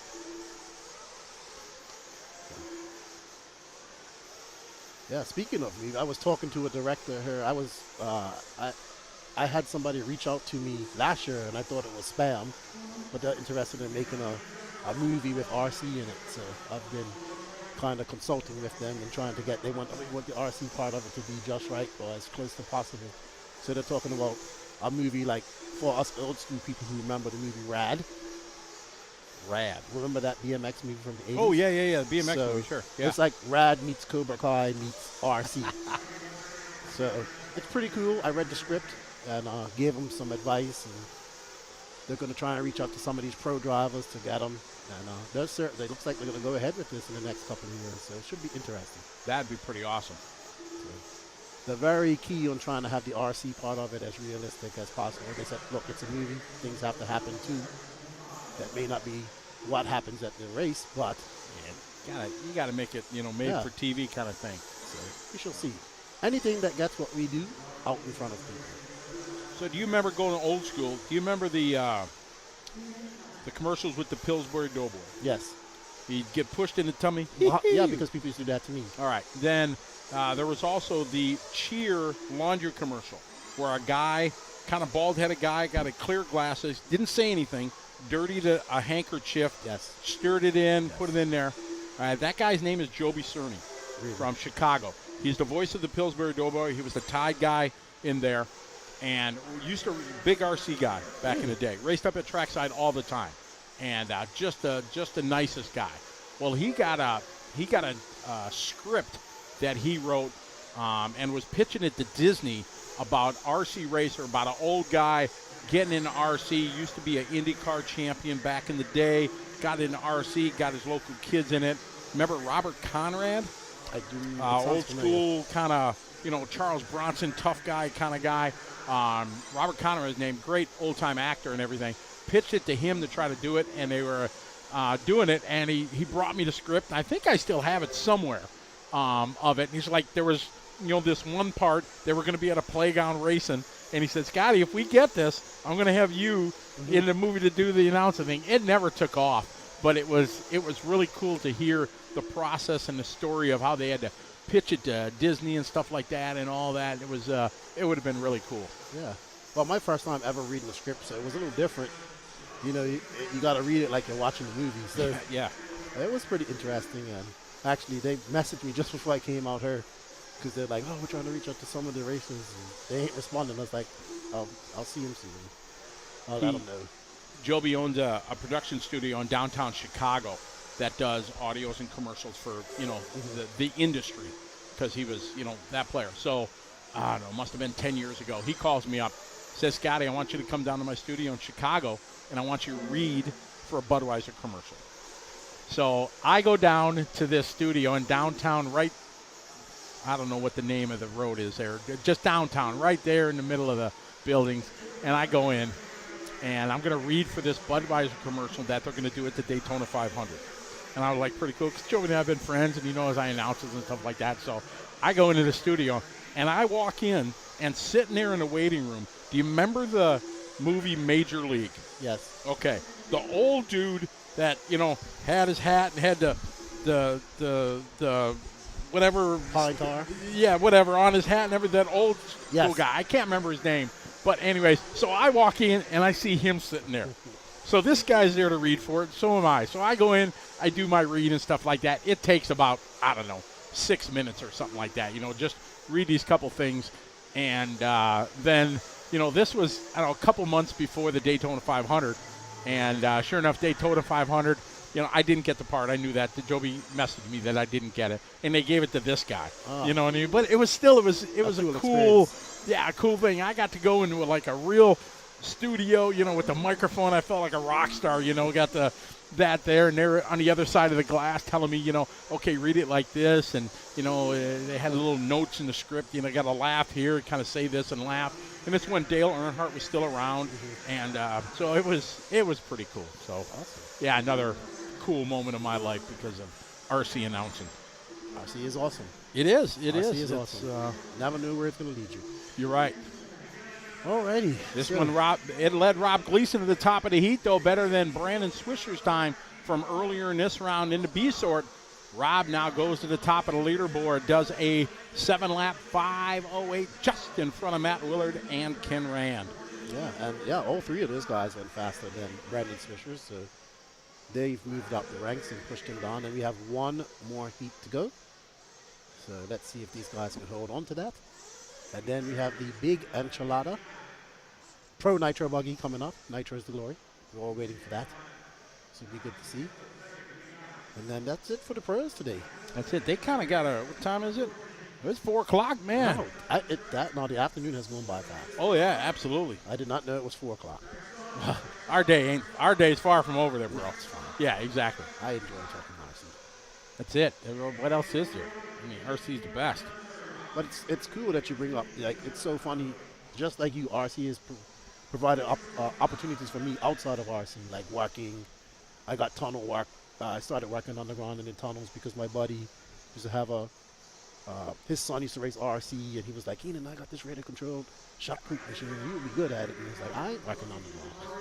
But then he took me to Ecuador for 6 months and, showed me how to do it. We had a big job down there, and it was literally a radio-controlled box, and you're controlling the beam, and you're spraying concrete. So, and that led me to jobs in Abu Dhabi, England, Doha. And all because of toy cars. Yeah. You gotta love it. Because of RC. Exactly. So, really awesome. It may be small and niche, but it's worldwide, and it's got a dedicated, hardcore group of people that just love it. So, makes it even better. Here we are, Heat 4 of 40 Plus Nitro Buggy. We got the Drake in this one. That all yellow car there, I believe. With all right. Yellow wheels. I'm going to go on the edge here, Lefty. You think Drake's going to do it? I think Drake's going to beat Rob's time. I know it's a gamble. You know what I mean? I know it's going out on the ledge. Well, but I mean, if he breaks, he won't beat Rob Leeson's time. If he breaks, I'm going to blame you because you jinxed him, you know. But, yeah, Adam Drake. And we got Don Elliott, who's another stalwart here at the Southeast. Yeah, Don races a lot. I think he races every weekend somewhere in the Southeast. Ever Lobos, Troy Weber, Aaron Buran, Rusty Milacek. But, yeah, Adam Drake out there in all yellow, probably running his practice body. This is one of the events that he does. He's able to run 40 plus. So. But there's no... well, he beats the Legends too, so he was beating the Legends at 40 plus as well. So Drake is still a good driver, and I think he has a strong possibility where he can probably make the Pro Man this weekend. He's really running strong in all his divisions. So it's looking really good.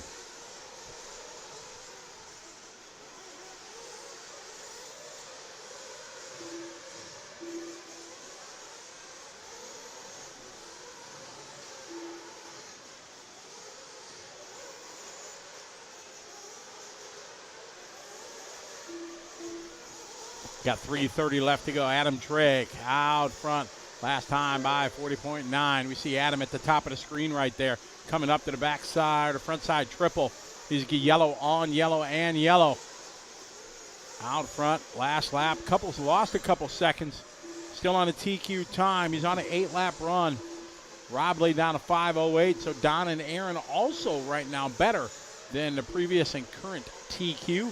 Here in round number 2 of our 40 Plus Nitro Buggy. You're watching coverage of the Psycho Nitro Blast 2023 style here on LiveRC.com, brought to you by the fine folks at TLR and the Racer Payout Program. You can go to HorizonHobby.com, look it up, Racer Payout Program, RPP is what it's known by. Pretty cool program that they have to reward their customers that go racing at local tracks, big races like that. This is a Tier 1 program race that they have, so it was part of the DNC. It's going to be part of the Silver State, so all the big races have a chance. So it's a really cool opportunity, so go check it out. HorizonHobby.com, look up Racer Payout Program. You can find out all the information. Big shout out to TLR, Horizon Hobby, thanks for their support, making it possible for Lefty and I and all the LiveRC.com crew to make the trip here to White Pine, Tennessee, bringing you coverage here of the craziest race on earth, 2023 PNB Psycho Nitro Blast. Yes, sir. And here we are following the Drake. Calm down a little bit, just throwing out some calm laps, I'd say. And just looking to cruise and probably get some feedback from the tire guys and let them know. That's where I think Drake is really good, like getting that feedback. And that's what happens when you can get him out there and get him on the track. And Really good. That looks like he just went past Aberdeen. Oh, yeah, that was your buddy right there. Adam sliding behind saying, beat it. I got to go. See you when I see you. And then Abba looked like he almost tried to take him out. I'm going to have to argue with him when I see him and tease him about that. Trying to take out Adam Drake. Come on, you know when a pro gets by you, you got to beat him in the next corner, try to run with him. I had a run last week when I was running with Dakota, and Dakota coming to lap me. And, I get it. All right, how far, that corner he pulled 2 feet on me. This corner he pulled 2 feet on me. You can see the speed they have, but you think you got the ability to stay with them. Then they just go. Beat it. Gotta go, Scotty. See you when I see you. Ooh, that was a good check up by Drake right there. That could have been ugly. Got on the binders real hard there. Let's see. Yep. Drake still hasn't done his. Ooh. I see more guys are going for that inside line. Now, he kind of stayed on the concrete and then hit the inside line at the end. Used it almost like a berm to slow him down. Adam maintaining an 8-lap run. So he's going to take the Joker lane. He's right now on 8 lap. If this is a good lap, he should be able to hang on at 8 and then hit that Joker lane, drop a couple seconds. So a solid run for him. Rusty in the 2. Rob going to go 3. DJ, Don, T. Roy Weber. Come on, Troy. Troy, one of our homies from back in the greater Chicagoland area, running a boat wheel up there. And Adam goes Joker. Oh, gotten checked up a little bit there. That guy went wide. I don't think Adam was expecting that. So Adam going to start lap number 7 here with a 38.4. Probably lost about 3/4 tenths of a second. Adam got a solid hold on this one. Just a tick in front of Rusty. As he said, I'm sure Adam going to give some feedback to the team. Adam will take one for the team. He'll try new tires, try new setup, trying to figure out something that's going to work better. Using this to get some more track time. And probably just having fun. Oh, yeah, he's having a good time. Yeah, the more guys to see going on that inside line. It's going to be interesting to see if they follow Spencer Rifkin's whole line on that side. And his car looks good. Drake's car looks steady. It's calm. He's got it dialed in. We got a good shot there at the pit lane. Here's Ronnie Rivkin down there. There's Ronnie. Took me getting for a Adam's tour. car. Oh, he's pitting the Drake? I guess, yeah. Ronnie, your hair looks good, buddy. Ronnie's always worried about his hair looking good. It looks good. Yeah, he took me on a tour of his pit trail at DNC. Showed me all his nice car RC. Yeah, he got a nice setup, yeah. He does have a nice setup. So. They're sharing a trailer here from one of the guys from the area. And him, Adam, and Joe, and Mayfield are all in there. All right, here we go. Look at these guys. These guys look familiar. They're Dakota Fend. Rocking the headset up there. Spencer Rivkin. Here, Brandon Rose. Look at these guys all like getting their spots. My spot. There's Mayfield. All right, these gladiators ready to go at it. This is like the Coliseum. Kind of is, yeah. So, getting out to do some battle with their weapons of choice. Got RC related. There you see Mike Sontag there getting ready for Tater. Chloe, got Fed, Billy Fisher. Ethan Mechanics down. We got the King. All right, we got the interview that you did earlier here with Dakota Fenn. We're going to throw it to that here during warm-ups. I'm here with Dakota Fenn, who took a phenomenal TQ. After you made a mistake on that first run, that first jump, how are you liking this track? What changes have you made to your car, and what tires are you guys using out there? Yeah, track is fun. I actually really haven't changed a ton. Yesterday for seeing the track was pretty dry, had a lot of grip, and then today the track's a lot wetter. So not quite as much grip. Definitely changes kind of how you drive, the steering input used and stuff. So had a couple of mistakes this round on that back little anthill jump. So I had to clean that up for the next round. Got pretty lucky in the last lap. I clipped it again and landed on my wheels and was able to still do the double. So we'll take it and we'll clean up for round 2 and try to move up a little bit in Truggy and E-Buggy as well. What's one of the hardest sections for you out there? Well, I guess probably that back section now. It wasn't up until this point. Like I said, just with the wetter track, it takes a lot more wheel input to get through there. So the car kind of changes a little bit through there. And there's just a couple lines. There's that kind of drop down section you can jump over before the big double. So there's a couple lines you kind of have to hit key, but really just trying to be patient and keep that intensity up. So been running green reflexes the whole time, and then just depending on how much grip there is, gluing the foam or just keeping it standard. Awesome. Any mechanical changes you're going to make to the car for the next round?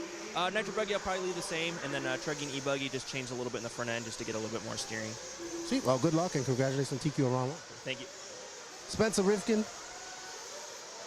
All right, there you go. A few words with Dakota Fenn.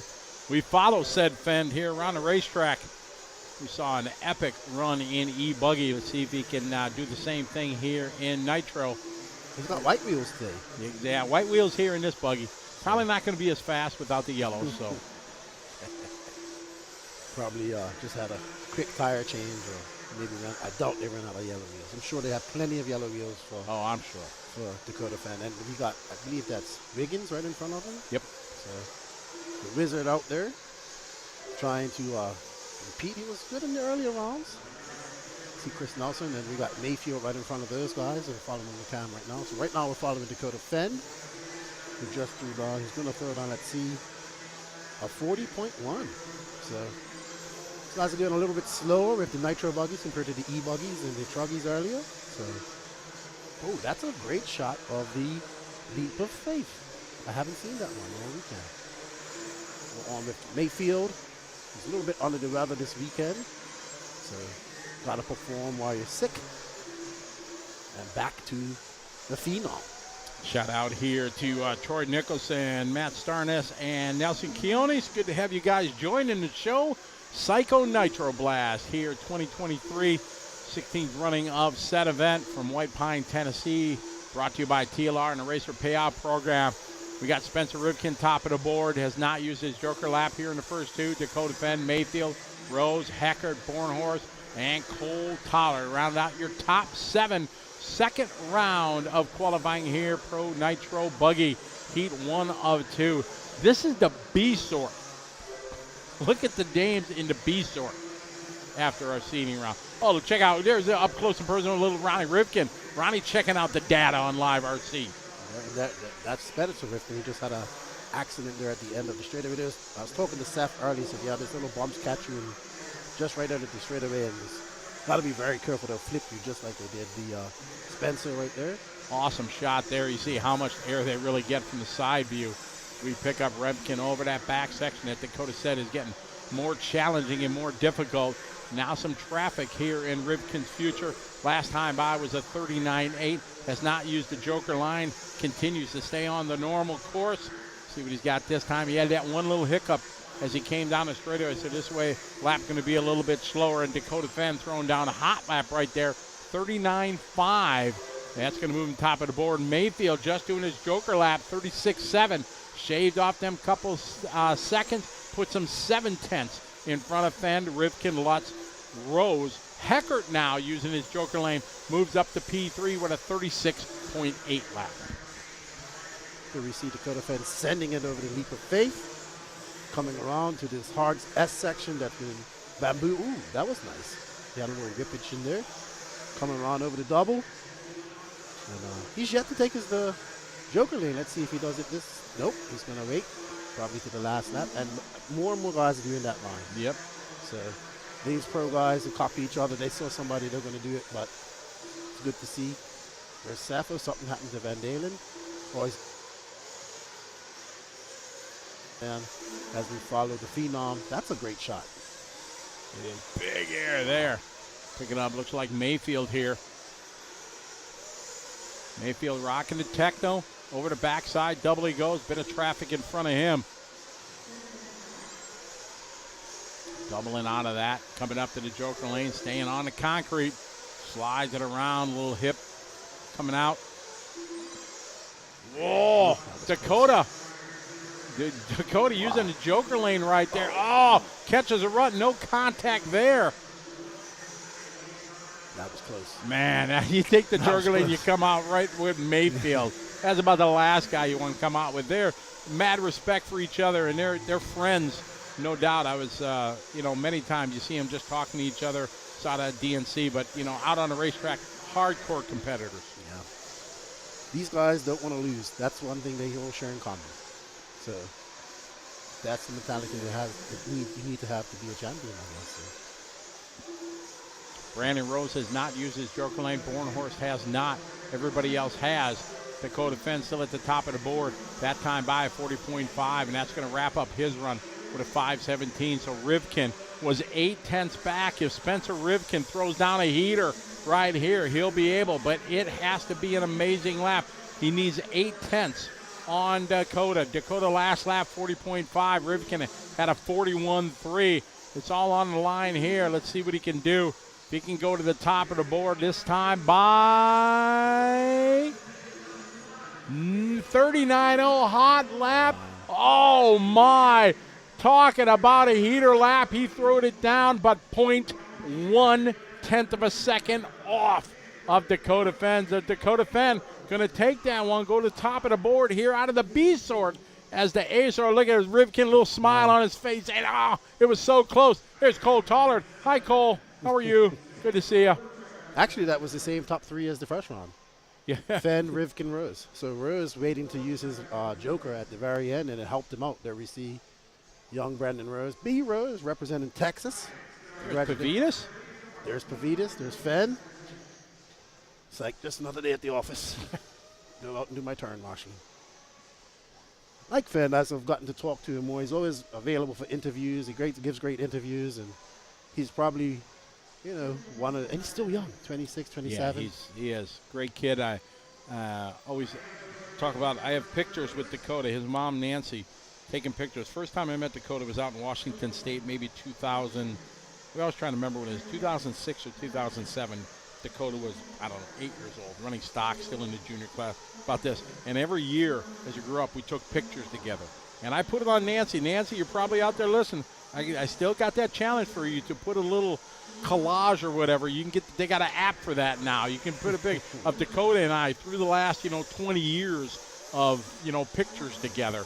And him and my daughter were just such good friends while they were growing up. And, so challenge is out there for you, Nancy. You got to put that collage together for me. I felt bad. Every time I would pick Dakota at a big race, I would jinx him. Something would go wrong. It's Scotty's fault. So much so that guys are like, stop picking him. So finally, was it Masters of the Dirt last year or something like that? He won. Okay, the jinx is over now. So I got accused of the same thing. Oh yeah, it always happens to me. Exactly. So now I can pick him. I got no worries anymore. The jinx is over. It's it's no longer Scotty's fault if something happens because Dakota has broke the jinx. Yeah, I used to, people were like, stop picking Fenn, please, online. Exactly right. And then I went up to Barry after he won, and I said, you can tell TLR to send a check in the mail. I stopped picking him. But it's good to see I'm not the only one that got accused of jinxing him. So, but he's a phenomenal racer, man.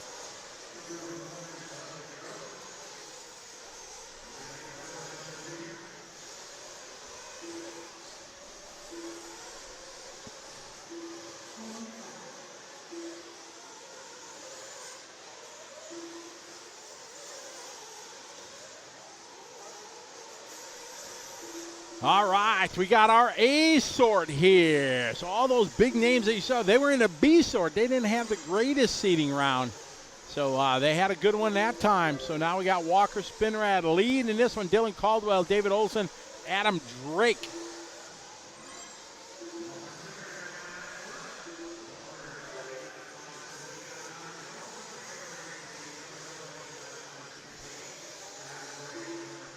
Okay, so I got mud on my face here. Normally, the second heat is the fast heat.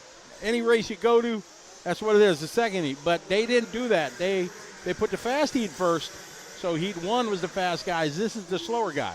First time I've ever seen that. Usually the second heat is always the A sort. So that's why, okay. So I just thought they had, so.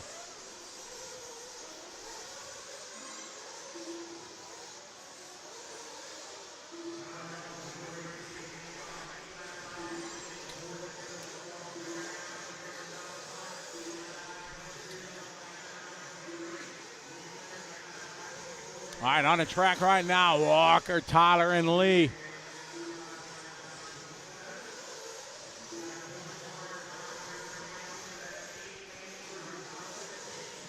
Pro Nitro Buggy. So these guys are going to be done early. Man, they got time to go out for dinner.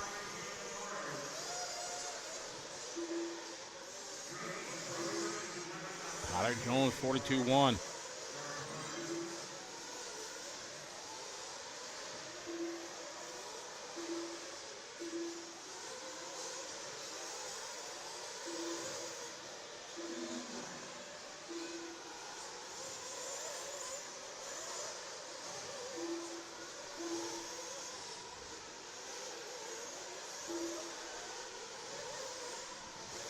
All right, Spinrad 41-1, Lee Setzer 41-2, Tyler Jones 41-7. He's trying to crack into the top 10.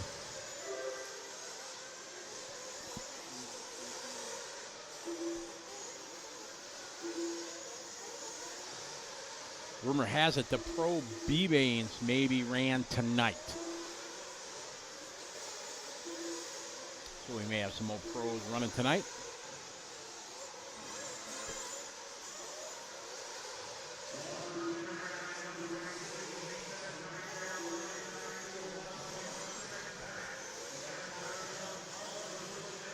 Tyler getting cheered on online. David Olson now to 4. Little Donnie Ward. Big fan of Little Donnie. And Seth followed by Dylan, Julian, Tyler Hooks, Adam, Cade, Joey, Jake, Jonah, Caden, and Spencer Klein unfortunately not making this one.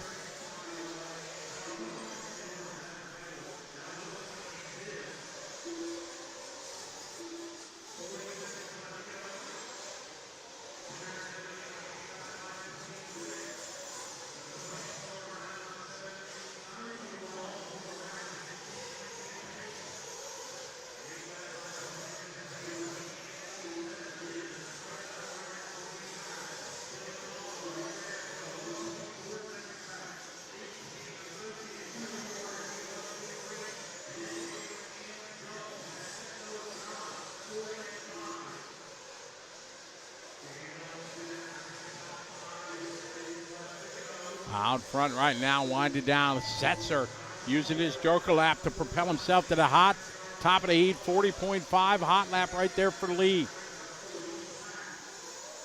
Lee ran now 7/10 in front of Walker, in front of Seth. Tyler Hook's the only one not using his hot lap. So he's 7 seconds out, 8 seconds out, so that's going to move him up 3 seconds. Should put him maybe to 4th or 5th. For Hooks when Hooks crosses the line. No, it doesn't. Hooks has a tough Joker lap. 43.8 for him.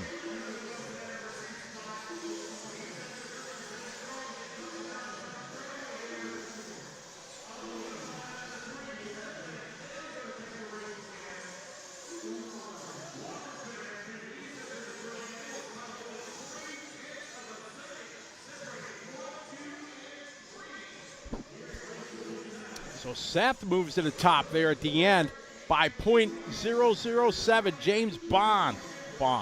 James Bond. 007. Seth takes this one. That moves Seth to a 9. Walker going to get a 10 for the round. Seth are going to get an 11. Dylan 14. Tyler Jones gets a 16. See, yeah, coming in. Good shot there from TLR. Pit lane cam. See Jared, Spencer, everybody looking at the top 10 right there. Spencer Hecker getting a 6. Good for him. Looks like got a little water going to be laid down here. We're going to throw it down the lefty track side for an interview here with our top drivers. Hey, we're here with Dakota Van, TQ second run, TQ of Nitro Buggy. How you feeling? Yeah, car was good. We left it the same as Q1. Like I said, the track's drying out. The groove was coming up a lot. So I went to Green Relapse by J Concepts that time.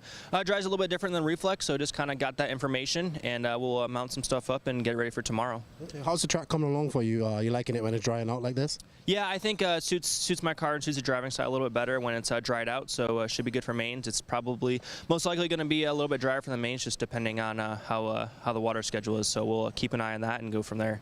See, congratulations. Oh, I got to ask you, what is your strategy for your Joker laps tomorrow? Yeah, you know, obviously starting out front, you want to stay out front. So I'm probably going to take at least one in the beginning and then kind of just see where it goes from there. It's always nice to have a little bit of clean air and be able to just run your own laps and not be battling with anyone. So obviously a lot of strategy with that, and it's going to be important to be talking to the pit people and kind of keeping up to date on that. Sweet. Well, good luck. Get some rest and see you tomorrow. Cool. Thank you. Awesome.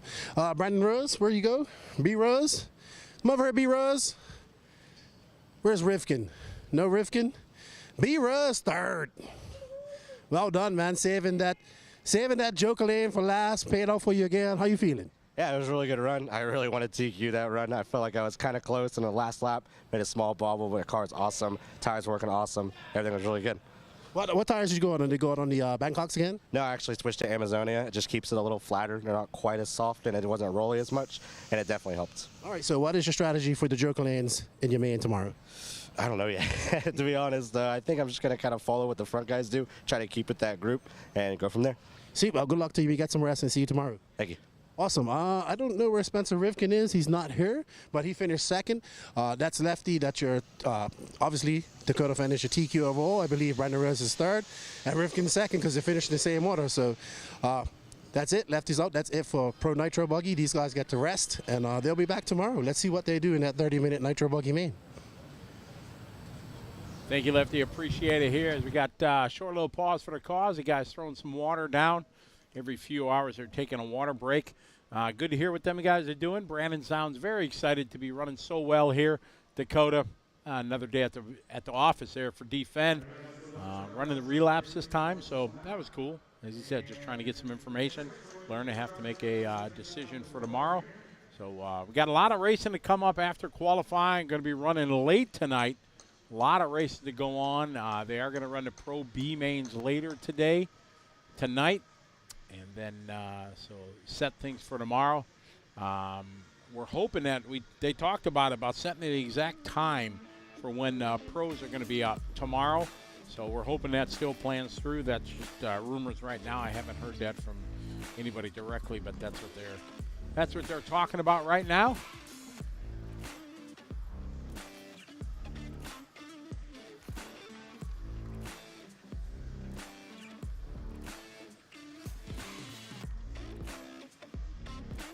All right, while they're doing a little water track right now, you see it there from Tekin Track Cam. We're going to be back here in just a moment, continuing coverage of 2023 Psycho Nitro Blast here on liverc.com, presented by TLR and the Racer Payout Program. Stand by, we'll be right back.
We are back at it here. Race number 28, Electric Truggy.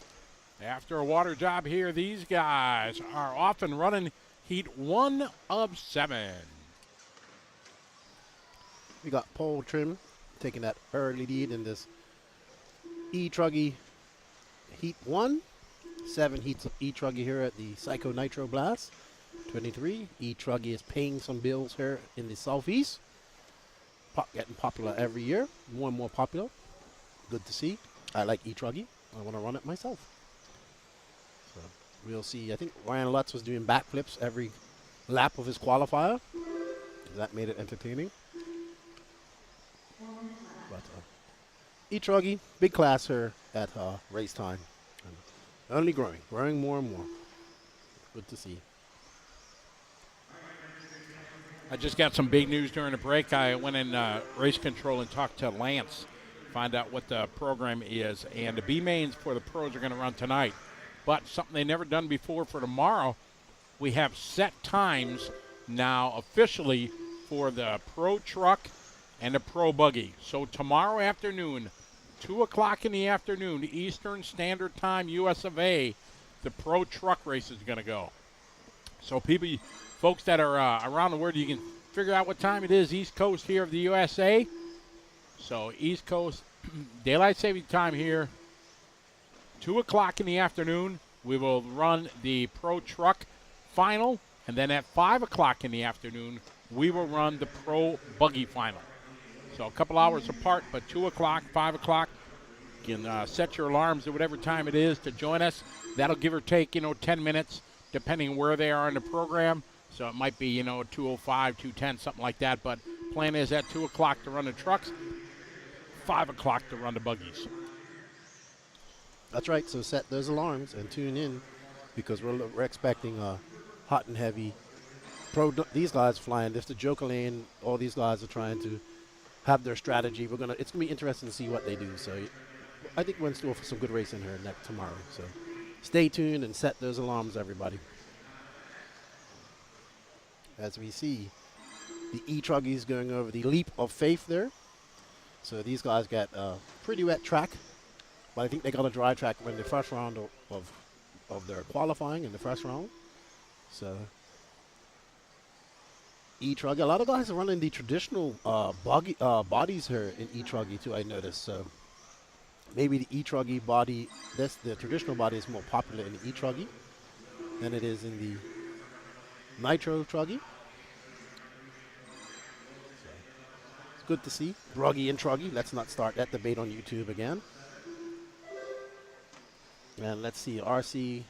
Yep, good job. Everybody's saying good job to B. Rose. Yeah, very good for him. I'm sure he's pumped. And hopefully he can put it all together and got a good finisher in his mains tomorrow. So be good to see. He needs it. I think a lot of people need a good finish tomorrow. Unfortunately, only one can win, but some of these guys will be happy with a top 3. Some will be happy with a top 5. Of course, some won't. But that's racing. It's called racing. It's not called winning. So. Yeah, the top guys, they all want to win. Of course, they get second or third. Any of us would be stoked to have, a podium at a major. But those guys, at the elite level, they want to win. That's what drives them. That's what makes them such fierce competitors that they are. And they just want to stand at the top of the box. Not everybody can, but everybody wants to. Yeah, I was telling my buddies the other day, I said the mentality that these top guys have is no different from any other pro athlete. It just happens to be in RC. So, when you look at guys like, I will use Tom Brady for my American fans, but all my English fans European fans who watch football, soccer, Cristiano Ronaldo, Messi, these guys, the same attitude. You have to be. So they have the talent and they have the attitude to win. It's just in RC. It's not in any other sport. So same discipline. So Brent says, I run buggy body on my E-Truggy. Brent Jackson of RC Body Armor down there in Texas. Andrew Later Will in second, Justin 3, Kyle, Cody, Gavin here, top 5. These guys getting their second round of qualifying. E-Truggy 7 heats deep. One of our largest classes this weekend. Over the front side, triple leg L. Just past the halfway mark of this round of qualifying. Pros are done for the day, but the B mains will be run later. I'm guessing probably 8, 9 o'clock, something like that. The pros will be up. Racing going to go till 1 in the morning here at White Pine, Tennessee. Tough to run so late, but the good side is they might get done before 9 o'clock. I think last year they ran till late. I can take a look what time they ran. Will out front looking to set the pace here in this first heat of round 2.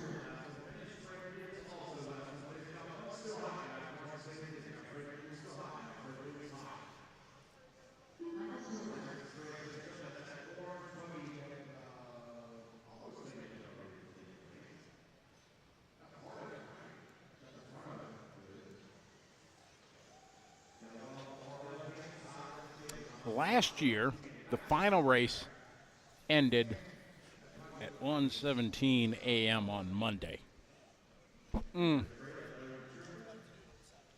Definitely better to do it on a Saturday. Yeah, better to run some lower mains, and hopefully it can get a few hours from that. But, yeah, that was 1:17 in the morning. That was late. Way too late. Well, we've had some late mains at DNC here. I remember the Truggy main went off at about 1:30 one night. I think it was 20. One of this. We had the rain and it had to. Oh, had to postpone it. Yeah. Yeah. So they got finished. They got done around 2 in the morning. So that makes for a late cleanup.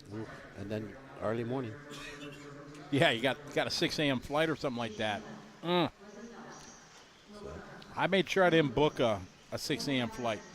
So I got a later flight. So just because I knew they got done, we got done so late last year, and there's nothing, man, that's the hardest thing, getting to bed at 1, 2 o'clock in the morning and getting a 4 a.m. alarm. Yeah, definitely. So we might drive back down to Charlotte. We'll see if we finish at 9. Go down to my. 9 o'clock, I'm being very gracious on that. You don't think it's going to happen? I won't bet no money on it. They got a lot of races, a lot of 20 and 30-minute mains to do. So it's, figure 2 mains is an hour. So it's if we got 49 races, so yeah, it's a lot. But this is what people come for, and the people have to race. So right, and they know what they're getting. They know it's going to be late.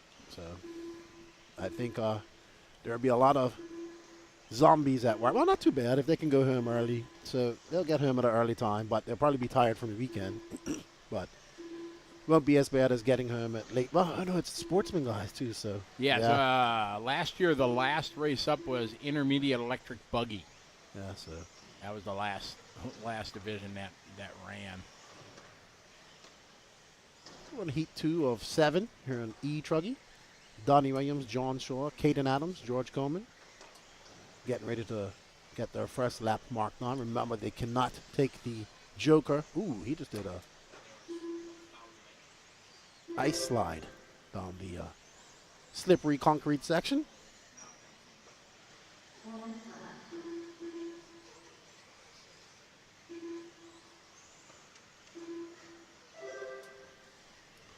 What's up, Rick Springs, tuning in from Pasadena, California. Tony Firth, good day, tuning in from, I believe that's the, is that the onward guy from Australia? Yes, it is. Yep. That's my man, Tony Firth, PDNR. Yes. I went to bed last night to the sultry sounds of Tony. He was doing his pit walk, and it was awesome because they got the pre-worlds down there for the GT. GT World's going on right now in Sydney. And he was walking around talking to everybody. I was like, man, this is my boy. I got to watch him. So I sat and laid in bed for like 45 minutes watching his videos on the phone. And it was good. Yeah. He reached out to me. I've talked to him a few times. He does some good work down there in Australia. And I believe you guys were at was it the Worlds last year? Late last year? In Asia? Well, he was, his son ran in Bangkok at the 200 millimeter Worlds. and they were doing it. And his mate, Braden Stanley, young kid, I don't remember how old. Braden's now probably 15, maybe 16, made the A. Oh, wow. Yeah, it was awesome. Proud of Australia making the A at the World, so it was pretty cool. But yeah, Tony does some really good stuff with his pit interviews and everything like that. And he helped me out with our Asian On-Road Championships a couple weeks ago in Brisbane, and he's going to help me with some of the events that I'm doing in Asia with my Asian Buggy series and everything. So he does some great stuff, great graphics designer and everything. So yeah, he's part of my A team now. Yeah, it's good. It's good. He's shared a lot of stuff with me at the 10 Scale Worlds, and I tried to share as much of it as I can on my Facebook and my personal stuff as well. I'm like this, as much content as we can about RC. Oh, did he break? Ooh. That car looked like it broke just now. It did. So. Heat number 2 of 7, electric truck. Round number 2 of qualifying. Race 29 on our way to race 49. Then we got a bit of a break. Going to do a big jump contest. And then we are going to go to our lower finals. Got a whole bunch. They're going to be racing till 1 a.m. Then we start tomorrow morning. I think they're rolling out at 6 a.m. I should message Lance to find out if that is the plan again. So we have Vincent Hall, Donnie Williams, Merrill Mitchell, your top 3. Will Almeida set the previous TQ with a 7.532.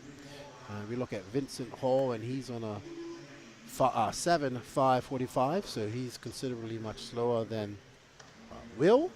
So he's not gonna. Doesn't look like he's gonna beat that TQ in this round.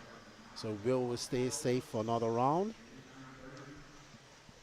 And we have a nobody Truggy out there. So he said no traditional buggy, no bruggy body, just zero body. Wonder Woman. Invisible body. Oh, saying beat it. And we haven't seen any more lipo fire since that big rage that we had this morning. I know, don't jinx it. But wow, that was pretty epic. Fire. So hopefully that racer got his car fixed, or I don't know how much the damage was, but hopefully he got some replacement parts. It's a little bad if he didn't, but unfortunately that's what happens sometimes with the lipo battery power. RC Victory. And Donnie Williams has a YouTube channel. Okay, you should put it up in the chat there. RC Victory Lane. I did see the aftermath Rockin' Coupe. Mark Santeria had a picture of it. Oh, he did? Oh yeah, it's just like. Is it on his page? Yes, it's not much. It's not much of a body left. No, I'm sure. What's the chassis look like? I don't know, but. So, there we have the bodiless Truggy out there, getting some. Oh, is he got one more lap? No idea who this is, but he's bodiless. Oh, I didn't know he put a post up with me. Yeah. Oh, I didn't see that. That's how I knew you got 100K. Oh, man. Wow, I'm really famous now. There you are. I'm on MSM's Facebook page. Oh, that's awesome. I can read this here. Well, that's good. Exciting TV. Sorry about this, but hey, I'm on Mark Santeria page. That's a big deal.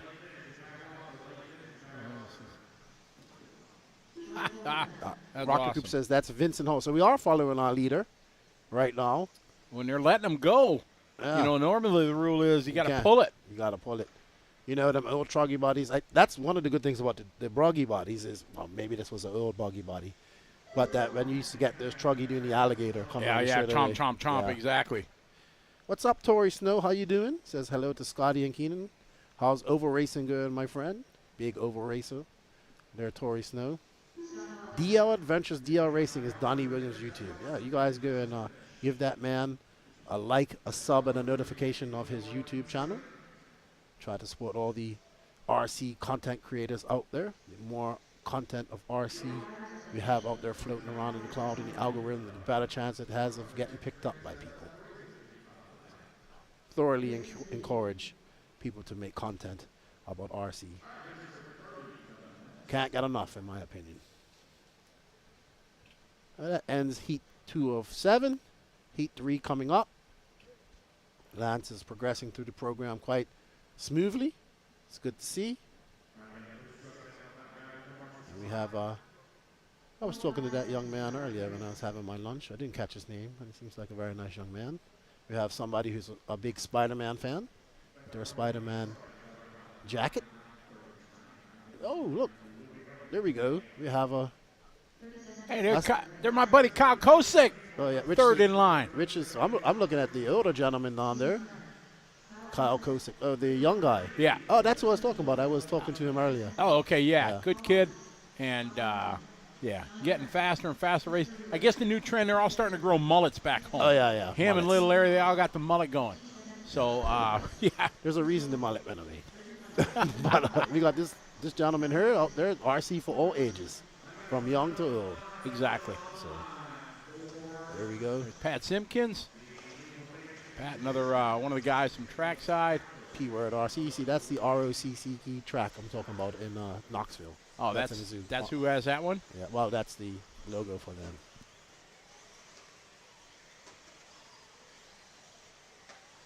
Jeremy, you guys need to put together a PNB Crash and Burn episode after this one. I'm sure they got some good footage out there. And going good, I'll be there again next year, all right? Dylan Caldwell said that buggy was fine other than the body and a little burn spot in the center diff. So that's good. So I'm sure he needed some new ESC, maybe need a new SC, but it didn't get damaged, so that's good. Oh, that's good. So the body and a little burn on the spot on the center diff. Good stuff. Hate to see somebody this weekend come to an end. So, ooh, that was close. That truck just jumped into the straightaway, and wow, those cars were coming at full tilt and just missed him. Lucky for everybody in that case. As he goes over the leap of faith and crashes on the other side. And watch out, Marshall. I don't think I've seen a jump send you this big since. Here we go. He comes up, gets it wrong, way over there. Look at this. Whoa! Whoa. How did that? That was close. That had good instant replay. Carnage written all over it. Very lucky for everybody involved.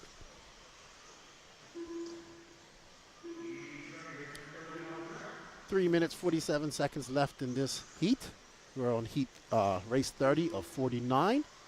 Remember, like Scotty said, after this we take a little break and go to the whip it competition on the big jump, and then get the main set up, and we will be running to roughly 1 o'clock tomorrow morning.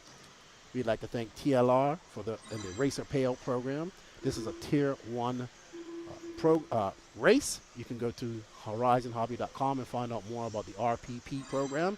If you're running any of their products, the Spectrum, aka Proline, TLR products, I think they have a few more, you are eligible to win some crash money. Help pay for some of your racing. Oh, that had disaster written all over it, as we saw that E-Buggy, E-Truggy accelerate at massive velocity up the leap of faith and take out another one. Oh, we have a E-Truggy with a clear wing. Oh, must be an X-ray E-Buggy, E-Truggy. Could be. They seem to be the only ones running the Lexan wing.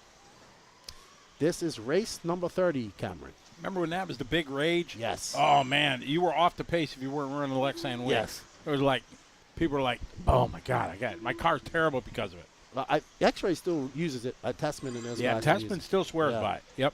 So, how about when Ungaro lost both sides of those wings and just had the middle part from the J Concepts at the Neo race? And I don't think he had to worry about wind and all that stuff in there, but it was amazing what he was able to do. I think Ungaro would do well at a race like this. I'd like to see him come over to something like this one day.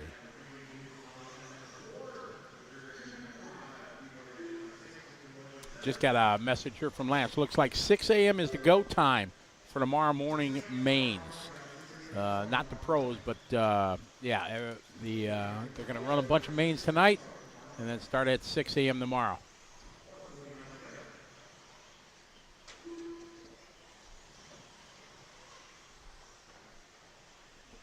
On the track right now, race 30, just past the halfway mark here. Qualifying round number 2. Got Zach right out front, just to tick off of Will Alameda's time by about 2 seconds. This is Heat 3 of 7. Electric Truck, our biggest class. Or this or Sportsman, isn't it? Sportsman? I think BJ had Sportsman it E-Buggy written, is the yeah. biggest. Or they're very close, give or take a few racers. Yeah. But definitely E-Truggy is huge here in the Southeast.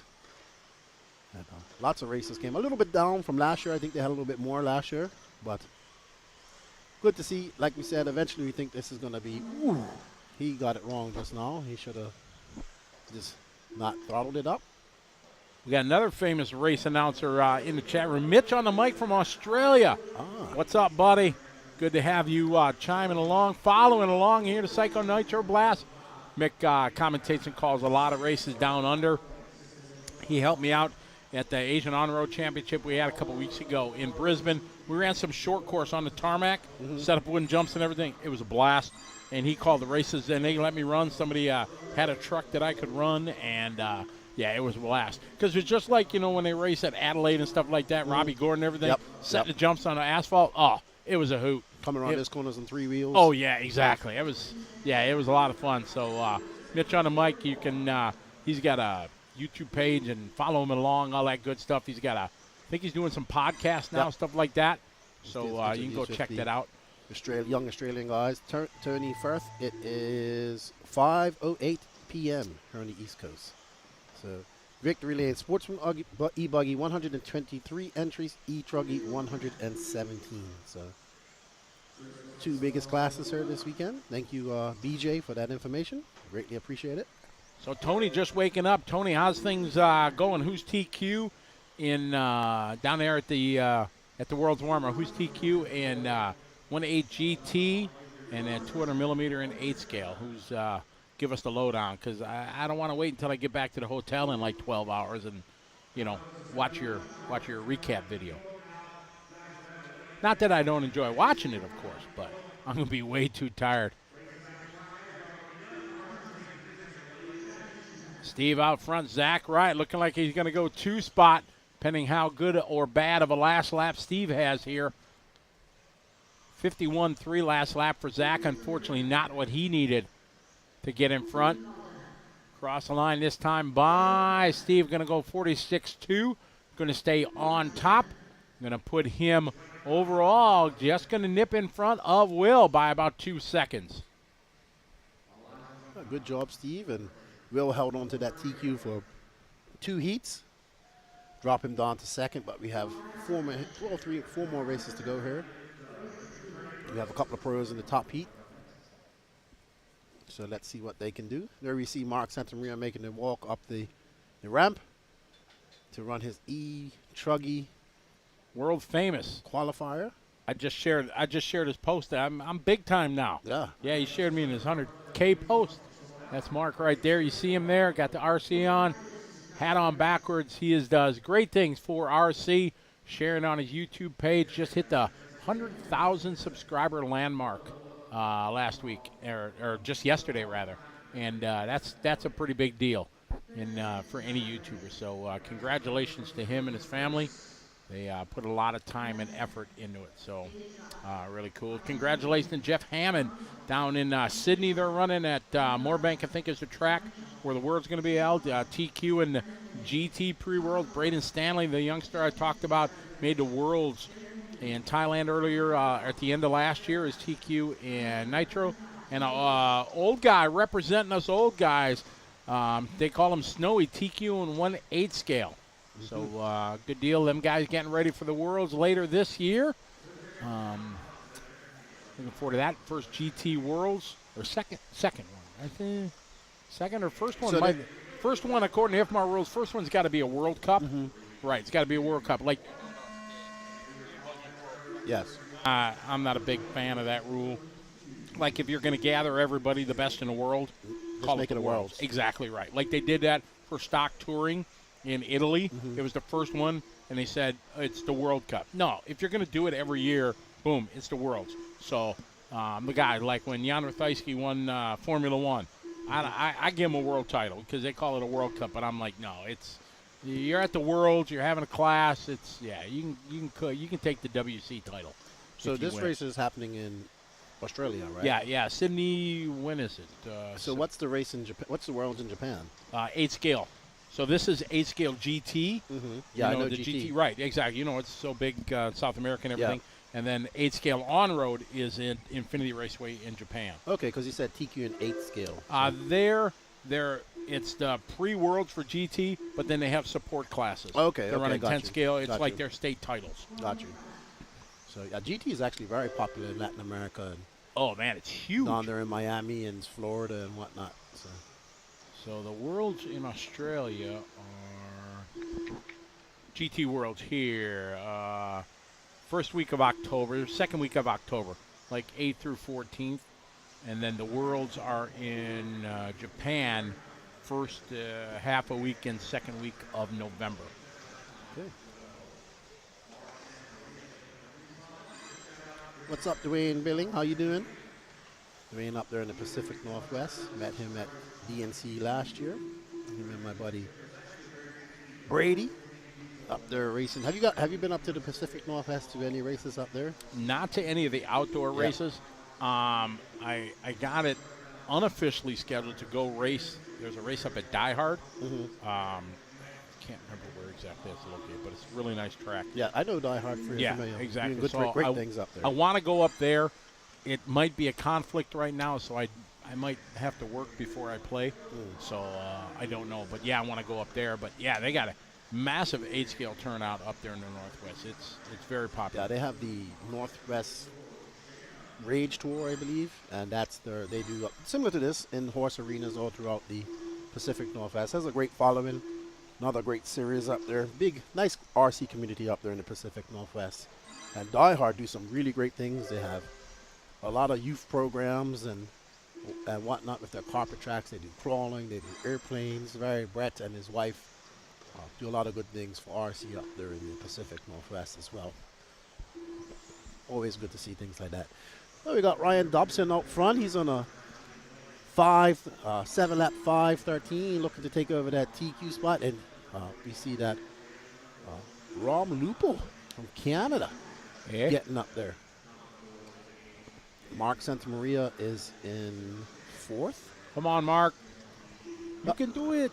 In 4th, and he'd be looking to try to get up into that B main C. Oh no, I think he can get up there. Let's see how it goes in the next the next heats. Following our leader, Ryan Dobson, across the line right now. Shout out to Cody Mearford. Cody, what's up, Cody? Thanks for laying whoops on me last weekend in truck. I appreciate that very much. Thank you. Hey, got a little Larry. Larry the 4th. Get him ready. No, we're not going to break in race 33, Larry. Come on. No. Think positive.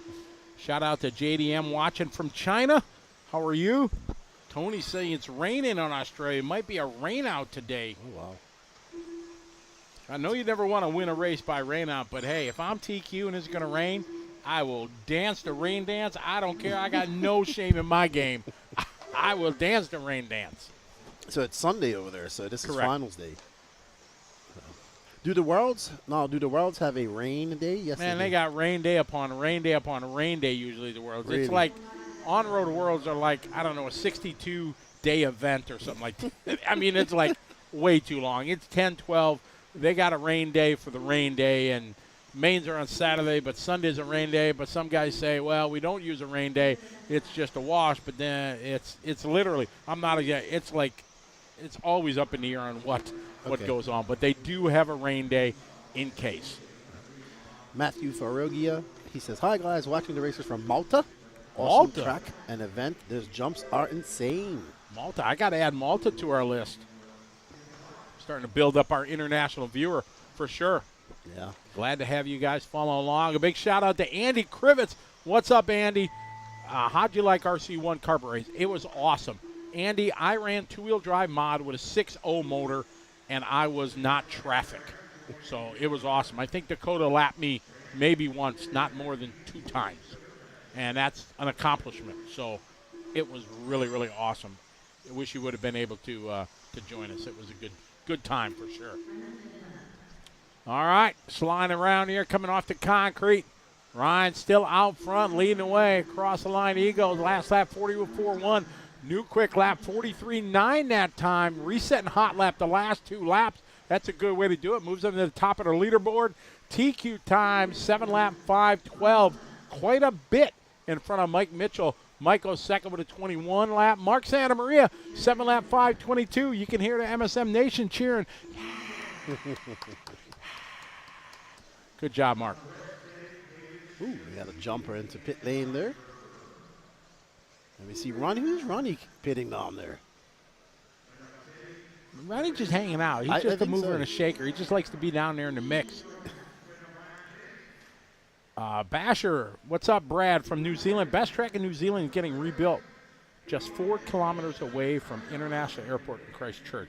That kind of sounds like a sales pitch there, Brad. All the Kiwi guys are on me now. Scotty, you got to bring the Asian Buggy Champs to New Zealand. Yeah. Oh, yeah. So, I think they're getting every time they can just a little subliminal reminder to me, Scotty, New Zealand. I always want to go. Bucket list place again, place I want to go. If we have a race there, I'm definitely taking a couple days afterwards to see that amazing country. So, yeah, that would be pretty awesome. He says, do these cars have an altimeter? I'm surprised the Nitro cars aren't still to the barometric pressure. Yeah, because they're changing atmospheres. What is it? Every 33 feet is a different atmosphere change, I think what it is. That's a good one. At least when you're scuba diving. I know they say every 33 feet is an atmosphere change. I don't know if that's vertical also, but I'm sure the throbbing brain will know. That's funny. Yeah. Hey, what's up, Tim? How you doing, Emerson? How you doing, man? How's the little one doing? Good to see you. Next year, met Tim and his young. He just had a little newborn. Had him in a little X-ray onesie out there in Charleston, Monk's Corner. There's all a those good guys up there. There's a good picture of the big Beep fans. That's the name of their fans. If you look at it, it's like big ASS fans. That's the name of them. Yeah. And they're like, they move some air. Most I mean, definitely. what's that got to be? Like 30-foot span? Well, if the jump is 36 feet from peak to peak, you look how big that fan is. It's bigger than that. Yeah, that's a huge fan, and there's quite a few of them in the building. So. Yeah, but not as good a view as this Tekin track cam when they're coming down. Yeah, they definitely look a lot faster in the Tekin track cam. And I think our scoring is messed up. Yes, because we are. We'll see this time if they come by. They started their first lap, so this should be completing lap number 1. Yeah, so it looks all right. I think this race 32.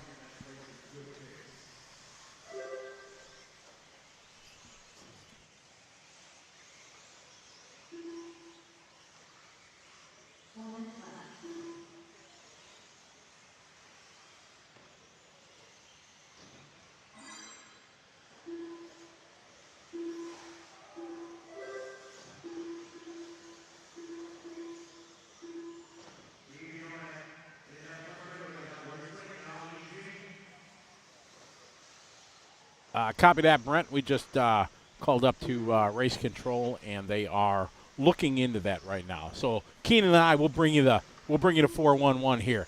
Got Dylan Green out front, 42.3 last lap. Josh Sargent, 43.4. Josh coming up to the big triples right now. Over the triples is your leader. Ethan Voorhees just took over the third spot with Joker Snyder right behind him. Another Charleston. He owns Sumter RC. The Orange Shirt Crew. Marcel Graham Bell in 5th. Wesley Knapp right behind him, and that just changed as these guys go through their Joker lanes. But Josh Sargent has yet to use his Joker lane. He still has that available. Maybe he's going to wait to do that at the end. We shall see. One of my favorite parts about calling this race, obviously it's a great race and everything, but that Joker lane, it just makes for so much excitement going in. We've seen it in 5-minute qualifiers how it can change the complexity of it, let alone in a 30-minute pro final. It just leaves so much on the table. Guys come out, they're battling, and they take a Joker lap, and they got some clean track, and it's pretty exciting. So, the Joker lane, I'm a big fan, huge fan of the Joker lane. Yeah, it's going to be. I keep asking these guys what they're going to do. I think it's all going to be on impulse tomorrow. The smart person, the person who uses their Joker lane smart and doesn't go with the impulse is the one that's going to benefit the most, I think. Yeah, because once you use them, man, if you screw up, you got you got no. I think you got to have the discipline to just know that these guys, you're still racing for position.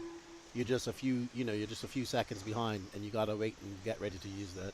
There's jerk. Ooh, that could have been ugly. We are following this all gold E-Truggy, going up over the leap of faith, comes down. I believe we're following Josh Sargent. As he comes up through the double section, came through that S section very smoothly. See if he's able to double. He does nicely. Oh, a little bit too much rip. Slides around onto the concrete. Gets it woed up in time. Marcel right in front of him, 44-0. Let's see what he's got this time by there for Josh, 45-1. Still at top of the board. He's used his Joker lane. Only Joker and Nathaniel have not used their Joker lap as of yet. Yes, overboard. It is a cool thing to have. The Joker lane adds some real coolness to a race. So I believe we're on board with Josh Sargent, and he's that old gold, bronzy, could be yellow car. Can't really tell from this position, but he's out there doing some clean laps. He's now on a 7.506, so that's going to drop Ryan Dobson down from TQ if he stays on this trajectory. And the next nearest person is Marcel Graham Bell with a 7.511. So those two are looking to get past the current TQ of Ryan Dobson for 7.512.7. Let's see if these guys can keep it clean and get themselves a TQ for a while. We still have 2 more heats to come. Top heat. Oh, that was a good save. And just got to calm down. You can't make those little mistakes like he just done. He's in a good position. Just keep it smooth. Got a little drift action going around that corner. We can see the wheels turning opposite direction to get him around there as fast as possible. And we're coming to the end of this qualifier.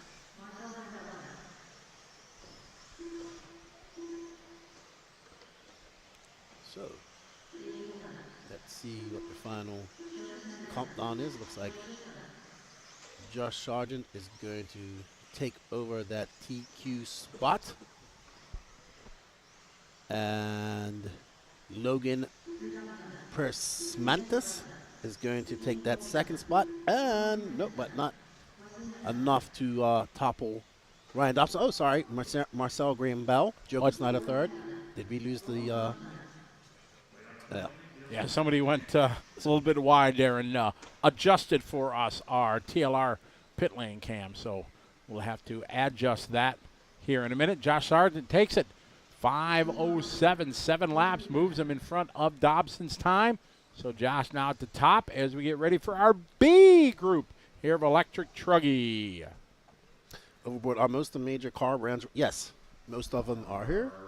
I mean, cars that have an E-Truggy, but I think all the brands are here. We see. I think so. We've seen WRC, S-Works, Mayako, Trinity. I'm sorry, not Trinity.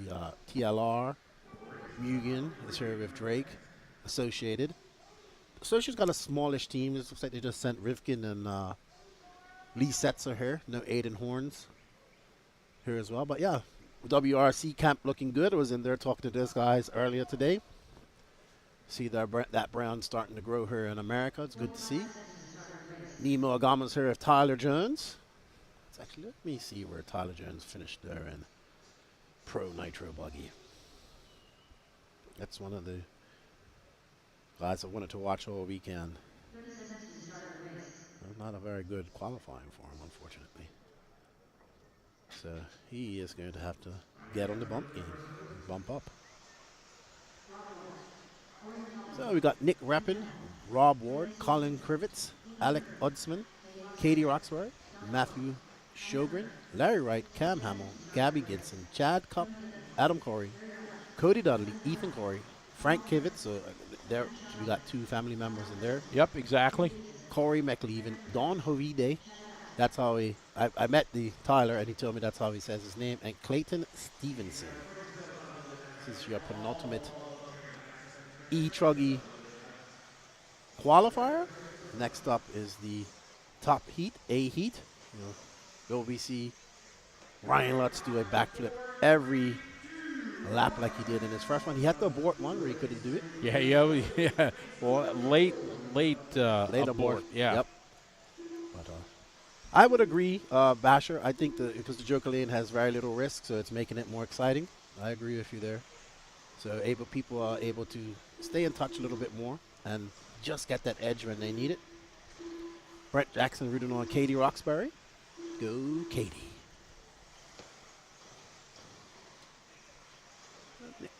These guys get their first lap under their belt. They cannot take the Joker Lane on the first lap. For those joining us who are watching us, we now have 526 people watching. It's been steady. We've been a steady 500 to 526.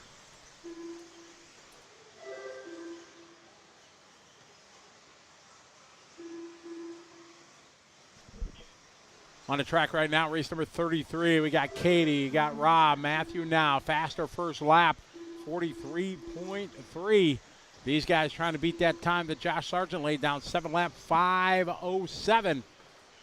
Top two here out of the gate, Matthew and Nick able to do that. 1 minute quickly into this 5-minute qualifying round number 2 for Electric Truggy. This is our B sort. Heat 6 of 7, 7 races deep. That's a whole lot of entries. Each race has got now 16, 17 guys in it, so quite a few participants in this E-Truck class. E-Truggy paying some bills here at the Psycho Nitro Blast, as well as E-Buggy. Very popular here in the Southeast. And we got Ivan signing in from the UK. How you doing, Ivan? What part of the UK are you from? Got SJ also chiming in from the UK in the house. Where's How are you? SJ? I missed him.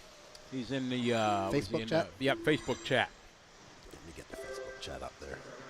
SJ, good friend of mine. Thank you for the DXR shirt. I put it in my closet, SJ, and then I saw it just before I came out here. I was like, oh, man, I forgot all about this shirt. But he got me, when those guys did the DXR race from the old Neo race. Yeah, exactly. So he got me a shirt from that back, and then he gave it to me when I went to the UK.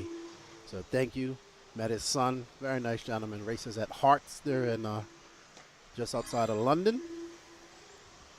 So, good stuff. Northern Ireland.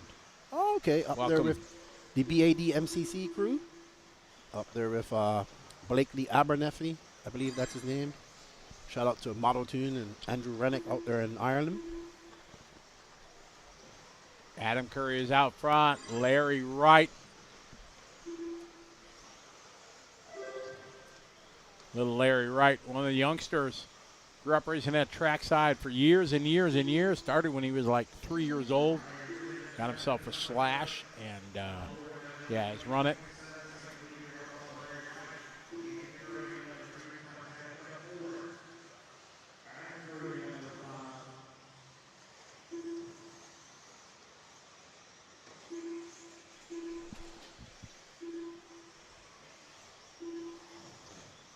Minute 30 to go, 1:30.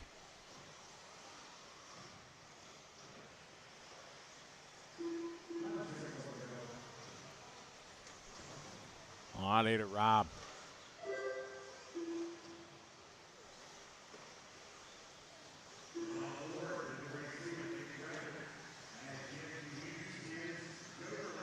We pick up little Larry here. Give him my buddy a little showtime here. Larry, this kid's a wheel. All of us. Larry now maybe 12, 13. Okay. Still young. Oh, yeah. Very young. And all he does, he was whipping his car since he was like 3. And it doesn't matter. Just if he would just slow down, same thing back home. If he would just slow down and not whip it so much, he'd be like way up. He's just a great kid, great family. They're an RC family from the mom, from the grandma, to the mom, to the dad, to little Larry, all, So Larry Wright the second first started, racing dad running. Then Larry Wright the third is there. Now this is Larry Wright the fourth. They just call him LW4. Really? That's actually a cool name. Yeah, exactly. LW4. That's that. He's big time enough where he just got initials and a number. There we go. LW4. Bottom Barrel RC says, my daughters and I have been streaming all day from MA to cheer on all our friends from RC Excitement racing at PMB today. That's cool. I think that's up in Massachusetts, right? MA? Yeah, RC Excitement. I know they've been up there watching, cheering on Toddy and the gang, so good to have you follow along. I know there's a lot of hobby shops when there's a big race. They'll just put it on the TV in the pits and just stream us. So cool shout out to all the hobby shops and tracks that are enjoying the broadcast here. We appreciate it. Shout out to TLR and the Racer Payout Program for their help making it possible for us to be here. We stay with Little Larry. Little Larry right now looking to go 2. He was 8 seconds behind Nick. Nick's gonna get the 8-lap run, but a good run there for LW4. Way to go, Larry. Nick is out front. Going to get a long 8-lap, but it don't matter because he's going to get 8, and that's a big deal. That is. Nick reppin'. So Larry Wright is LW4. Correct. Okay. So it's, yep, he's the 4th in the line of Larry's. Wow.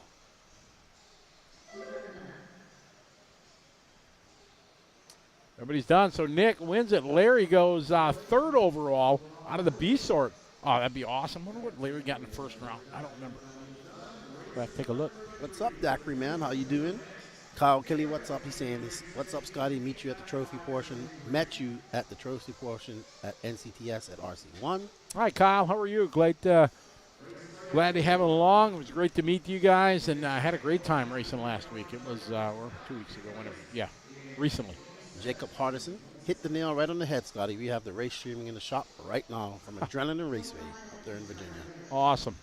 Well, over there in Virginia. It would be now. Thank you, Jake. I hope you're doing well, partner. Let's see what little Larry got in the first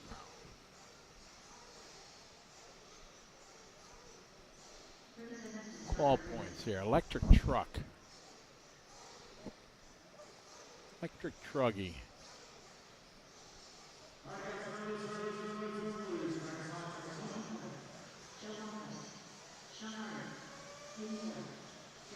There, right, got a 36. Okay.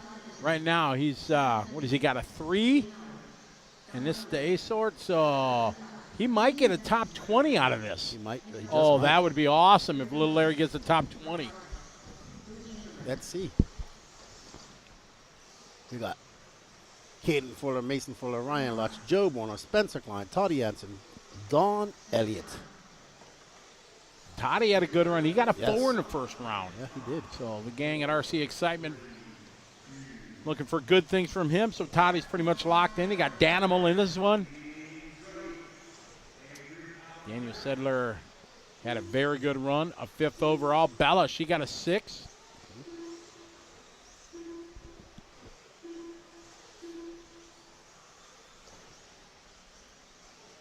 Let me see. Frank Krivet's got a 16, so Frank's got a chance depending on how things go here. Here we are with the Lutzinator. Let's see. Is he going to do a backflip every lap? I'm thinking.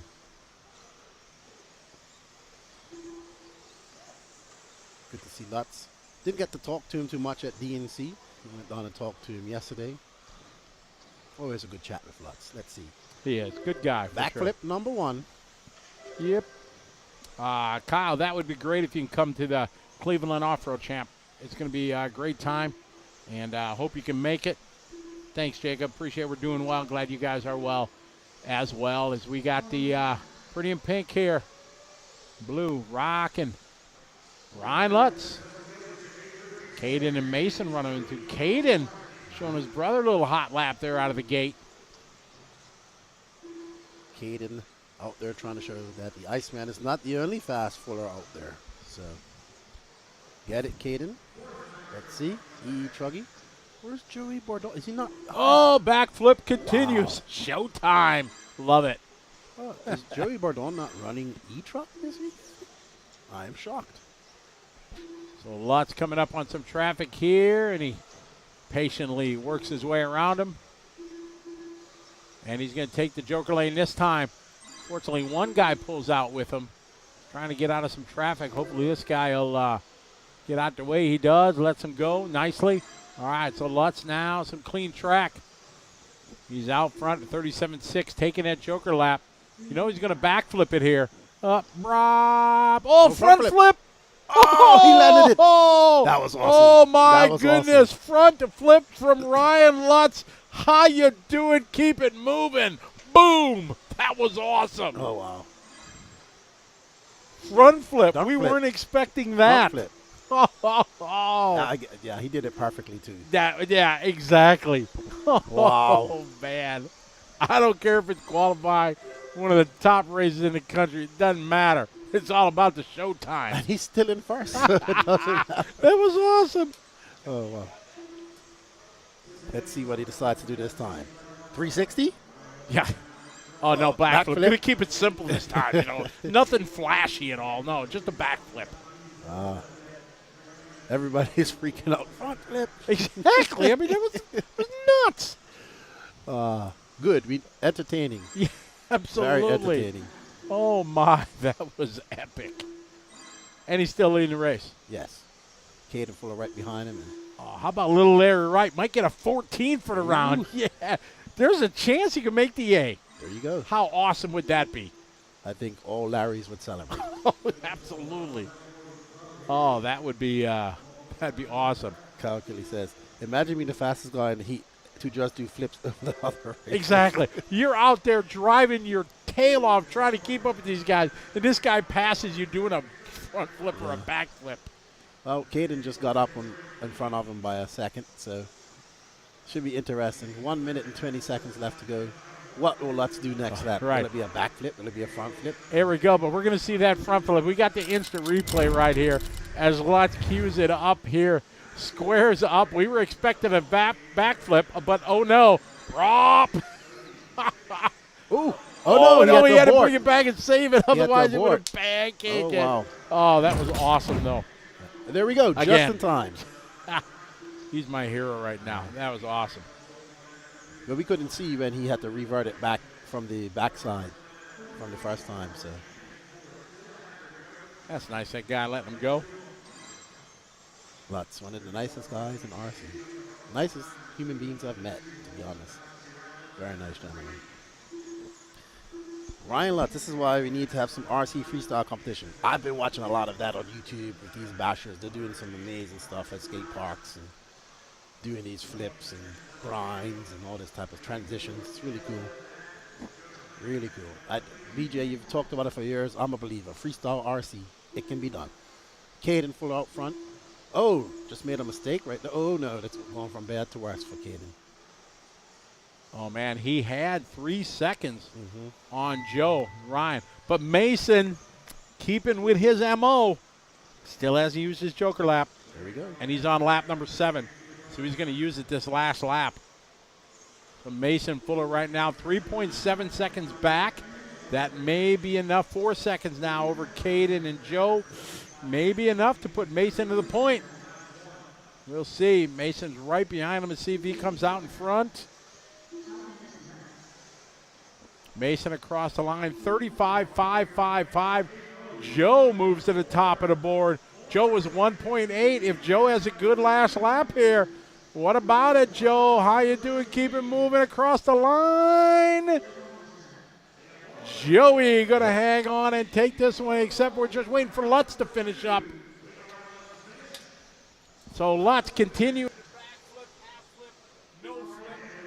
All the 4th spot, but Joe Bornhorst taking the top spot. Awesome run there for Joe.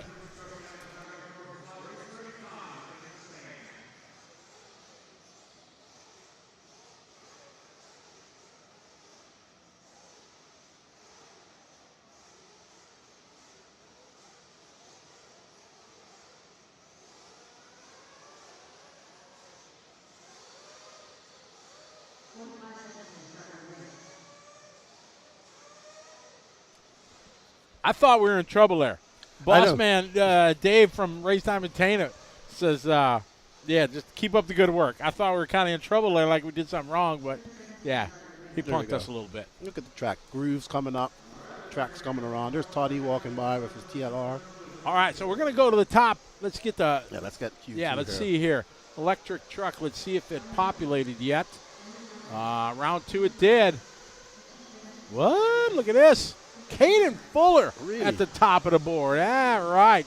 Joe going to get second. So with the tie break, it's a bit different than normal. The tie break is the throw-out round. So they count your best run, but if there's two guys with the same points, they go to the throw-out run. Ryan Lutz third rather. Mason Fuller is fourth. Joe Bornor took that 2 spot. Toddy Anderson gets a 5. Nick Reppin a 6. Danimal going to get a 7. Bella going to get an 8. Java on a 9. Don Elliott 10. Adam Curry 11. Logan Pristamontes gets a 12. Sean Harding a 13. Good run for Sean. 14. Matthew Shorgan. 15. Lewis Chamberlain. And 16. The locked in. Who's it going to be? Drum roll, please. Braden Billington. Josh Sharka goes 11th. Oh, Larry Wright, 18th. But he started in a good position to bump up. Yeah, absolutely. So little Larry, good job, man. Just 2 spots, 2 points out of the A main at his first big race. Oh, that'd have been awesome. LW4. I like exactly. What's up, Chris Conrad? How you doing, Chris? Hope you're having fun. He's racing here. Part of the trackside crew making a trip down. Running here at the PNB. Just kind of got into Nitro racing over the last year or so. The Sportsman Nitro Truggy. We got Scott Anderson, Mike Hess. What's up, Mike? How you doing? Down there. Was talking to him earlier. Spencer Klein's old man. Roger Klein doing some racing. Up here. Good to see him racing. My buddy Paul Rodman. What's up, Paul? So, Sportsman Nitro Truck. Race 35 of 49. 49? Yeah, 49. Bigger, yep. So, hi, Scotty. Are you going to the Buggy Champs in 2 weeks? Brian and Michelle, unfortunately, I'm not. That's the big buggy-only race up at Trackside they do every year in April. Okay. Unfortunately not. I have the race in the Philippines, so I'll be there in the Philippines for that race. So, unfortunately, I can't.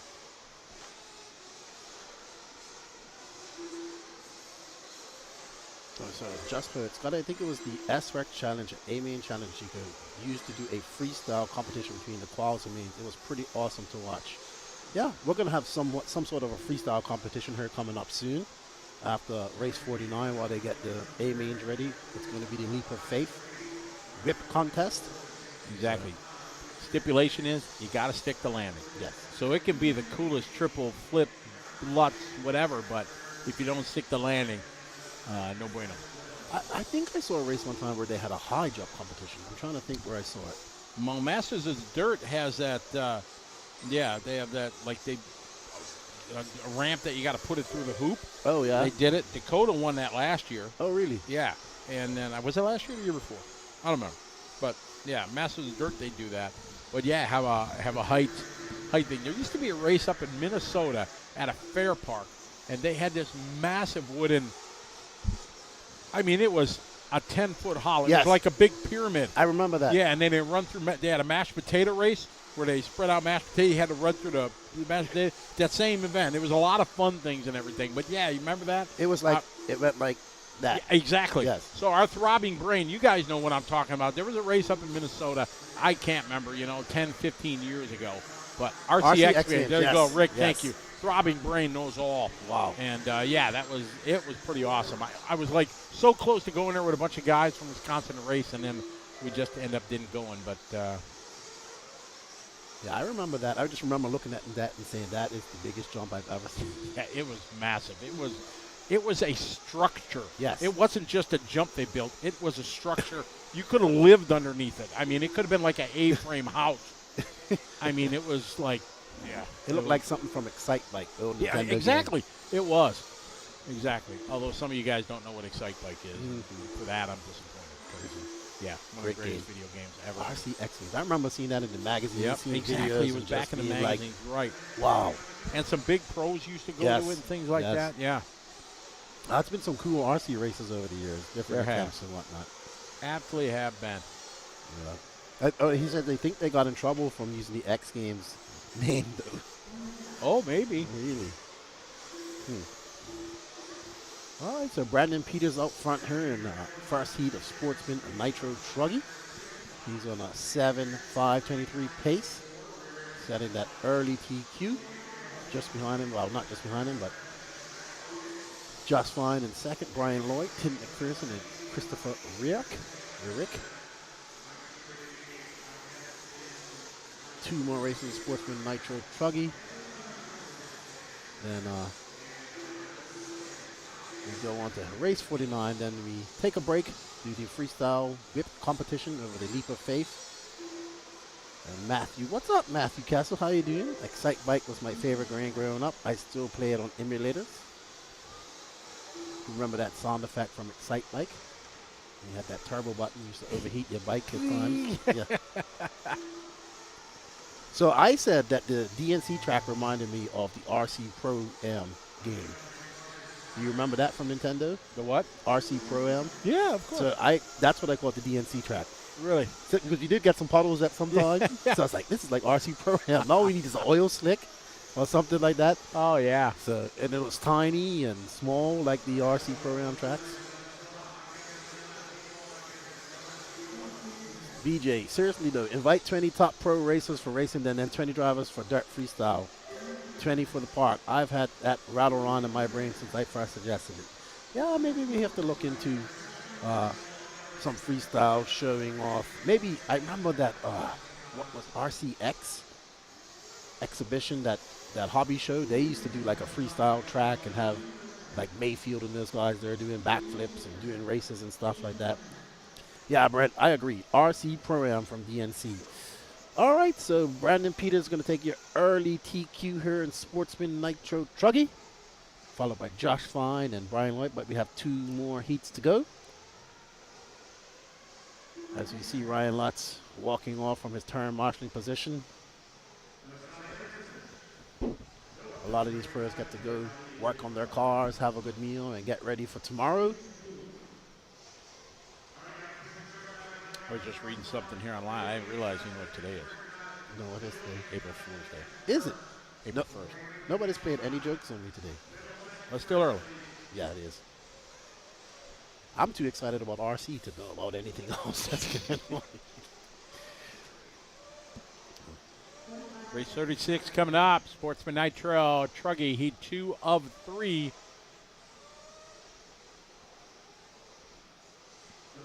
Well, the problem, RC Victory Lane, you know, everybody says easy. It should be on TV and everything, but it's so hard to get it, because when you say just call up or whatever, but you can't get to the yes guy, because it takes, you got to get through the 20 no guys. Pick up the phone, blah, blah, blah. No, we're not interested. No, we're not interested. No, we're not interested. Unless you know somebody and get in with the decision makers, we can never get it, because, you know, the eyes on investment is just not enough. Right. You know, to do it. It took Live RC nearly a decade to get RC on TV. And this is the best production in the RC industry, is what Live RC has. And we finally got it on MAV TV. And it was really cool. I have a friend, Ryan, from the West Coast. I get a text from him.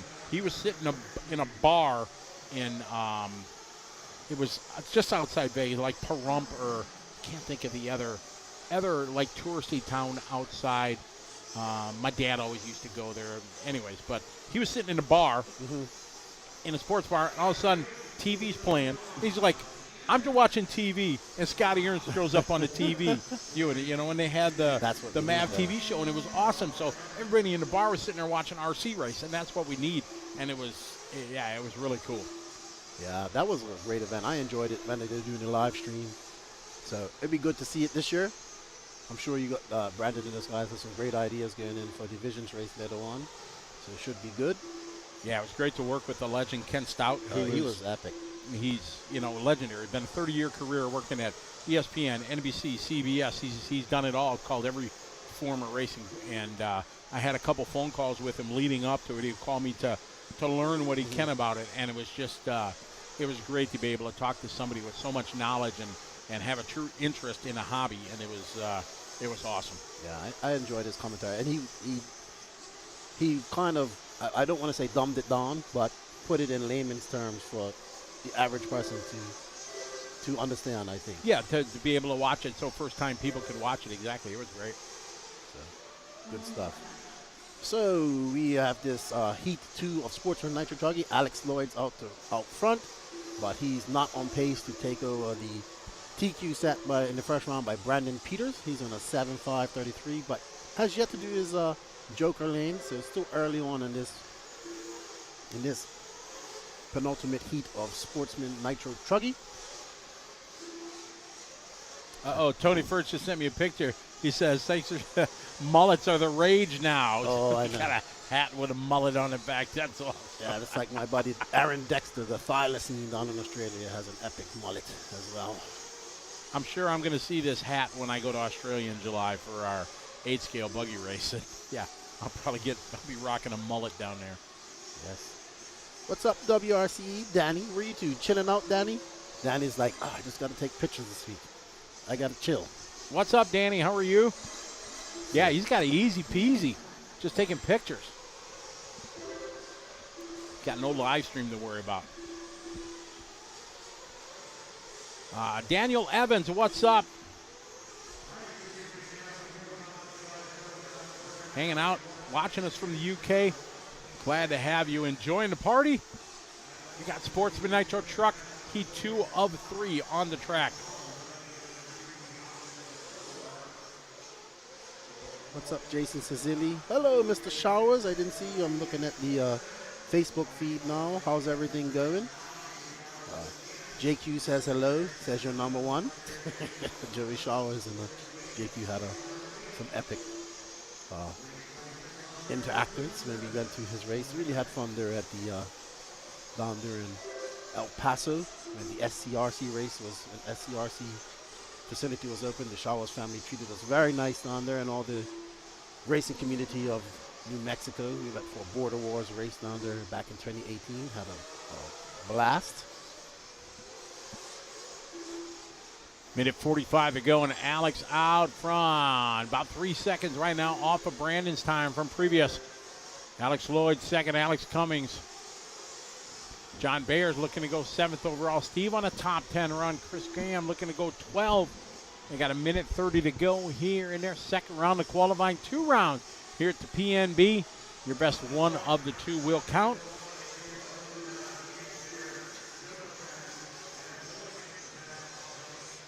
Oh, what's going on here? That doesn't look right. He cut down across the track. Okay. All right, looks like it.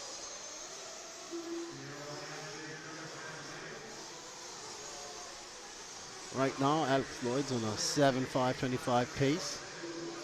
Still shy of that TQ. Let's see if he can knock Brandon Peters off. He's got 53 seconds left to throw in some clean laps and some fast laps at the same time. And get a couple of tenths, but not going to do it with that. He just went up to a 7.529 with that long 49-second lap.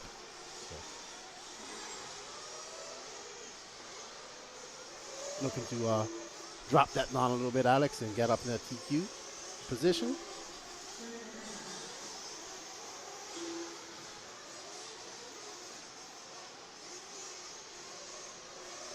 Just look for the 2014 SLX Challenge at Amy and Hobby Silver Dollar RC Raceway.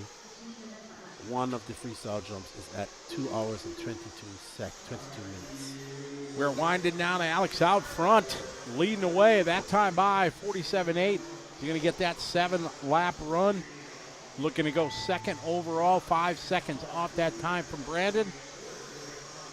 So a good run here in his second round for Alex. Big air there over the leap of faith.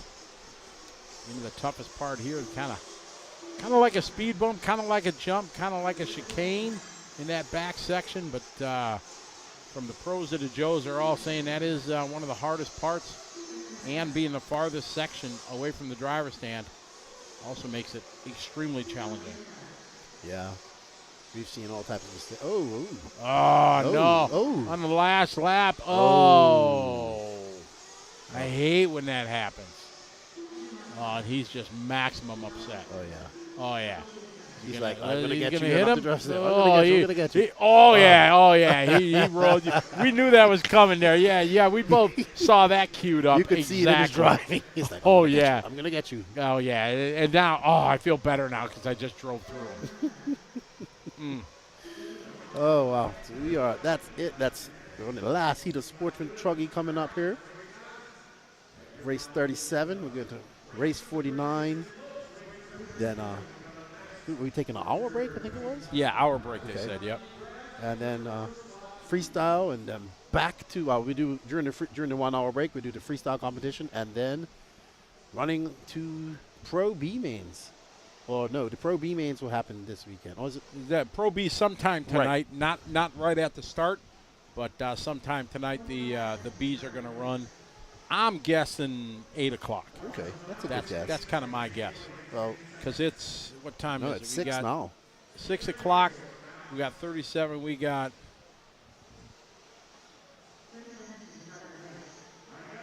an hour and a half of racing yet. So it's 6. That's 7:30. So that means 8:30. So 9 o'clock. Maybe it will be. Maybe they'll be starting it out at 9. Maybe. Yeah, because they won't. If they take an hour break, that's going to be a 9 o'clock start time. Yeah. Top heat of Sportsman Nitro Truggy here. You see that red flag in there? That is the Bermuda, where I'm from. Yes, like in the Bermuda Triangle. No, I don't know if it really exists. Don't want to test that theory. But the Bermuda contingent up here, as well as the guys from Canada. People from all over the USA as well. Big contingent coming up from Scotty's home state of Wisconsin, right? Yep, lots of cheeseheads for sure.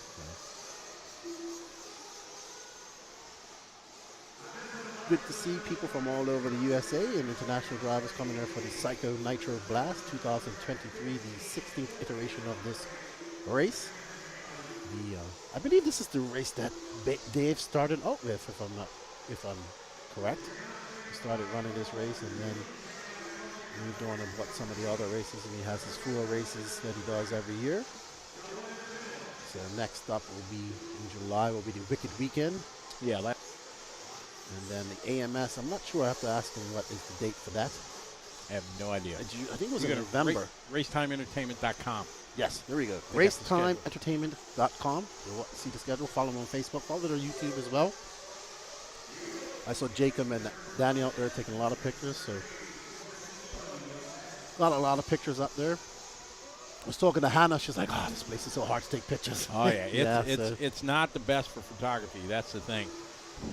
Especially for her. She just came from a bright indoor spot, RC1. They had like fluorescent or LED lights and everything, so it's huge, bright.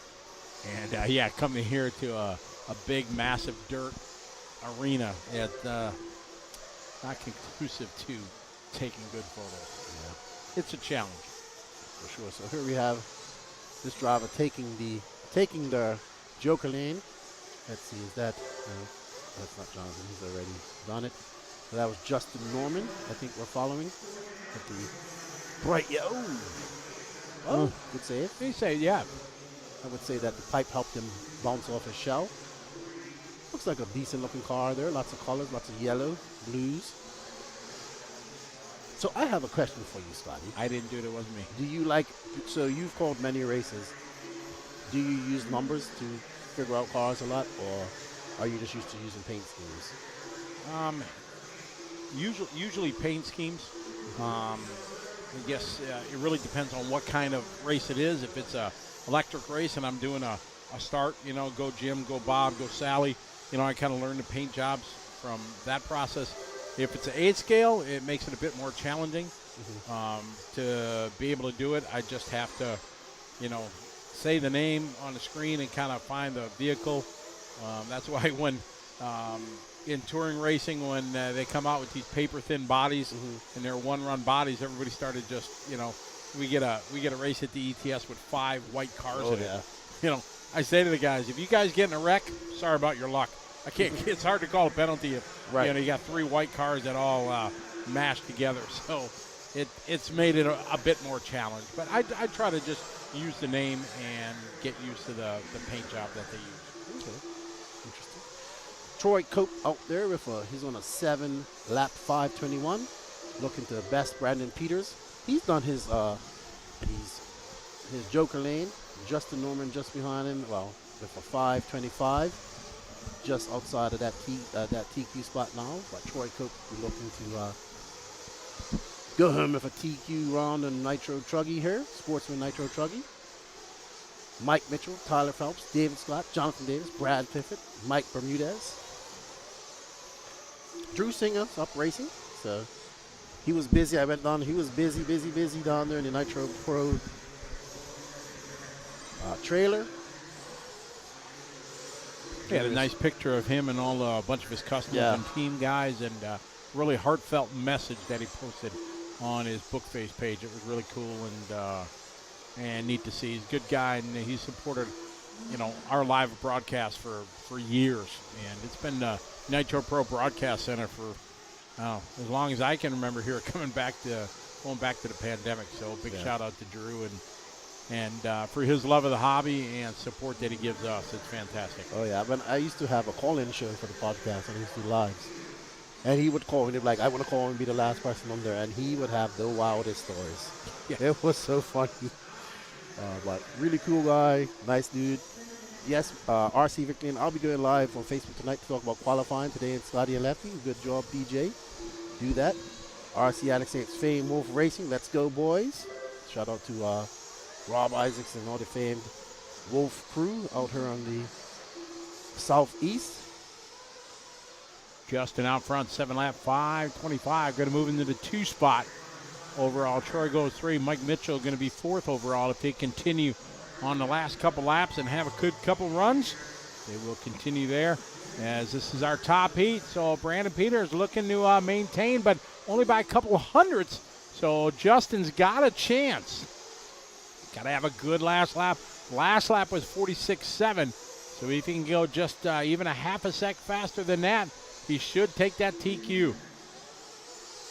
The pressure's on. Exactly. Oh, well, that worked out well. It came in a little bit hot, but Aim and Justin going to cross the line, doing a 5:26. Not going to do it. So Brandon Peters is going to hold on to the top spot in our Sportsman round number 2 of qualifying. So well done. Good shot there from TLR pit cam. All the mechanics down there. Ooh, good shot coming backwards. This is going to be a good view here for the pits. Yes. We're going to get some great pit action here. Some great pittage action. All right, so they put Cam put a thing. Scotty, what is your favorite class to race when you get a chance to? I have a threefold answer. Back in the day, it was 12 scale. 12 scale, I loved it. It was, because of the duration of it. It was awesome. Then short course came out.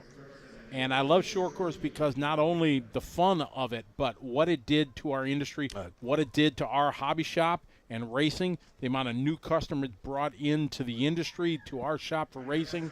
Awesome, and I've continued that love. I love short course. And then as of late, I got last couple of years here, I got into 1/8 on-road racing, Nitro.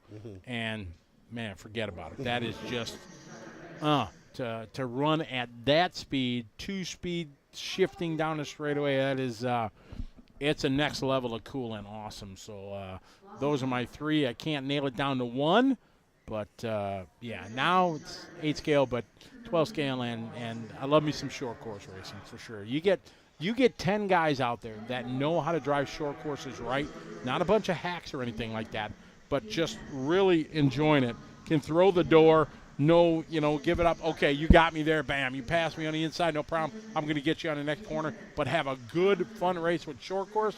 Some of the best racing you'll ever see. Yeah, and it's grew awesome. the hobby so much. Yeah. We actually had this question the other day. What RC class would you like to see come back that's gone? Well, somewhat gone. Not as popular. It was like gas truck. People were saying this. And I said short course because nothing done. I said I would like to see that boom that short course gave RC again. Oh, it was epic. Yeah, gas trucks are awesome, but they're so hard to drive. Yes. Yeah, I've driven for years. We used to go to Michigan for the Kyo Show race every year, And you see Tebow and Drake and these guys, Saxton, running gas truck. You're out there. I'm out there driving mine doing donuts.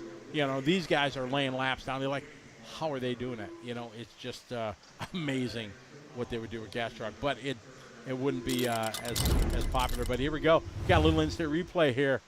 Big air. Oh, contact mid-air collision. Oh, my. That's going to leave a mark. Wow. Oh, wow. Yeah, they have those nice gas truck conversions out from Ignite Design RC. They seem to be pretty good. But, yeah, short course brought so many people into RC. It did. So. Tens of thousands, maybe hundreds of thousands of people. If you look about how many short courses that Associated and Losi and Tracks have sold, it's staggering. So that's probably, and it all started from Traxxas. Right, and, you know, the awesome part was they kept it absolutely not even on the radar. Nobody knew about it. Nobody knew what this was. All of a sudden, bam, this shows up one morning on the internet. What the hell is this?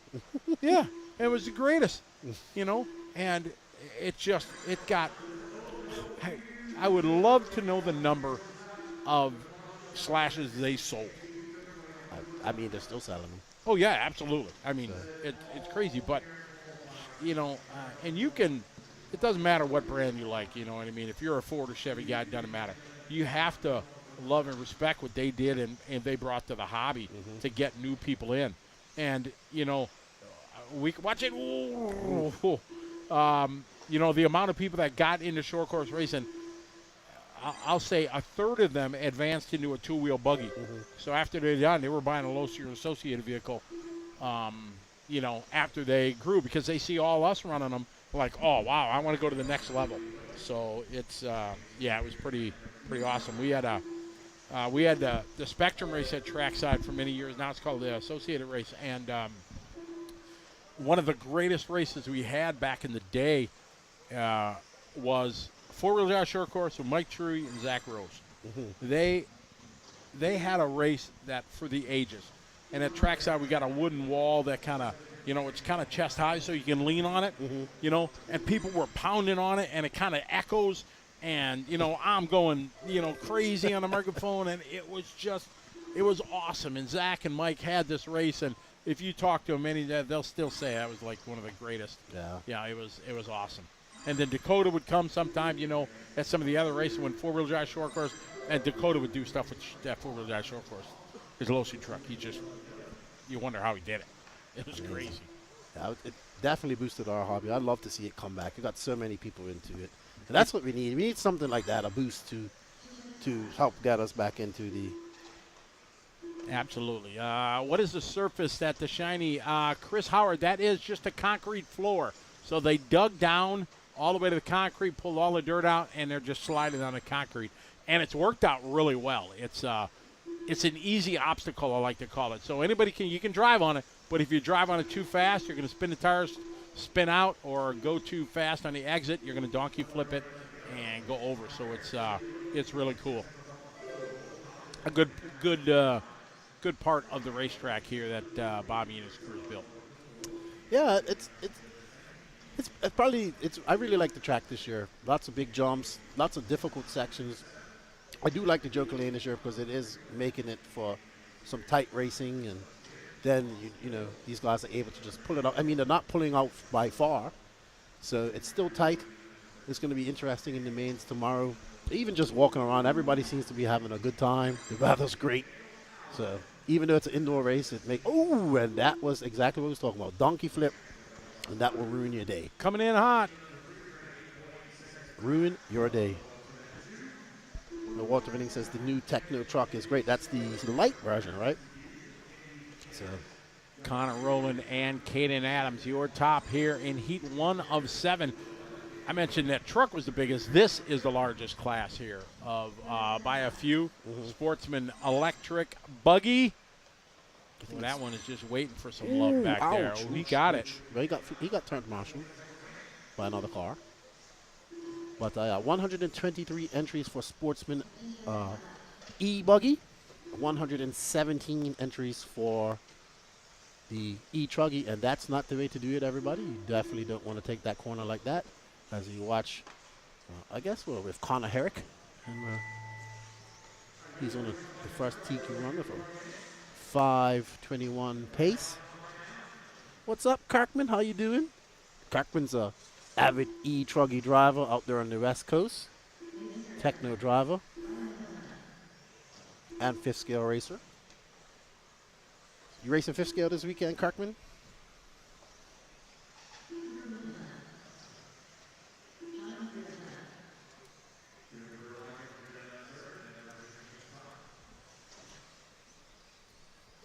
So waiting up here for these guys to finish up their qualifying. It's the first round, the first heat of Sportsman Electric Buggy. We have 7 to go.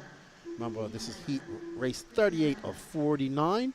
Then we take the hour break for the whip competition, get the main sorted, and then we go right into lower mains. We're going to 1 o'clock in the morning tonight. Not tomorrow morning, sorry. Yeah, exactly. So it's going to be a long night, but hopefully this allows everybody to get out of here early tomorrow, well, earlier tomorrow evening. So well done to Lance and the crew for all their help. I mean, all their good work and getting and moving the program. And then the racers, too. The racers are being pretty good. I'm not hearing Lance calling for marshals as much, so everybody seems to be coming on, putting their cars and going on the marshal. And that makes everything run a lot smoother. So good to see.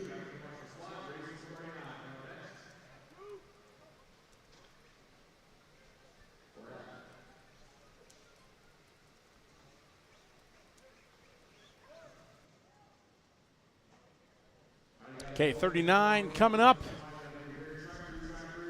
Good shot here. TLR Pit Lane Cam coverage of this year's Psycho Nitro Blast here on LiveRC.com, brought to you by TLR and the Racer Payout Program. Go to HorizonHobby.com, look up Racer Payout Program or RPP, get all the info about that great program. We're going to take a short pause for the cause, and we'll be right back here on LiveRC.com.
And we're back here getting ready here for our next heat.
All right, we're off and running here. Race number 39 on the racetrack.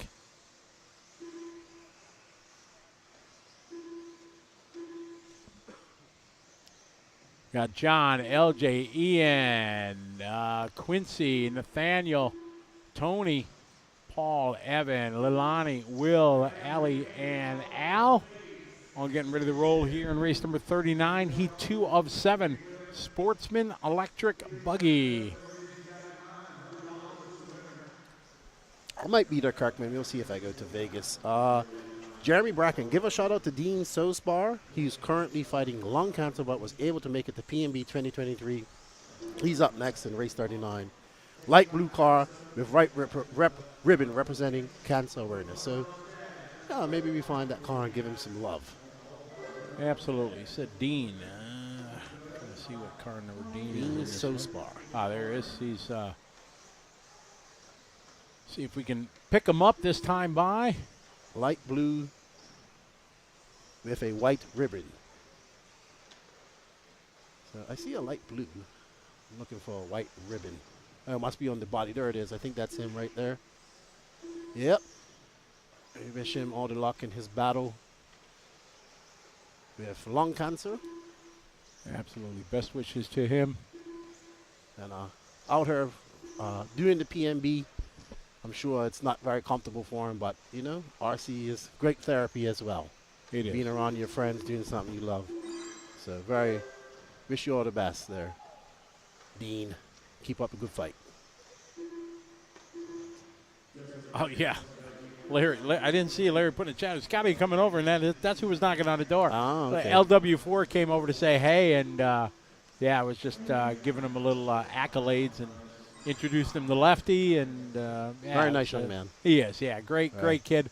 Been part of our racing family back home for, well, is he 13 now? So he won a Tamiya kit when we still had carpet. So that was 2010, maybe.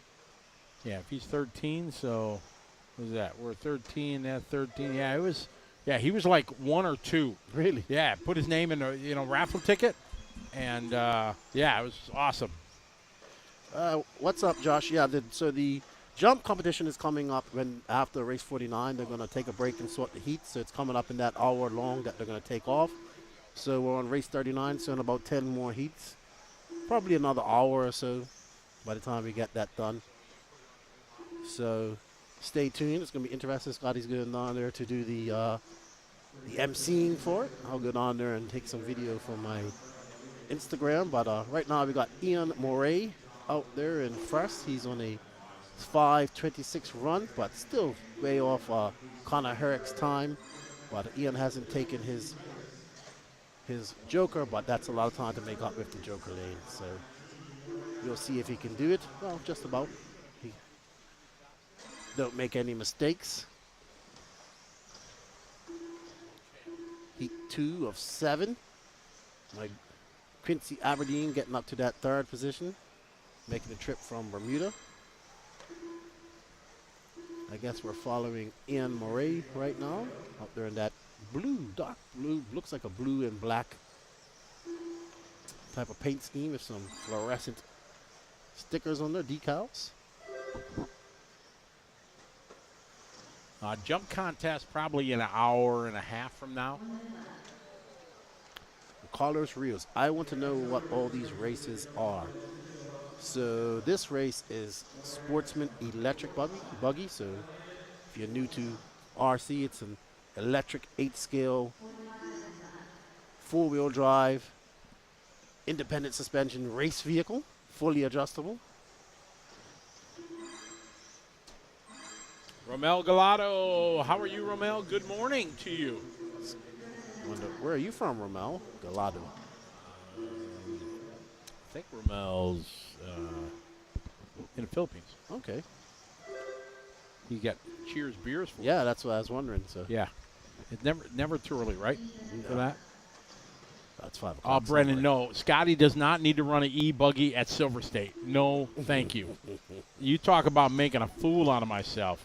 Ain't going to happen. Yeah, Silver State's a whole different animal. Oh, it's totally different. I'll run one at at DNC. There's a little bit of, that, but no.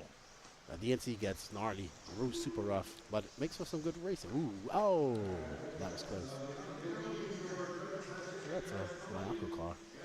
Yeah, track is holding up very, very well.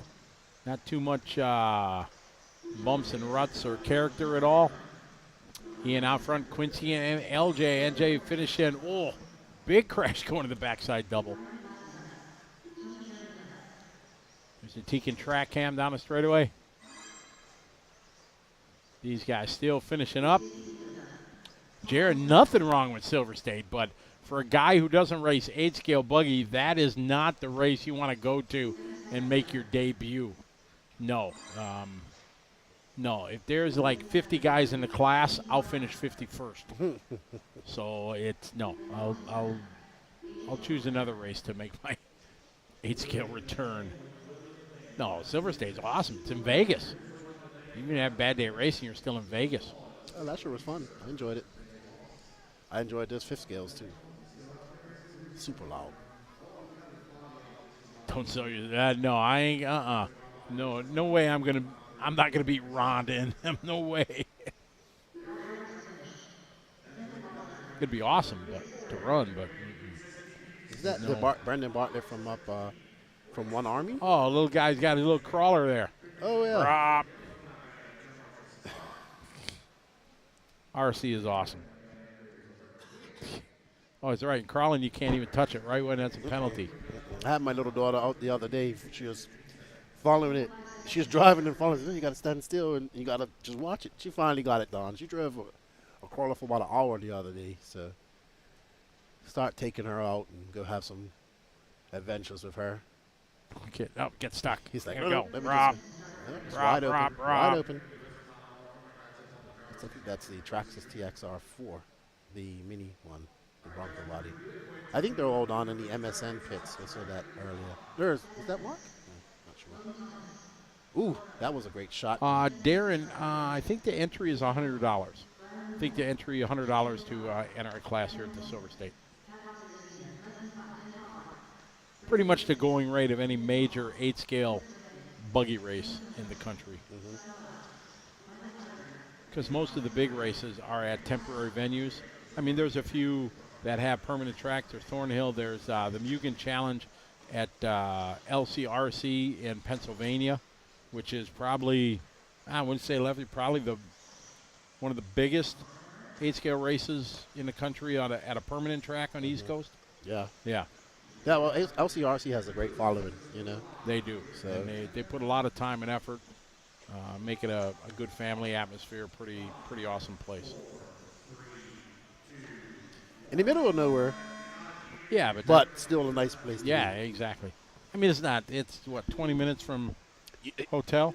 No, I think what happened when we went that year, it was we didn't know that we had to go right into town somewhere to go get like where the restaurant stayed open a little later and all that stuff. So we found that out on the last day there. So. He says, thanks for the shout-out, guys. Dean's a great guy and winning his fight against cancer. That's always great to hear. Absolutely. That's want only the best for our RC family, and it's a terrible disease. It's affected many of us in life, and good that he's staying positive, and you guys are his friends, being there to support him. That's awesome. Mm-hmm. So RC Queens Dad says, let's go Zach Meadows, no more fire. So he let the cat out of the bag. Zach must have been the one. Fire. It was epic's not too strong of a word for that one. It was. Yeah. It was. What's the word? Mind-blowing. Yes, exactly. It was. All right, so this is Heat 3. We have 4 more heats of Sportsman Electric Buggy. And I believe they go right into Sportsman Nitro Buggy. That will be it for qualifying today. If you guys want to see a list of all the results, you can go to racetime.liverc.com and find all your up-and-coming results as we follow Rylan Rubel, I believe. Well, we're following a red car of yellow wheels. Let's see, I believe this is him. Yep. He's currently out front. He's on a 7.548. Oh no, sorry, he's not. Chip qualify. Well, he hasn't taken his Joker yet, but Chip hasn't either. So what's going on there? Chip out front, not fast enough there, not challenging the time from Ian from the previous heat. This is heat 3 of 7. And Marshall getting a workout down there. So this car has confused me the entire race. He has looked like no wheels on the back. No wheels on the back of his car. No, I saw that earlier in Q number 1. It took me a minute, and he's running like dark red-ish black. He's got It looked from a distance, it looked like he's just running on the rim. I mean, I wonder why, but I'm very interested to see why his car has. Ooh, okay. Style points. Dares to be different. I thought his foam was coming out earlier. Like it looks really weird. Interesting. They get 2 qualifiers, Walter, and then mains, and 24 hours of practice. You get a full day of practice, and then 1 seeding round, 2 qualifiers. Okay. It's the going rate. All the major races, pretty much $100. You think about it, you go, you're going to spend $20 to go watch a movie, depending where you live. Back home in Milwaukee, if you go on main day, it's $15 or so to watch a movie. So you get 3 days of racing, stuff like that. So it really depends. Plus, it's part of the experience. You have, such a epic venue, always a great race, really cool trophies, cool atmosphere. So, a lot of people think the $100 is not too expensive, and it's a value for what you do. And it's tough. The cost of RC always comes up, where people complain. People complain about $20 at a club race. Mm-hmm. You go to your local racetrack, and they say, "Oh man, I'm not going to spend $20 to do this." But that same guy will go out and spend $30 on a bag of blue screws. Yes. Without hesitation. So it's always tough. I've looked at it from a promoter standpoint. I owned a hobby shop for 20 years in a racetrack, so I know the cost is always tough. So it really depends. There's plenty of options to do it on the low cost, but if you want to, go and race some of the big venues and big races, it does cost a bit more. Yes, I agree. But I'm kind of. Walter, it's a timing thing. Right now we're at 7 hours around. So today to do 2 qualifiers, it's 14 hours to do 2 rounds of qualifying. Yes. They try to do this as a 3-day race rather than making it a 4 and 5 day, which really increases the expense because you have extra hotel room, extra food, all that stuff. So there's really no physical way to fit in 3 qualifiers without, it couldn't be done. Because, if we're going to finish, now, it would be, what do we got? If we'd run another qualifier starting at 7, 8, 9, 10, they'd be done at 2 o'clock in the morning. And then we have, 50 races, something like that tomorrow, which are all longer. You physically couldn't get the whole day in to be able to do it. So, you always want to give, as a race promoter myself, you want to give more racing, give as much racing as possible, but then time and that you're allowed to do it, time in the day, you got to work about your crew, you know what I mean? Race directors, track crew they're already putting in 16, 17-hour days, so it just makes it more of a challenge. So it's definitely tough. Yeah, and also they cut off the entry count at 11 on Friday. So usually they would continue on and entries would come, and it would be like it was last year where they were forced to do qualifiers, but 2 qualifiers. But for scooters, they cut the entry off and kept it, I think, reasonable this year with 750. Yeah, it's able to be doable. And, there's the argument Walter saying, he should cut off entries. But at what point? What is right? 100, 200, 300, 400? There's a lot of investment to do it. Are they making money? Absolutely. There's nothing wrong with that. That's what they do. But the infrastructure to rent the building, the equipment, they put a lot of money in this too. So It really depends. There's obviously a market. People think, there's, 350 people here, bodies. So there's 350 people that think, they're getting a value for their money and to be able to do it and are having a lot of fun. So it's a debate that'll go on forever, what it is and how much is right. But and to be fair, Dave does AMS. He did it capped. So he has it capped. Right. And yeah, then he raised the price to $150. But what people have to understand, when you cap it, the price has to go up. Sure, yeah. So then, and it's a 4-day race. And then I remember when he did 4 days here one year, and he just didn't get the entries because people want the 3-day race because they want to leave Friday and come back and be back and work on Monday. So, yeah, he limits entries and caps entries at AMS, and I don't even know if he sold out last year. So he's tried. And I give Dave a lot of credit for that because no other race promoters have tried to do that. So you'll see. I think he's going to do AMS one more year and see if it's a success. But it's like you say, RC races, cap races, $50 more, they got upset. So. Well, yeah, I mean, that's the cost is always a thing. Shout out to Scott Rollins from Australia. How are you doing? Oh, Uncle Scotty. Hey, tell her I say hi for sure. Hey to you and the family, buddy. It was great to see you a couple weeks ago. And so, but like I said, when I went to talk to people, everybody seems to be having a good time. It seems to be, I think this 750, 800 entry barrier is comfortable for everybody. So we shall see. People still coming. I'm having a good time. The weather's awesome. And people are just enjoying themselves. I was walking around and everybody's smiling. Some a little hungover from last night, but that's to be expected. Some partied a little bit last night, but that's okay.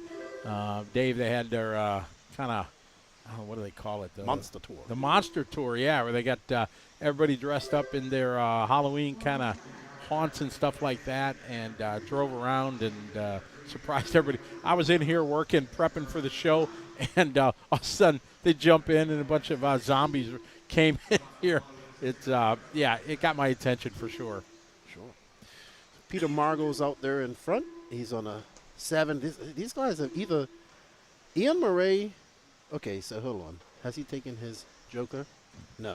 So he's on a 7 lap 540 with 3 minutes and 30 seconds time left. And Mark Connor, so plenty of time to knock down that 5:17 set by Ian Murray, but that's going to be difficult. We shall see. Drew Singer not started again. He must be busy down there. Yeah, tough luck there. But, again, big shout-out to Drew from Nitro Pro, being one of our great sponsors again, sponsoring the broadcast studio here. He's been with us for a long time, big supporter of everything we do here on Live RC. So, shout-out. Yeah, he's down there busy. Drew. He is wheeling and dealing down there, but that's Drew.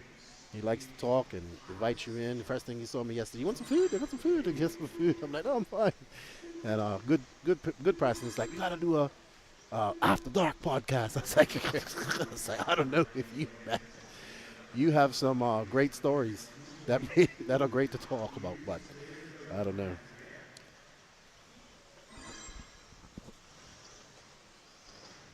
Yeah. So, Jeff Simmons, if I race Simons, is it Simmons or Simons? If I race, that's a popular name in Bermuda actually, Simons. Is it? And then Simmons with 2 M's. If I race 8 scale, I would be there. I would be in for the total experience. So. And that's why most people come here. It's a bucket list race, just much like DNC. All the guys that came from New Zealand. Mm-hmm. It's just a race we wanted to take part of and be part of. And that's kind of the experience that they have at all these big races, especially Psycho Nitro Blast, because it's such a unique and crazy event. And it makes it what it is. So much fun. We got Peter out front. He's used a Joker lane early in this one. Ooh. He's on a run to go 4th quick, so he's got to pick up the pace. He wants to give a run here at the TQ from Ian. Ian laid down a 5:17. Connor right now 2nd. Roland is 3rd. Peter 4. Mark Connor right now sitting 7th overall. So we got a few guys in the top 10 in Heat 4 of 7 of our Sportsman Electric Buggy. So Chris says, David Weigel was the guy with the rear wheels like that. Why does he run his wheels like that? Oh, so he says the red line around them so it easier for him to see. Okay. Okay. There was a reason. It freaks me out because it looks like he's Yeah, exactly. I'm like, man, where's his rim? But I guess if you know what you're looking Yeah. for, it's all right. Yeah, I'm bright yellow. So, like when I run 12 scale and we can run black rims, it's tough. Oh, I yeah. wish we could get yellow rims or, white rims. I want to see the deflection of my wheels, stuff like that. We got 41 seconds left, and Peter Margot's still out front, but way behind Ian Murray's time of 5:07, 5:17. So he's going to go, like Scotty said, It's on a top fifth, 5 yeah, now. top 5 Yeah. run, but we have 3 more heats to go. Yeah, a few more heats yet to go. Let's see. I don't know. Maybe Ian Murray missed out on some of his. He had a bad seating because his time is pretty fast. So Yeah, it is. Much faster than these guys, so we'll see what happens in the B and the C sorts. And remember, everybody, 1 joker lane per qualifier. When the mains come up, they get 1 joker per 10 minutes. Lots of wheeling and dealing going on down there. Lots of scheming, I would say. I'm going to do it in the first 3 laps. I'm going to do it in this. So I think it's all going to be based on the leader, to be honest. Shout out Jeff Piskey. What's up, Jeff? My short course buddy. Race a lot of short course and truck with Jeff. Yellow is faster. Exactly, Jeff. You know it, right? Exactly. Regardless of what Jason Rona's World Championship stats say, I don't believe it. Jason's got him skewed. Jason Rona, if you know what I'm talking about, he's got a breakdown in a pie chart and graph and spreadsheet of everything. How many world championships have been won with white wheels? How many have been won with yellow wheels? And I don't care what the stats say. Yellow wheels are faster. Never ending argument right there. Never ending. Yeah, it sounds just cutthroat argument, right? You either have a stand. I like white wheels or I like yellow wheels. That's right, exactly. I got to race with Jason last week. We had fun running little 2-wheel drive buggy. He beat me. Can't lie. I think I beat him I'll qualify him in 1 qualifier, I think. Maybe because he broke or something like that. But all right, got race 41 wrapping up. Race 42 coming up.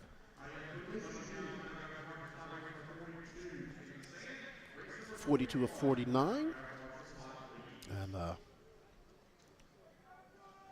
out there in the YouTube and Facebook world. You're right, Jeff.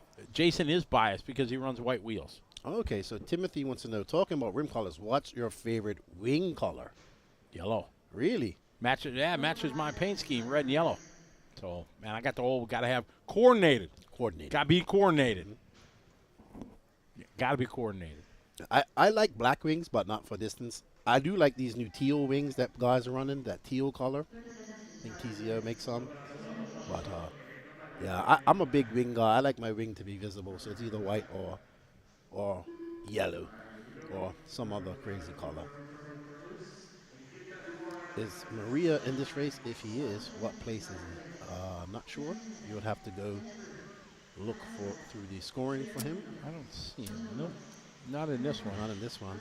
Got Terry Klingbeil. He's the kind of mechanic for LW4. Oh, okay. Back home, part of the trackside. Got Matt Kosek, also part of our family from back home.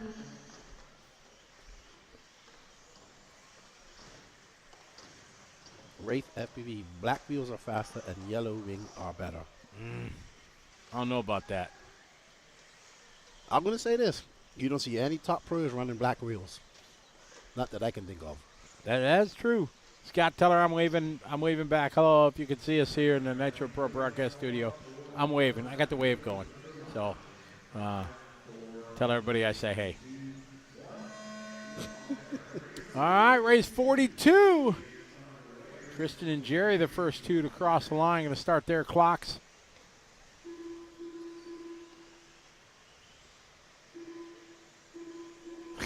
Randy says, yellow wheels are just dyed white wheels. Fight me. Prove me wrong. Phil giving a shout out to Bucky. I think Bucky's up in the next couple races. I think.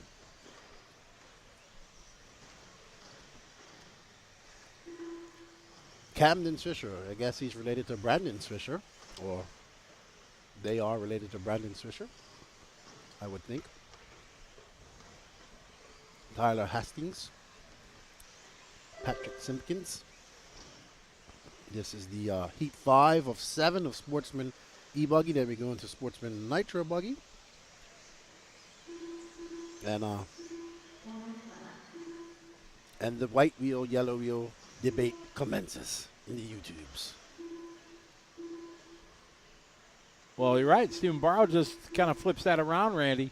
You know, white wheels are, just dyed yellow wheels. Could be the other way.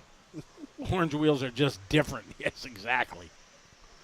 Yeah, I believe Renault Savoia runs orange wheels. Or orange discs on his wheels, I believe. The Shark. So Jared Jewell wants to know, what is the best class to broadcast for y'all? What do you like? Oh, 8-scale Nitro Buggy. Yeah, I think that's without hesitation. Just because there's so much as commentators, we can, there's so much story you can tell in a 45-minute race with the pit stops. A race like P&B here, the Joker Lane, that just changes the whole complexity of the race. As we've talked about, the drivers decide when to take it.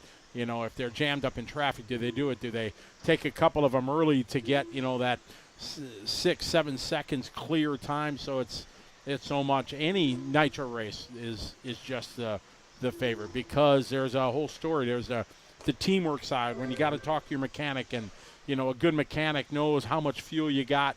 If you got an extra lap, he can keep you out a lap longer, so you're not coming in when 9 other cars are coming in at the 7:30 mark, things like that. So Nitro races are for sure the best, in my opinion, as a commentator, to be able to commentate on. Yeah. Would you say that Nitro Buggy is the most prestigious in RC? Most prestigious. Because I kind of feel like the Worlds is like at the highest, the 8-scale Buggy Worlds is like the highest echelon of racing.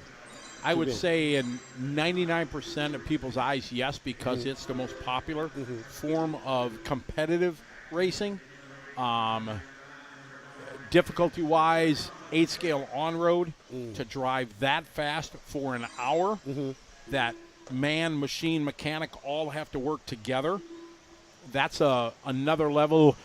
To use the word difficulty, I don't know, but, because you have obviously the demand on your engine and everything in on-road, that you're, ripping 60, 70 miles an hour all the time. But, then there's the wear and tear of an 8-scale buggy going up in the dirt and everything. So I think they're both very, very challenging.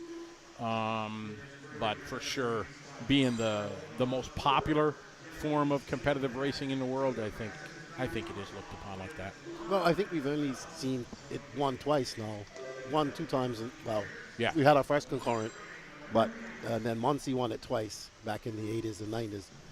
And we haven't, it took us to 2024 to see a repeat, like a 2-time winner. So there's lots of fast guys out there that don't have a world championship. So. No, and you just think if David and Garl could 3-time, then you got to throw them in goat kind of, goat talk, because that would be epic. Especially as 8-scale right now in the last decade has, I think, elevated. It was popular back in the 90s and 2000s and stuff like that, but I think now with technology and everything like that, and I don't know, I think it's at a more difficult level.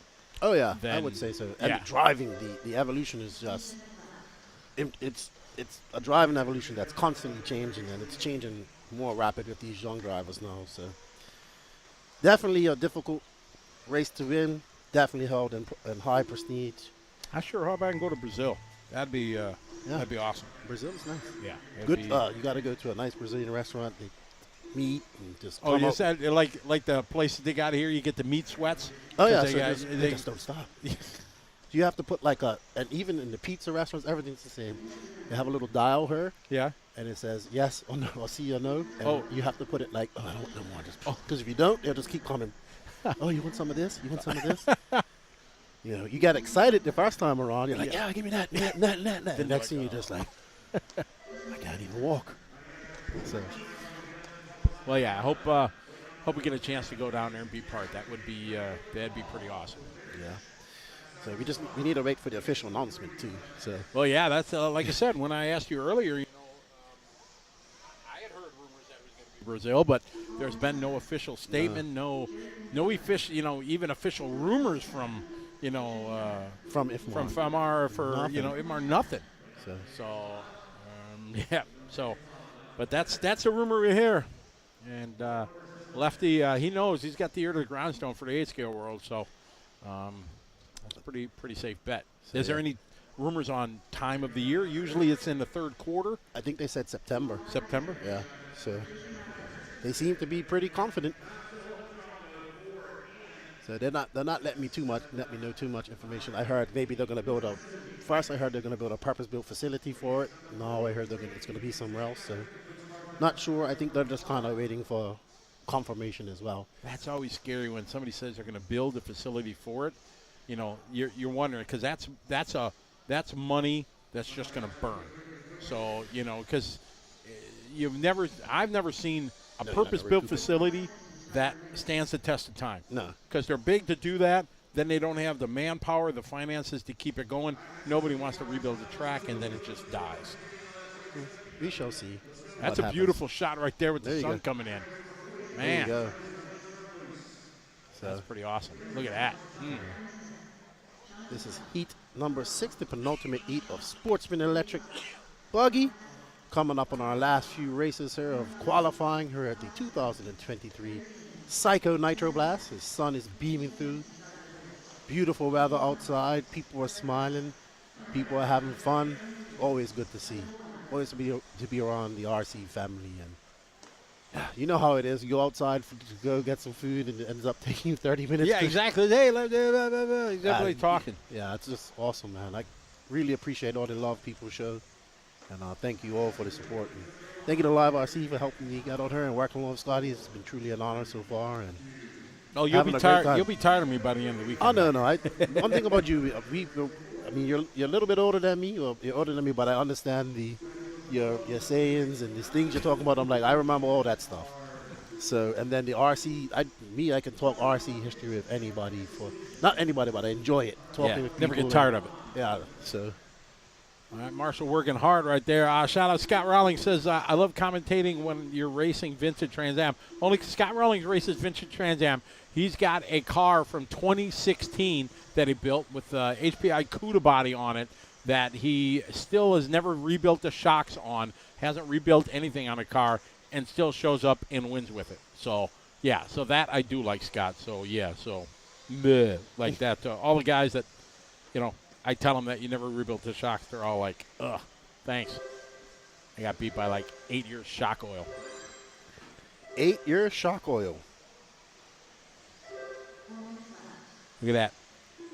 PJ just got the stats. He's got stats. 8 driver, 3 or more world titles in one class. So let's give us. Yeah, he'll be able to spit it out. Yeah. You're just thinking it, and he knows what he's starting to type right now. There we go. Which drivers are they? There we go. Philip V. When is the jump competition? After race 49. So we got 5 more races here to go. This race is 5.5 races left to go. We'll take an hour-long break, sort all the heats, and do the jump competition. We got Mark Haskell out front, Don, followed by Alex, Dylan, Adam, and John. Lap number 1 in the books. Some of these guys taking their Joker lap out of the gate. There we go. If I only got one, I'm saving it. Let's see. They're on right now. They're on a faster pace than Ian Moray. So let's see if his 5.75.17 is going to stand up. But Alex has done his Joker lane and is just going to. They said it. Yes. So the jump competition will be live. I believe you're going on there to MC it, Scotty? Something like that, yeah. I don't know exactly what's going on, but So should be good. Somebody's going to go home with some dinero in their pocket from doing some fat whips and landing them. So we shall see.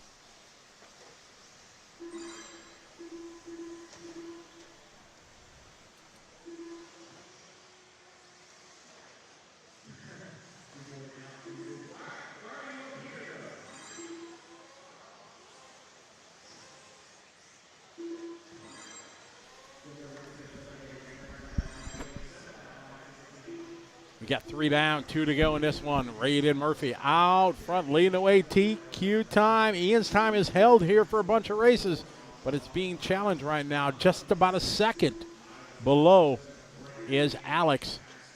Jonathan, Raiden, and Mark all looking at top 10 runs. But there we go. Alex is knocking on the door of Ian's time, but he's got 1 minute and 40 seconds left. He can't make any mistakes. But right now, he's just in front of him by a couple of tenths. So let's see. Going to be hard to pull that one out.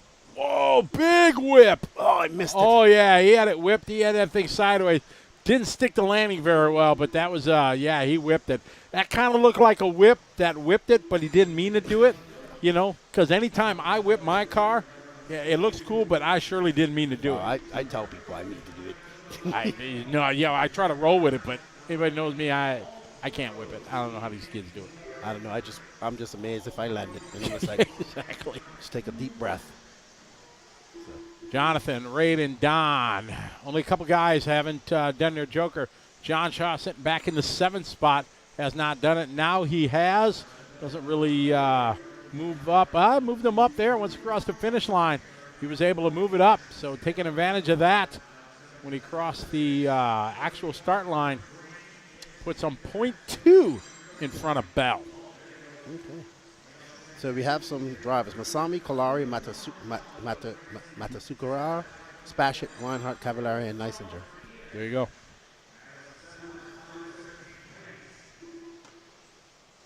Those are the guys. BJ's got all the info. BJ, are you counting Spachet's touring car win from 2000? Because that's debate. It was, quote-unquote World Cup, but it was like the first touring car, or was it 98? 98 or something. BJ will know. Yeah, so Spachet won that because he was the first guy. Everybody was struggling with traction rolling and stuff like that. So the Losi guys glued the sidewall. And it was like they were the first guy, to do that, and it changed everything. And so I'm wondering if he's counting that for Spachet. Yeah, they're going to have the Euro Cup in, not in Barcelona. It's the other track up there. That it's actually at altitude as well. So I think that's where Coelho won his Euros back in 2018. So it's going to be interesting. You got to, well, it's E-Buggy, so it won't matter because it's at altitude. So it is. I remember when they had the Nitro Euros there. Them guys were struggling for power. Oh, really? Yeah.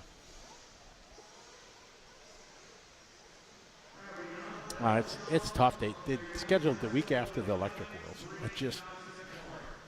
It doesn't make sense to me. So I don't know.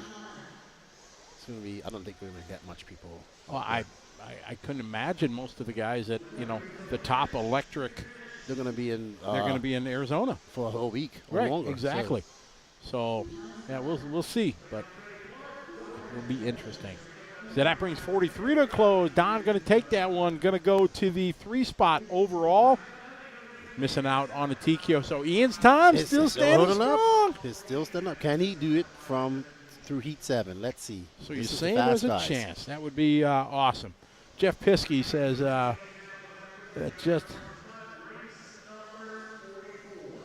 that's true. See, just like me, we race together like, I ain't whipping.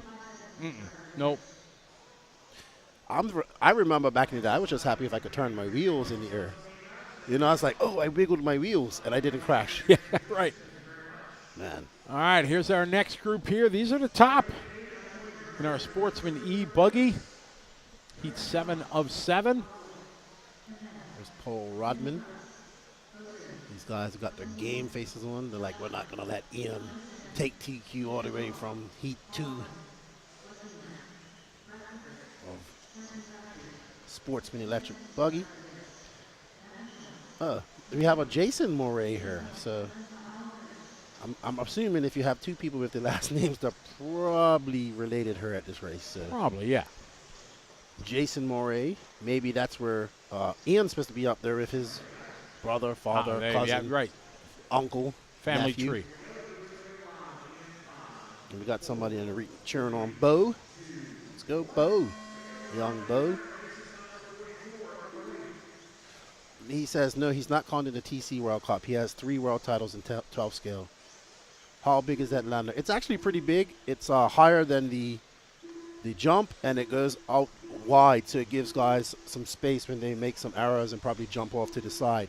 It's a decent lander. So Bobby, I was talking to Bobby earlier, and he's like, I haven't even done a lap on the track yet, Keenan. I said, Bobby, you never hardly race when you come to these races. You have all intentions to race, but you never really race. But he's having a good time. I think he did a good job here at the track. Looks good. Racing good. All right, off and running here, 44. Time for the first round. Colin Krivitz was your TQ, did a 7-lap 5:13. So that is the time that will be compared for TQ. First tiebreak is the result of the second final, and then the time that they completed in the round that counts is the second tiebreak.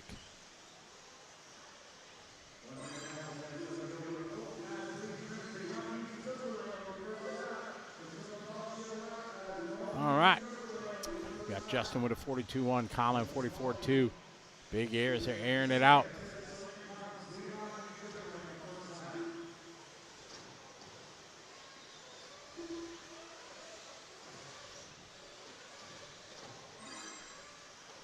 Quickly, 1 minute into this 5-minute qualifying round number 2. Heat 7 of 7, Sportsman Electric Buggy.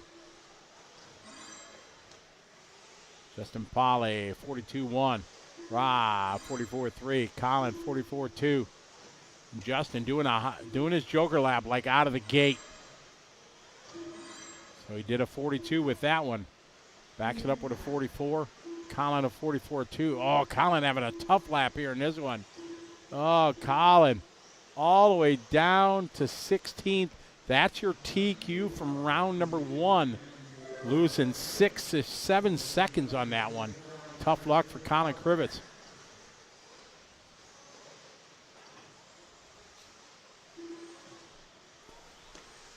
So we see Rob Ward out front leading away. Rob Ward still got his Joker lane in hand. Rob had a 4 in the first round. Yeah. So he's poised right now. If he could get this one with Colin having that tough lap,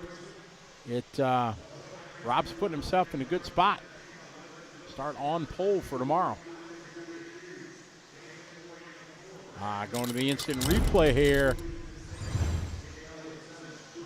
Whoa! All kinds of sideways. Oh, at least kind of he stuck the landing. Landed on all 4. He's stuck a little bit sideways. There we go. Marco Aurelio is the same track of VRC Pro. No, this track is one of a kind. What's up, Tim Barth? How you doing, man? Hope you're doing well with your battle as well. Good to see you enjoying PMB. Met Tim Barther at PMB back in 2019. So I met him in the drag racing world. Yes. How you doing, Tim? Yes. Hope you guys are doing well. Keep fighting strong, buddy. Oh yeah. Oh yeah. Absolutely. Sure. I was talking to Tony earlier, good friend of his as well. BJ Scalari is the all-time single-class record. 9 Correct. and 8th. Yeah, he's got 9 in one discipline. And he's still racing, I believe. He is, yeah. Still running for fifth scale Infinity. too, I think. Rob out front. His time right now is a 7-lap 5:04. That is the fastest time. Colin in the first round had a TQ time of 5:13. So Rob, if he wins this heat at this pace right now, he would be the top. He would take a TQ because he got a 4th position in round 1. So Rob Ward poised right now to start on pole. Follow Rob down the straighter. He's rocking the yellow, white wheels, white wing, bit of orange in it. Over the front side, triple he goes. Easy peasy. You are correct, DJ. That is your talent. Statistics and research. 20 seconds left on the race clock. Rob, hot lap the previous lap. Oh, but he's getting jammed up a little bit. How far back is Nathan? 1.9 seconds. Nathan Grubbs in the first.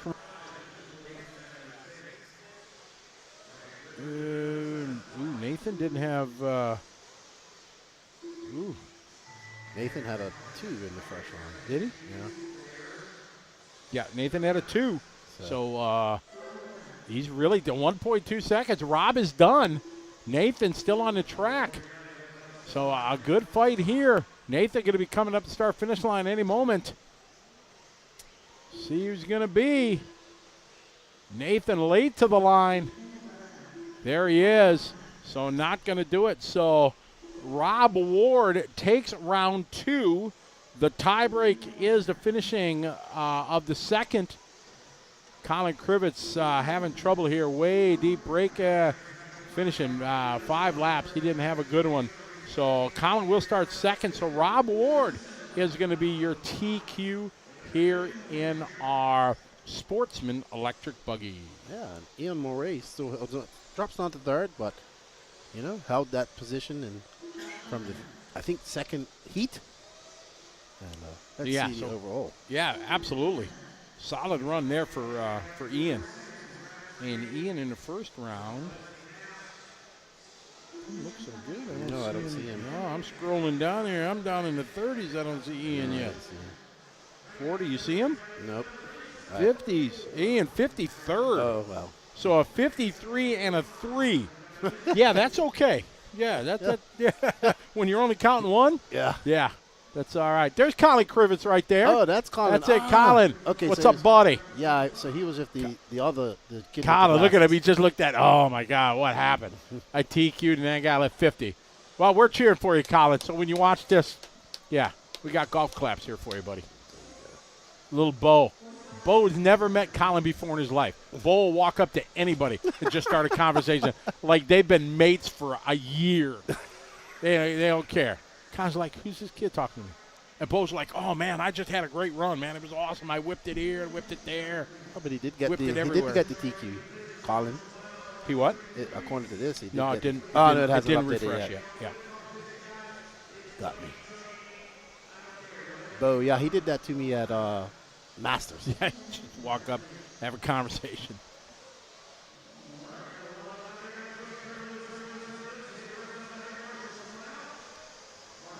It's going to space. We're waiting for the...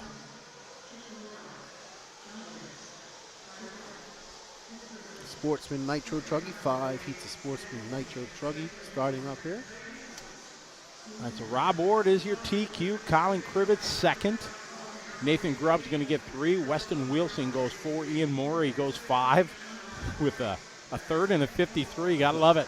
Connor Herrick goes 6. Jason Morey goes 7.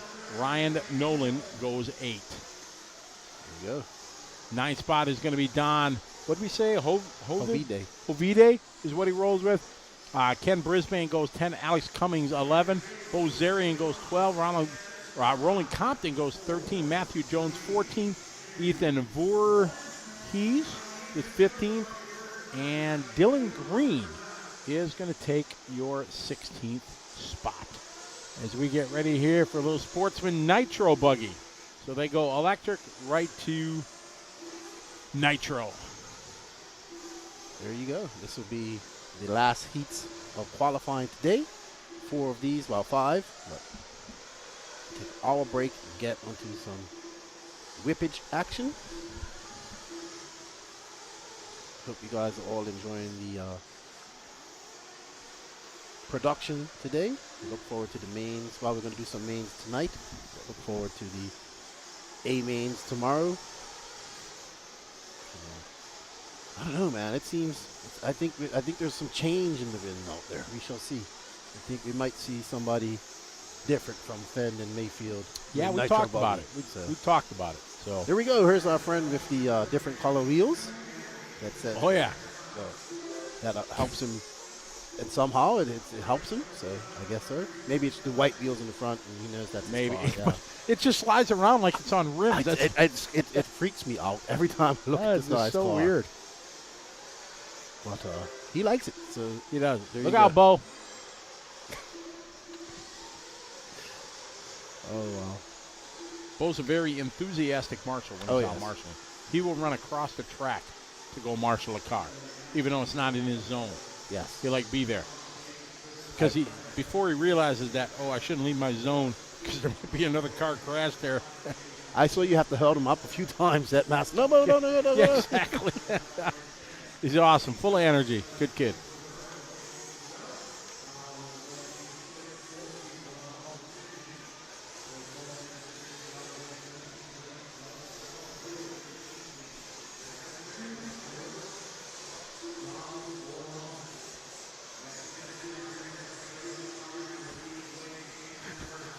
Our producer Cam said, looks like God standing in the light there with the sun coming out. Watch it here after the triple where the sun's coming through. All the nitro smoke around him. And Yeah, everything. exactly. Oof. What a hard hit. Come on. Almost got it. Come on, Bo. Come on, Bo. You're faster than that, bro.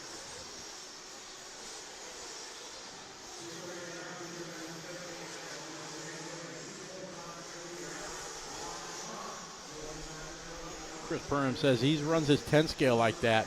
He's like, I'm rolling with PMB with that black rear wheels that, yeah, the announcers can't tell if I got rims or nothing.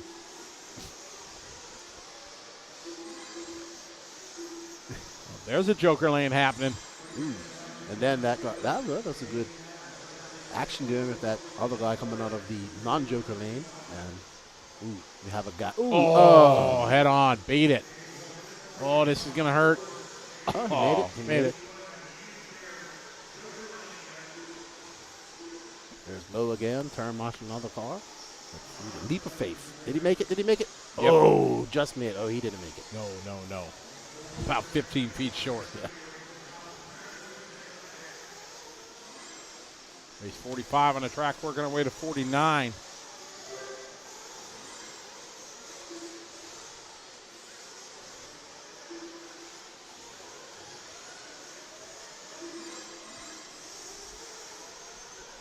Dave Weigel.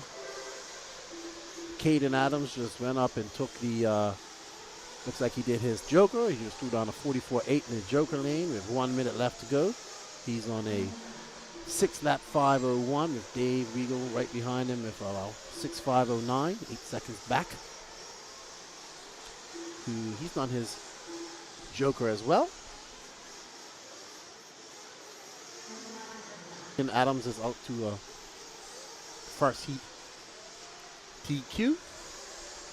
But we have 4 more races to go. Zach Hercules, that's a cool name.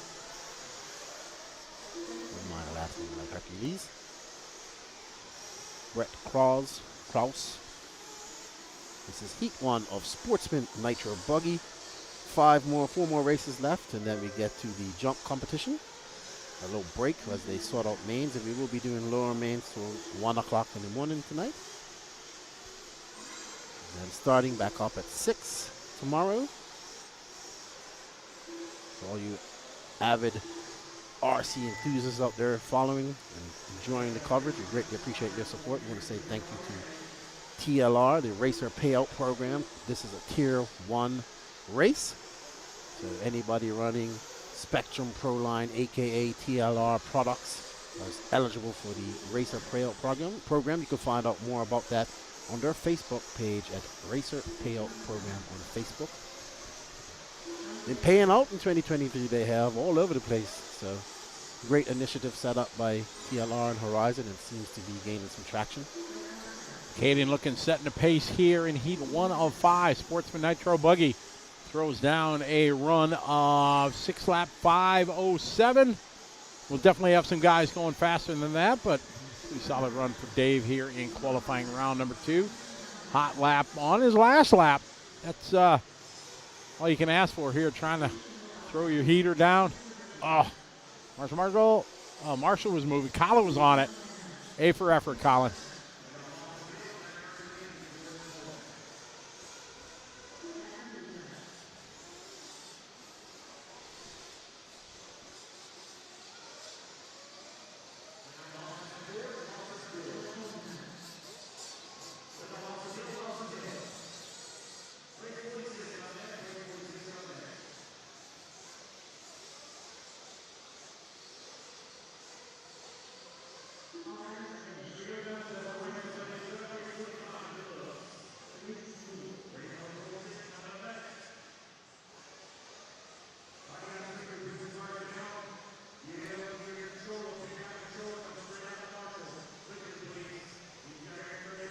All right, man. I'm in love with that, man. Video screen. That's like Bad Johnny. Yeah, but That is 7 or 8 75-inch TVs.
Off and rolling. Race number 46, Sportsman Nitro Buggy.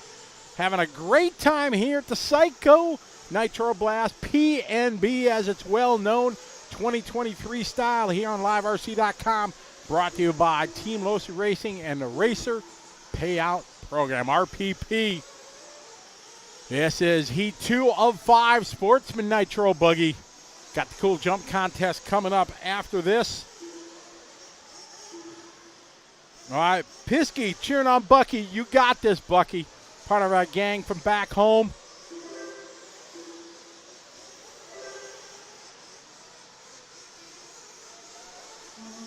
Five-minute qualifiers, qualifying round number 2.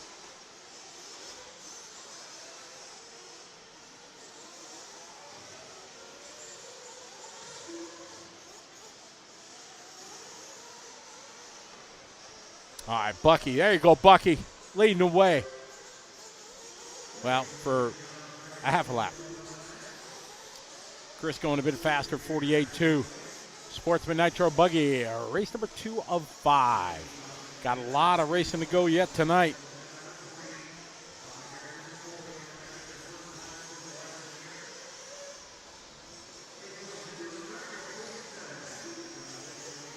For the jump competition, you can run either one, electric, nitro, doesn't matter. I bet you Lutz goes out there. Puts on a show. Thing is, you got to stick the landing.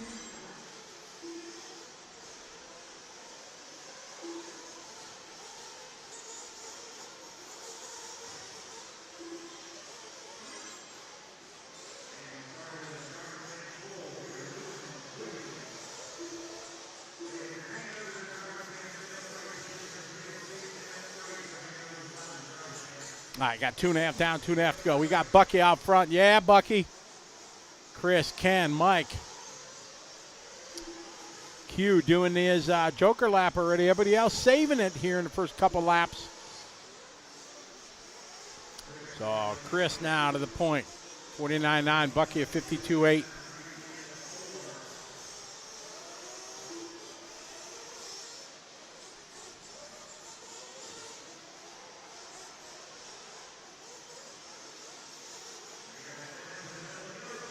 Did you paint his car, Jeff? Chris, Bucky, Mike, Ken, and Justin.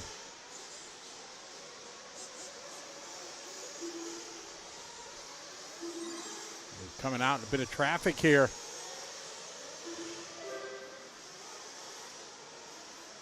Following Justin Polly on the track. Our Bucky now to the lead.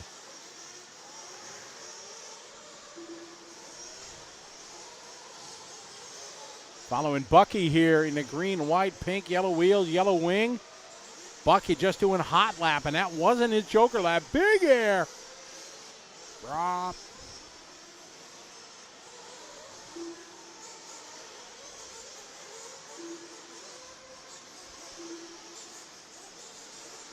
Your leader right now, Bucky. Second spot, Justin, Chris, Mike, Q. Followed by Ken. Whoa. Using all of the racetrack and a mechanic lane. There's Bucky, 45.5 with his joker lane. Puts him on a TQ time, looking to go 7 laps. Dave Wagel has a 6.507. That's the time to beat. We follow Bucky. Bucky, your leader. Nicely done that time. A little wing high. Good on the landing on the downside.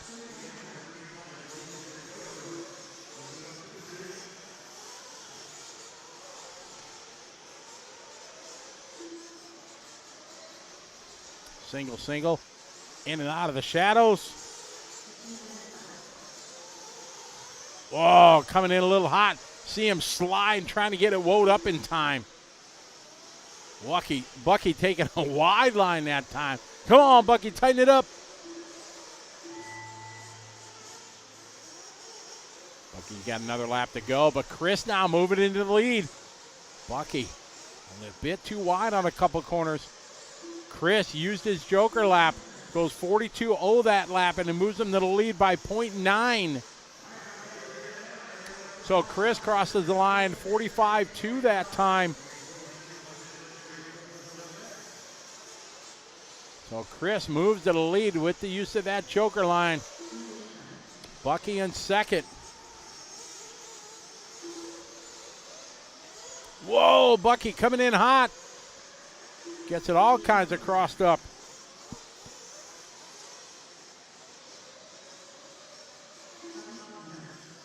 So Bucky finishes there with a 44.94.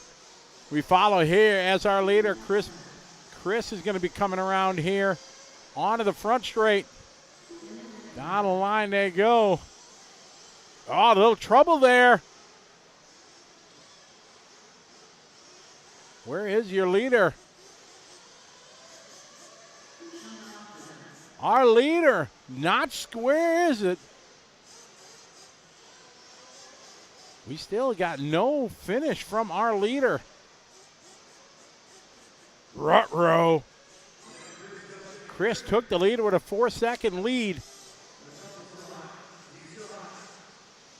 I just heard Lance say the track's still hot. This guy's still racing. And that was Carey. So Chris not making a finish of this one. So let's see what the official scoring does after they're done scoring this race. Bucky will move to the top of the board. So Bucky Bachman, it was the paint job, Jeff. You did it. So Bucky moves to the top of the board. Before Chris goes 6-lap 4:46. Something happened to Chris there at the end. Good shot of our drivers here in our Sportsman Heat 3 of 5.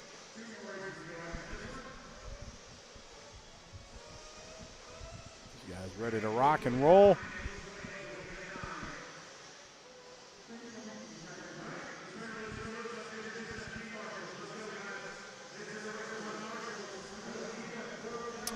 All right. We're getting ready for race 47. Big shout out to everybody watching. What's up, Phil? Philip B, how are you? Yeah, that is an awesome picture with the sun and the dust and the smoke and everything. It looks pretty cool.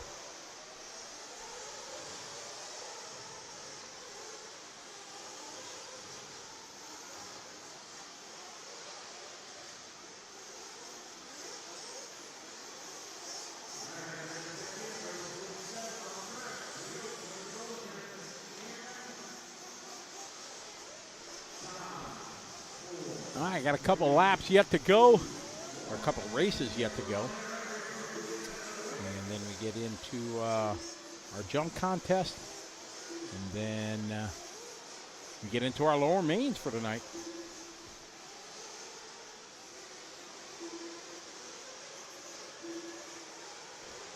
Yeah, equals awesomeness. I agree.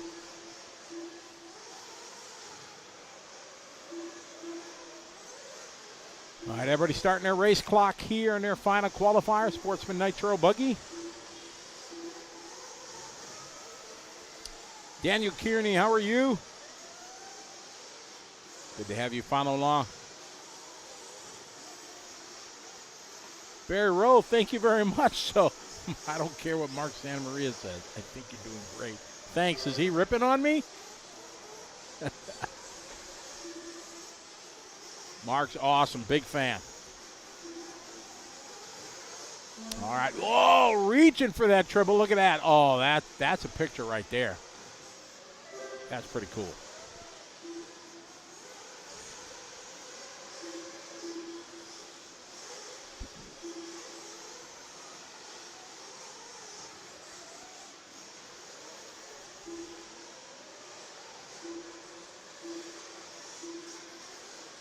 All right, rate 47 on the track. It's Devon, Nick, Peter out front, leading the way.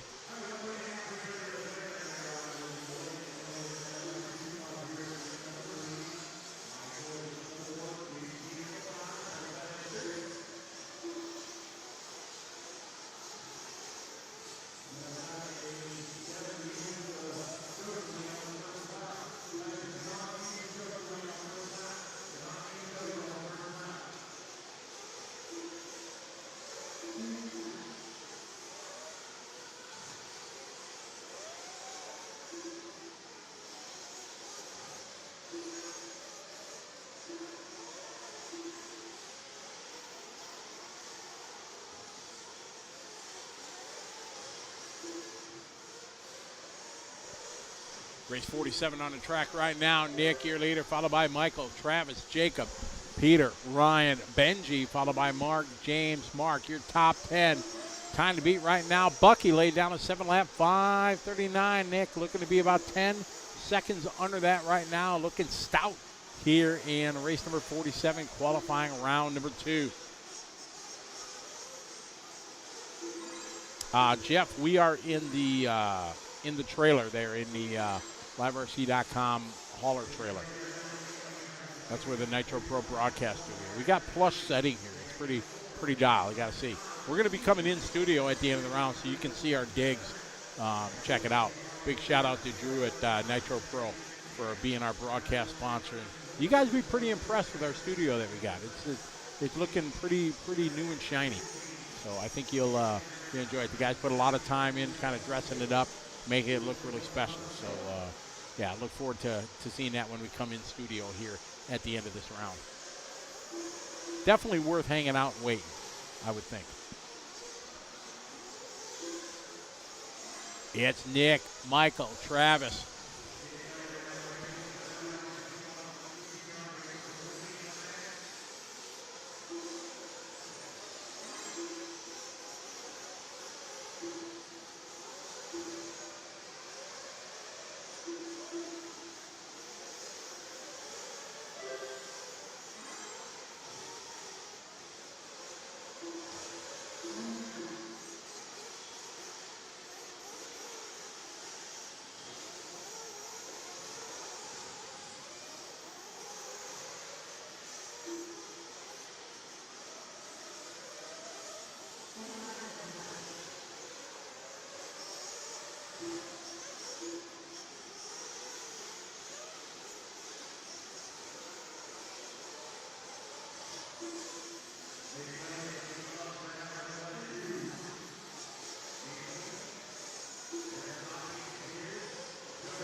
It's still Nick looking strong here. Used the Joker line.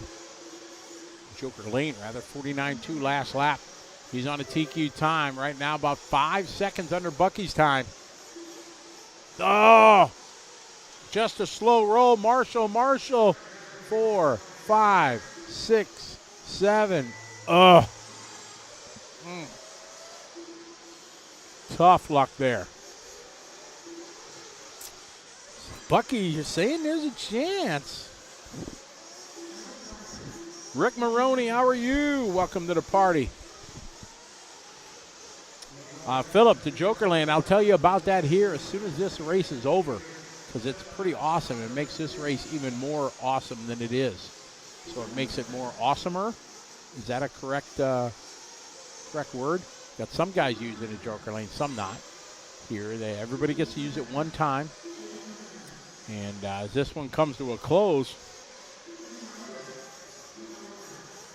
I am doing swell, Rick. Having a good time here in White Pine, Tennessee. All right, so Nick is going to take this one, but with that crash, loses the TQ time. So Bucky will maintain it. Bucky, you're TQ at the PMB right now for another 5 minutes. All right, so Phil asked what the Joker Lane is about. The Joker Lane here,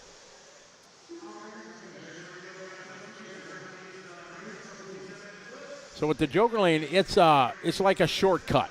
So it cuts, depending how the track is built. On this track, it cuts about, there's a good shot right there. So you can see the normal line is to do the hairpin, go under the concrete, go straight.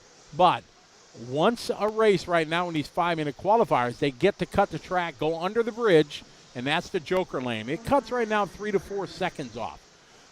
In the features or the mains, for every 10 minutes there is of the race, they get to do it one time.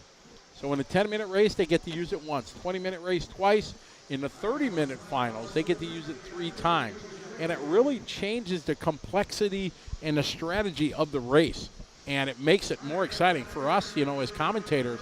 It really, really makes it exciting because you don't know when guys are going to do it. We talked to some of the pros. Some guys like Mason Fuller says, I'm going to save it to the end. But I may use one up front to get some clean track. Other guys use it every time they come for a pit stop, to shave 3 seconds. So it really makes it fun. The cool thing about having a Joker Lane and using live time scoring is you can put parameters. Whoa, that one went a little bit outside. You can put parameters in and say how many times you can use it, so it'll only count you X amount of times. And if you go beyond that, let's say you can use it, 2 times, but you try to use it a 3rd and a 4th time, it will negate the lap and it won't score it. So it's pretty awesome. Awesomer, you're going with that, Jamie? Okay, we can use that. I'll put that into my vocabulary. Awesomer, yes. I think that's good. Joker Lane puts hair on your chest. That's one way to say it.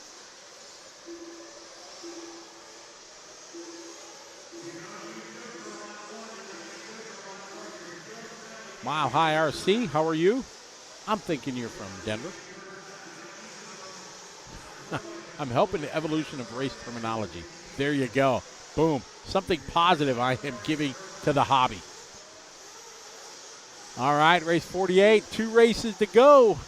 Right now, Bucky Bachman from Wisconsin is your TQ here, Sportsman Nitro Buggy. I'm just going on a limb here. I'm thinking maybe Bucky's reign at the top of the list may end here in the next 5 minutes. Now, I'm not sure, but that I got a feeling. I'm hoping he stays on top, but I'm just saying. We'll see.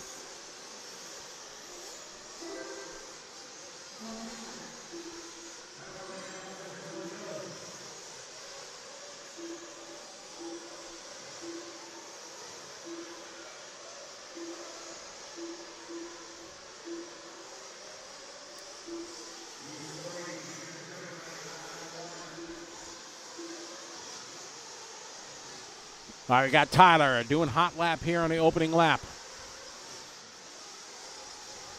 Because I can. Exactly.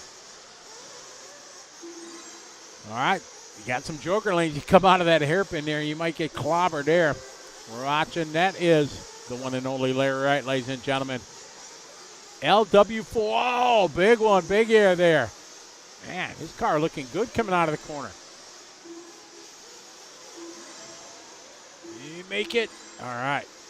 Good W. LW4 looking good. Larry got a 44.8.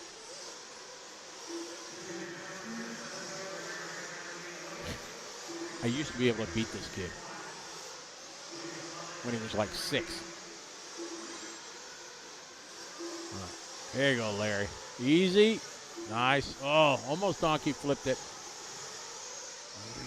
Larry, Marshall.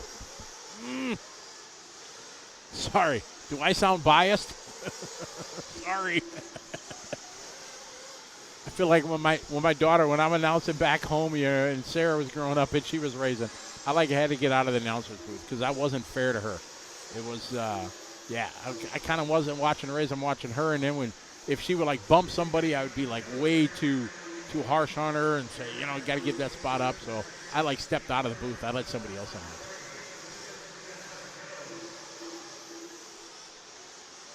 I'm glad we're keeping you entertained with a little RC. All right, so Larry's doing it back at the Joker lane this time by.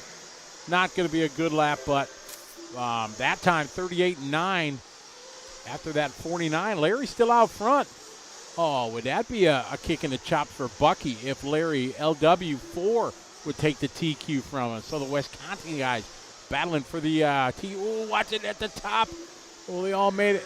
Oh, man, bold move there. I think he had RC Excitement shirt on, I just saw. Shout out.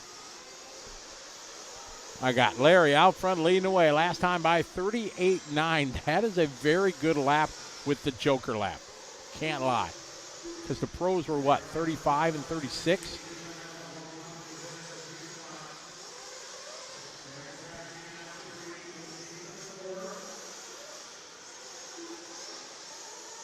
Uh-oh.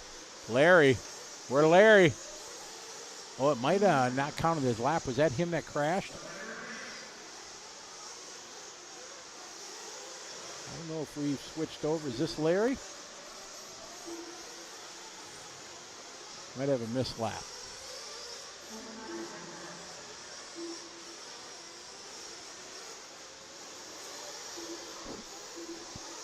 "35 seconds ago, we had Larry Rowland and Ryan Zeb went up to the 4th spot. So we'll see if this is Larry here. Then he'll have a missed lap.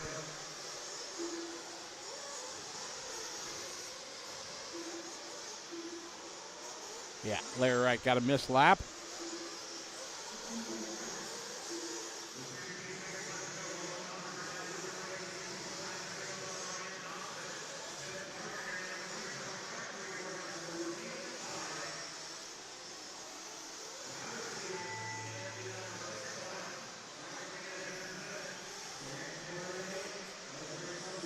So they'll be able to fix that up. Oh, catching a corner there. Larry hit the line. Let's see, it's 6:5:29. So let's see this. Oh, they got it. Boom. Lance is on it. So Simon Crabtree was second.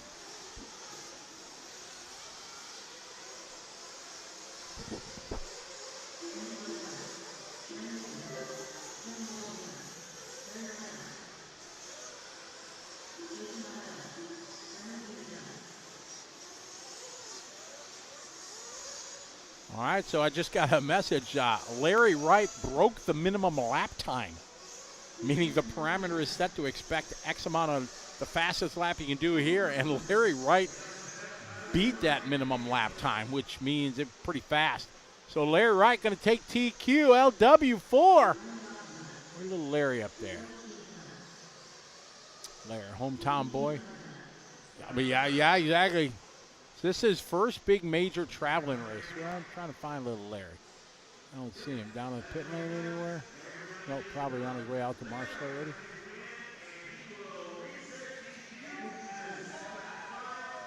No.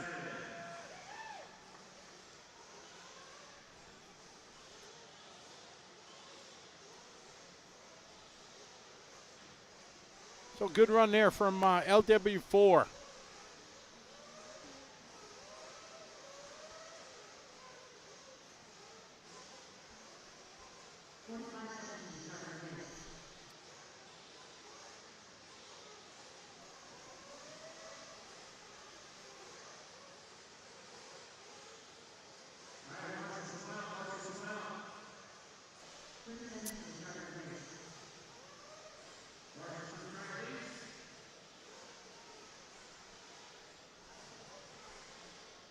All right, getting ready for the final heat. This is our A sort.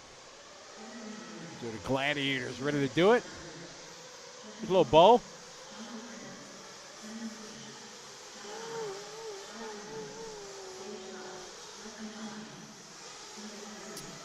Oh, good deal, Chris. Glad the car was better that time. Awesome.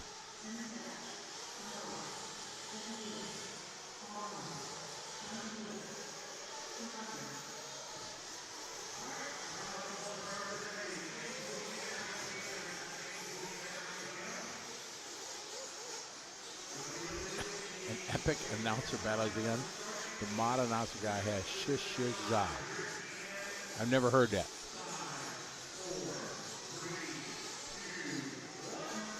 Bonjour from France. Hello, how are you? Welcome to the party. All right, we got Evan Santa Maria, part of the MSM Nation. Son, Mark Santa Maria.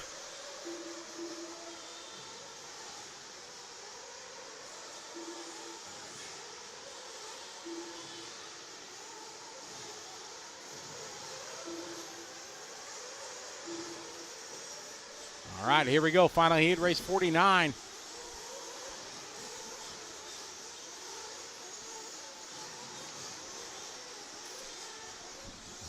Current TQ right now, Larry Wright.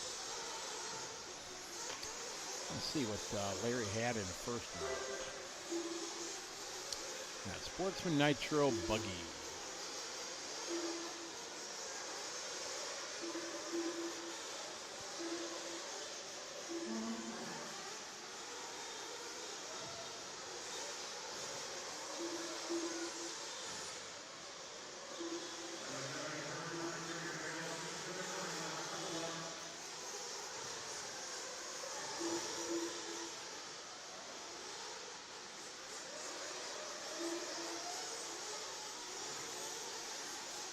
All right, we're off and running here. Race 49. Evan leading away.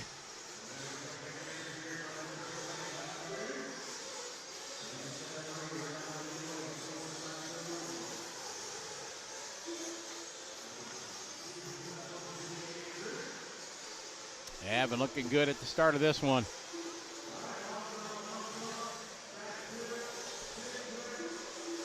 All right, got Evan last time by 43.5. 43.4 rather. Used his joker lean early.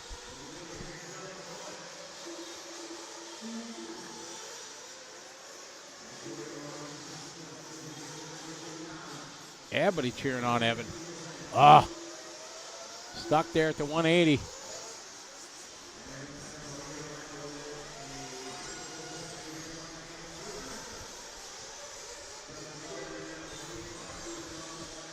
All right, Camden now the lead. Evan a tough lap there.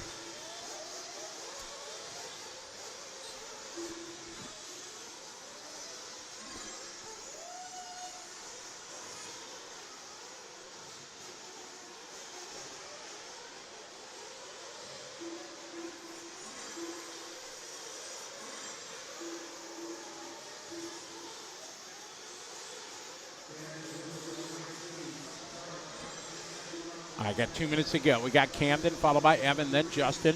Justin Kane, followed by Justin Norman. Then Quincy Aberdeen, Chris Osborne, Jonathan Scott, Alex, and Jesse Davis. Round out your top 10. Right now, the top 4 guys looking to beat Larry's time. LW4 right now looking with 2 minutes to go to qualify into the A main.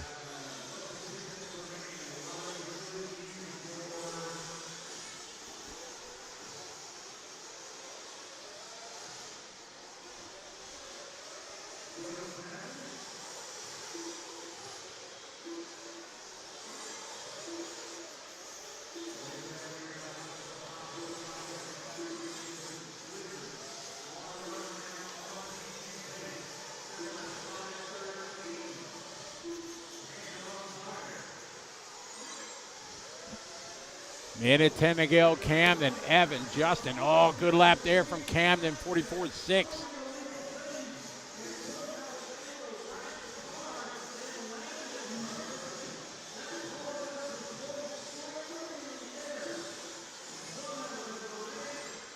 It's Camden, Justin.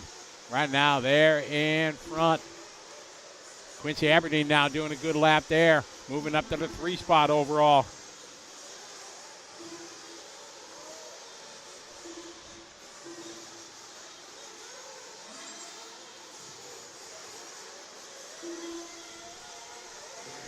30 seconds to go.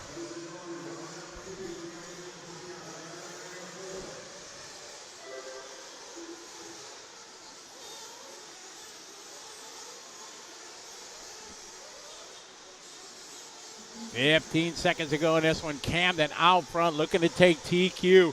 7-lap 5:15. Justin Quincy looking to beat Larry's time.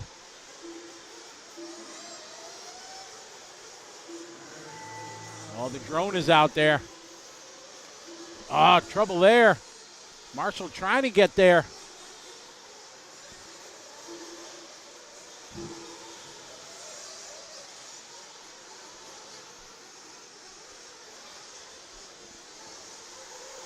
It's Camden out front, a 5-second lead over Justin Camden, looking to take the round. He got a second overall.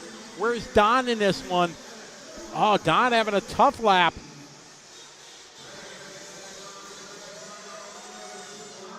So this would give Camden the overall TQ with a TQ and a 2.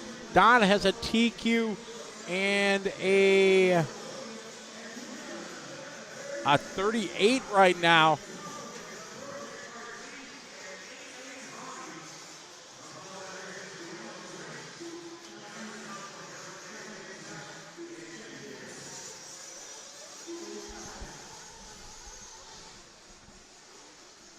As this one coming to a close, our Sportsman Nitro Buggy. Down the line, the final card's coming in. That is going to be it. Camden Swisher taking TQ for round number 3. Justin Norman gets a 2. Quincy Aberdeen gets a 3. LW4, Little Larry Wright going to get a 4 for the round. Justin Young Bo going to get a 6 for the round. This is an awesome, awesome run here. Camden Swisher going to take the TQ here at Psycho Nitro Blast in round 2 of Sportsman Nitro Buggy.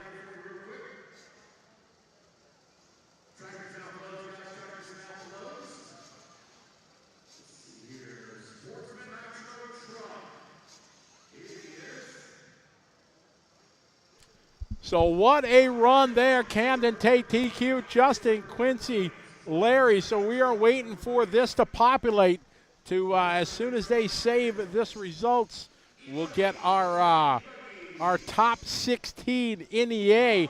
We'll give that to you in just a moment.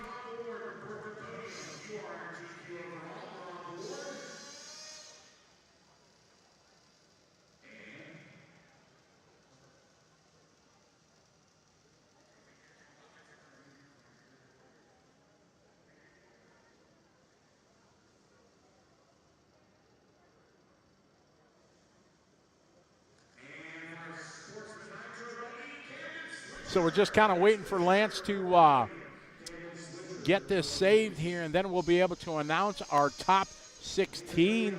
And it looks like it may have populated. Let's see. So we got Sportsman Nitro Buggy, and it looks like it is. So Camden going to start on TQ. Don Hovde is going to be 2. Justin Norman 3. Roland Compton 4. Quincy Aberdeen 5. LW4 going to be 6 qualifier. Attaboy, young Larry. Connor Herrick going to be 7. Justin Canes 8. Josh Fine 9. Young little Bo making the top 10. Bo Zarian going 10th spot. Bucky Bachman going 11th with a great second round of qualifier for Bucky. Way to go. He had a 7th and a 79. So, yeah, that's good. Nick Elliott goes 12th. Brandon Peters 13th. Evan Santa Maria is going to make it. MSM Nation is happy. Alex Lloyd 15th. And Chris Osborne rounds out your top 16. Awesome, awesome job for those drivers. Well done to everybody making the show. Awesome run.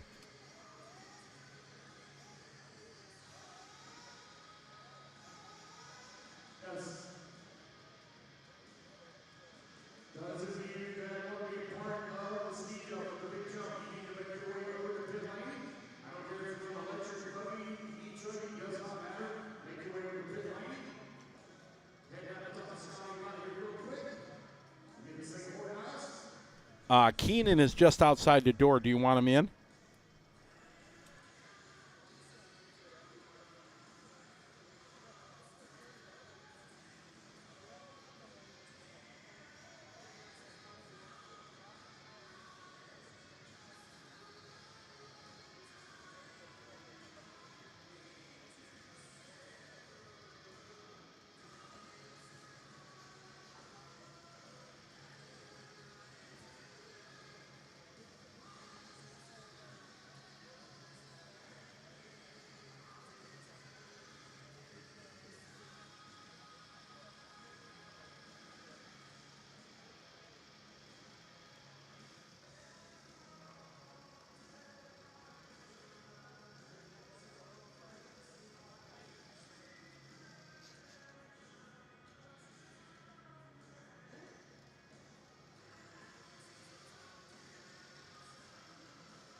Hello, everybody, and welcome into our wonderful Nitro Pro broadcast studio. My name is Scotty Ernst, and we are just wrapped up 2 great rounds of qualifying. It has been an exciting day. We've talked about it. The Psycho Nitro Blast is a bit different, you know, a unique rake amongst itself with the lights and the smoke and the Joker lane and everything like that. It really made something special, and we've had some exciting races. From the pros to the Joes, they've all had great races.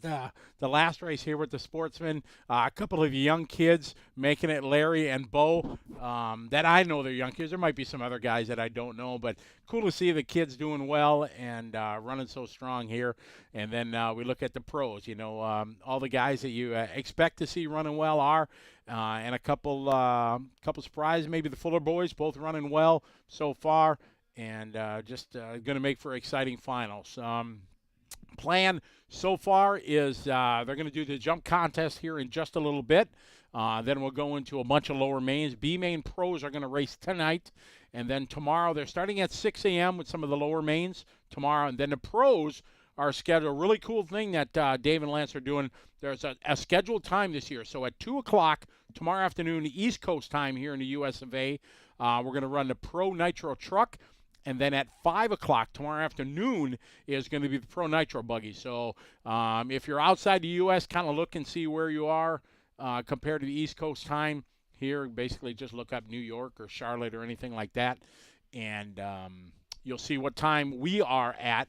And then you'll know at 2 o'clock, 5 o'clock our time, we're going to have the Pro Division. So kind of cool to have everything set. While we got everybody in studio, yeah, Philip, you like our studio? Yeah, pretty cool. Shout out to Nitro Pro for hooking us up like a tow truck here and giving us a cool studio. Big thanks to Drew for always being part, and also thanks to Team Losi Racing, that racer payout program. If you haven't taken a moment, make sure you go online and go to horizonhobby.com. Look out RPP, or Racer Payment Program. It's really a cool little thing that they started this year, a chance for people that use their products to win a little bit of cash when you travel around different races, and they have different tiers of races. This is a Tier 1 program, so one of the big ones, and a chance to win a little bit of cash if you're using TLR Horizon Hobby brand products. So really cool. Shout out to them for their support, to Nitro Pro, Pro Line, Live Time, all making it possible for us. So anybody got any questions here real quick while we have you in studio here? Scott was cheering on Camden for sure. Where's the drone at? I don't know, Josh. I don't know who's flying a drone. I saw it there at the end of the last heat zooming around, but I don't know who it was exactly and who's flying it. But it was pretty cool.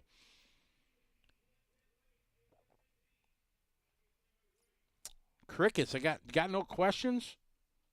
All right. Well, hey. Cooper Lycum, I just been told that it is Dave's kid. Cooper Lycum is doing the drone piloting, so that's pretty cool. I can't wait to see the footage that they all put together after this race, because I'm sure it looks pretty cool from being way above the big jump and everything like that. It's really cool. Oh, Josh, yeah, this is pretty nice digs here that we got, isn't it? Yeah, really cool. So, yeah, here in the Nitro Pro broadcast studio, in the back of the big rig that we have here, it works out really well. So hopefully everybody's going to be joining us tomorrow. Again, we got a full day of racing. It's going to be 15, 18, 20 hours of racing, something like that. Daniel said, I look very small. Really? I sit up a bit taller? No, this is all we got.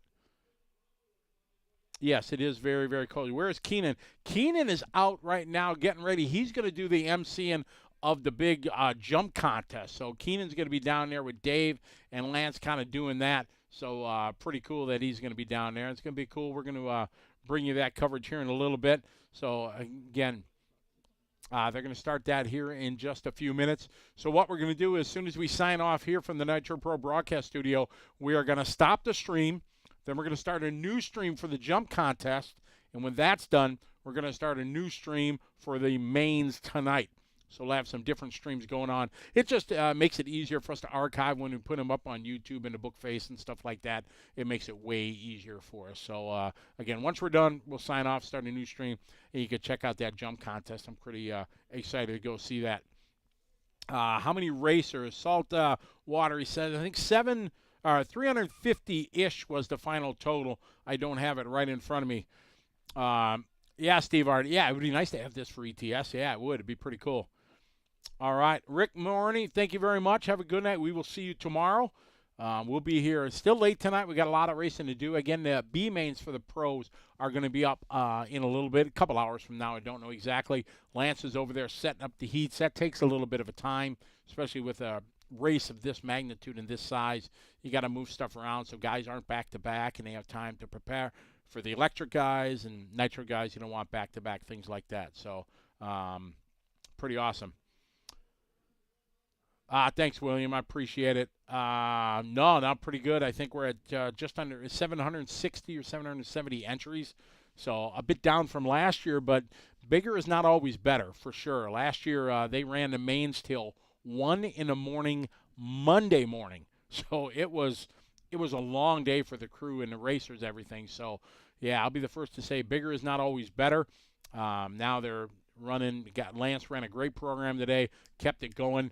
Now we got time set up the mains. We're going to run some lower mains, so we have a chance to get done at a really good time tomorrow. So want to thank everybody for joining us. We're going to sign out right now, stop the stream, kick the jump-off contest, but hang with us because we're not leaving. We're going to continue to bring in everything the Psycho Nitro Blast has to offer here on Live RC, courtesy of the fine folks at TLR and the Racer Payout Program. So don't leave. Stick around. We'll see you on the flip side here on LiveRC.com.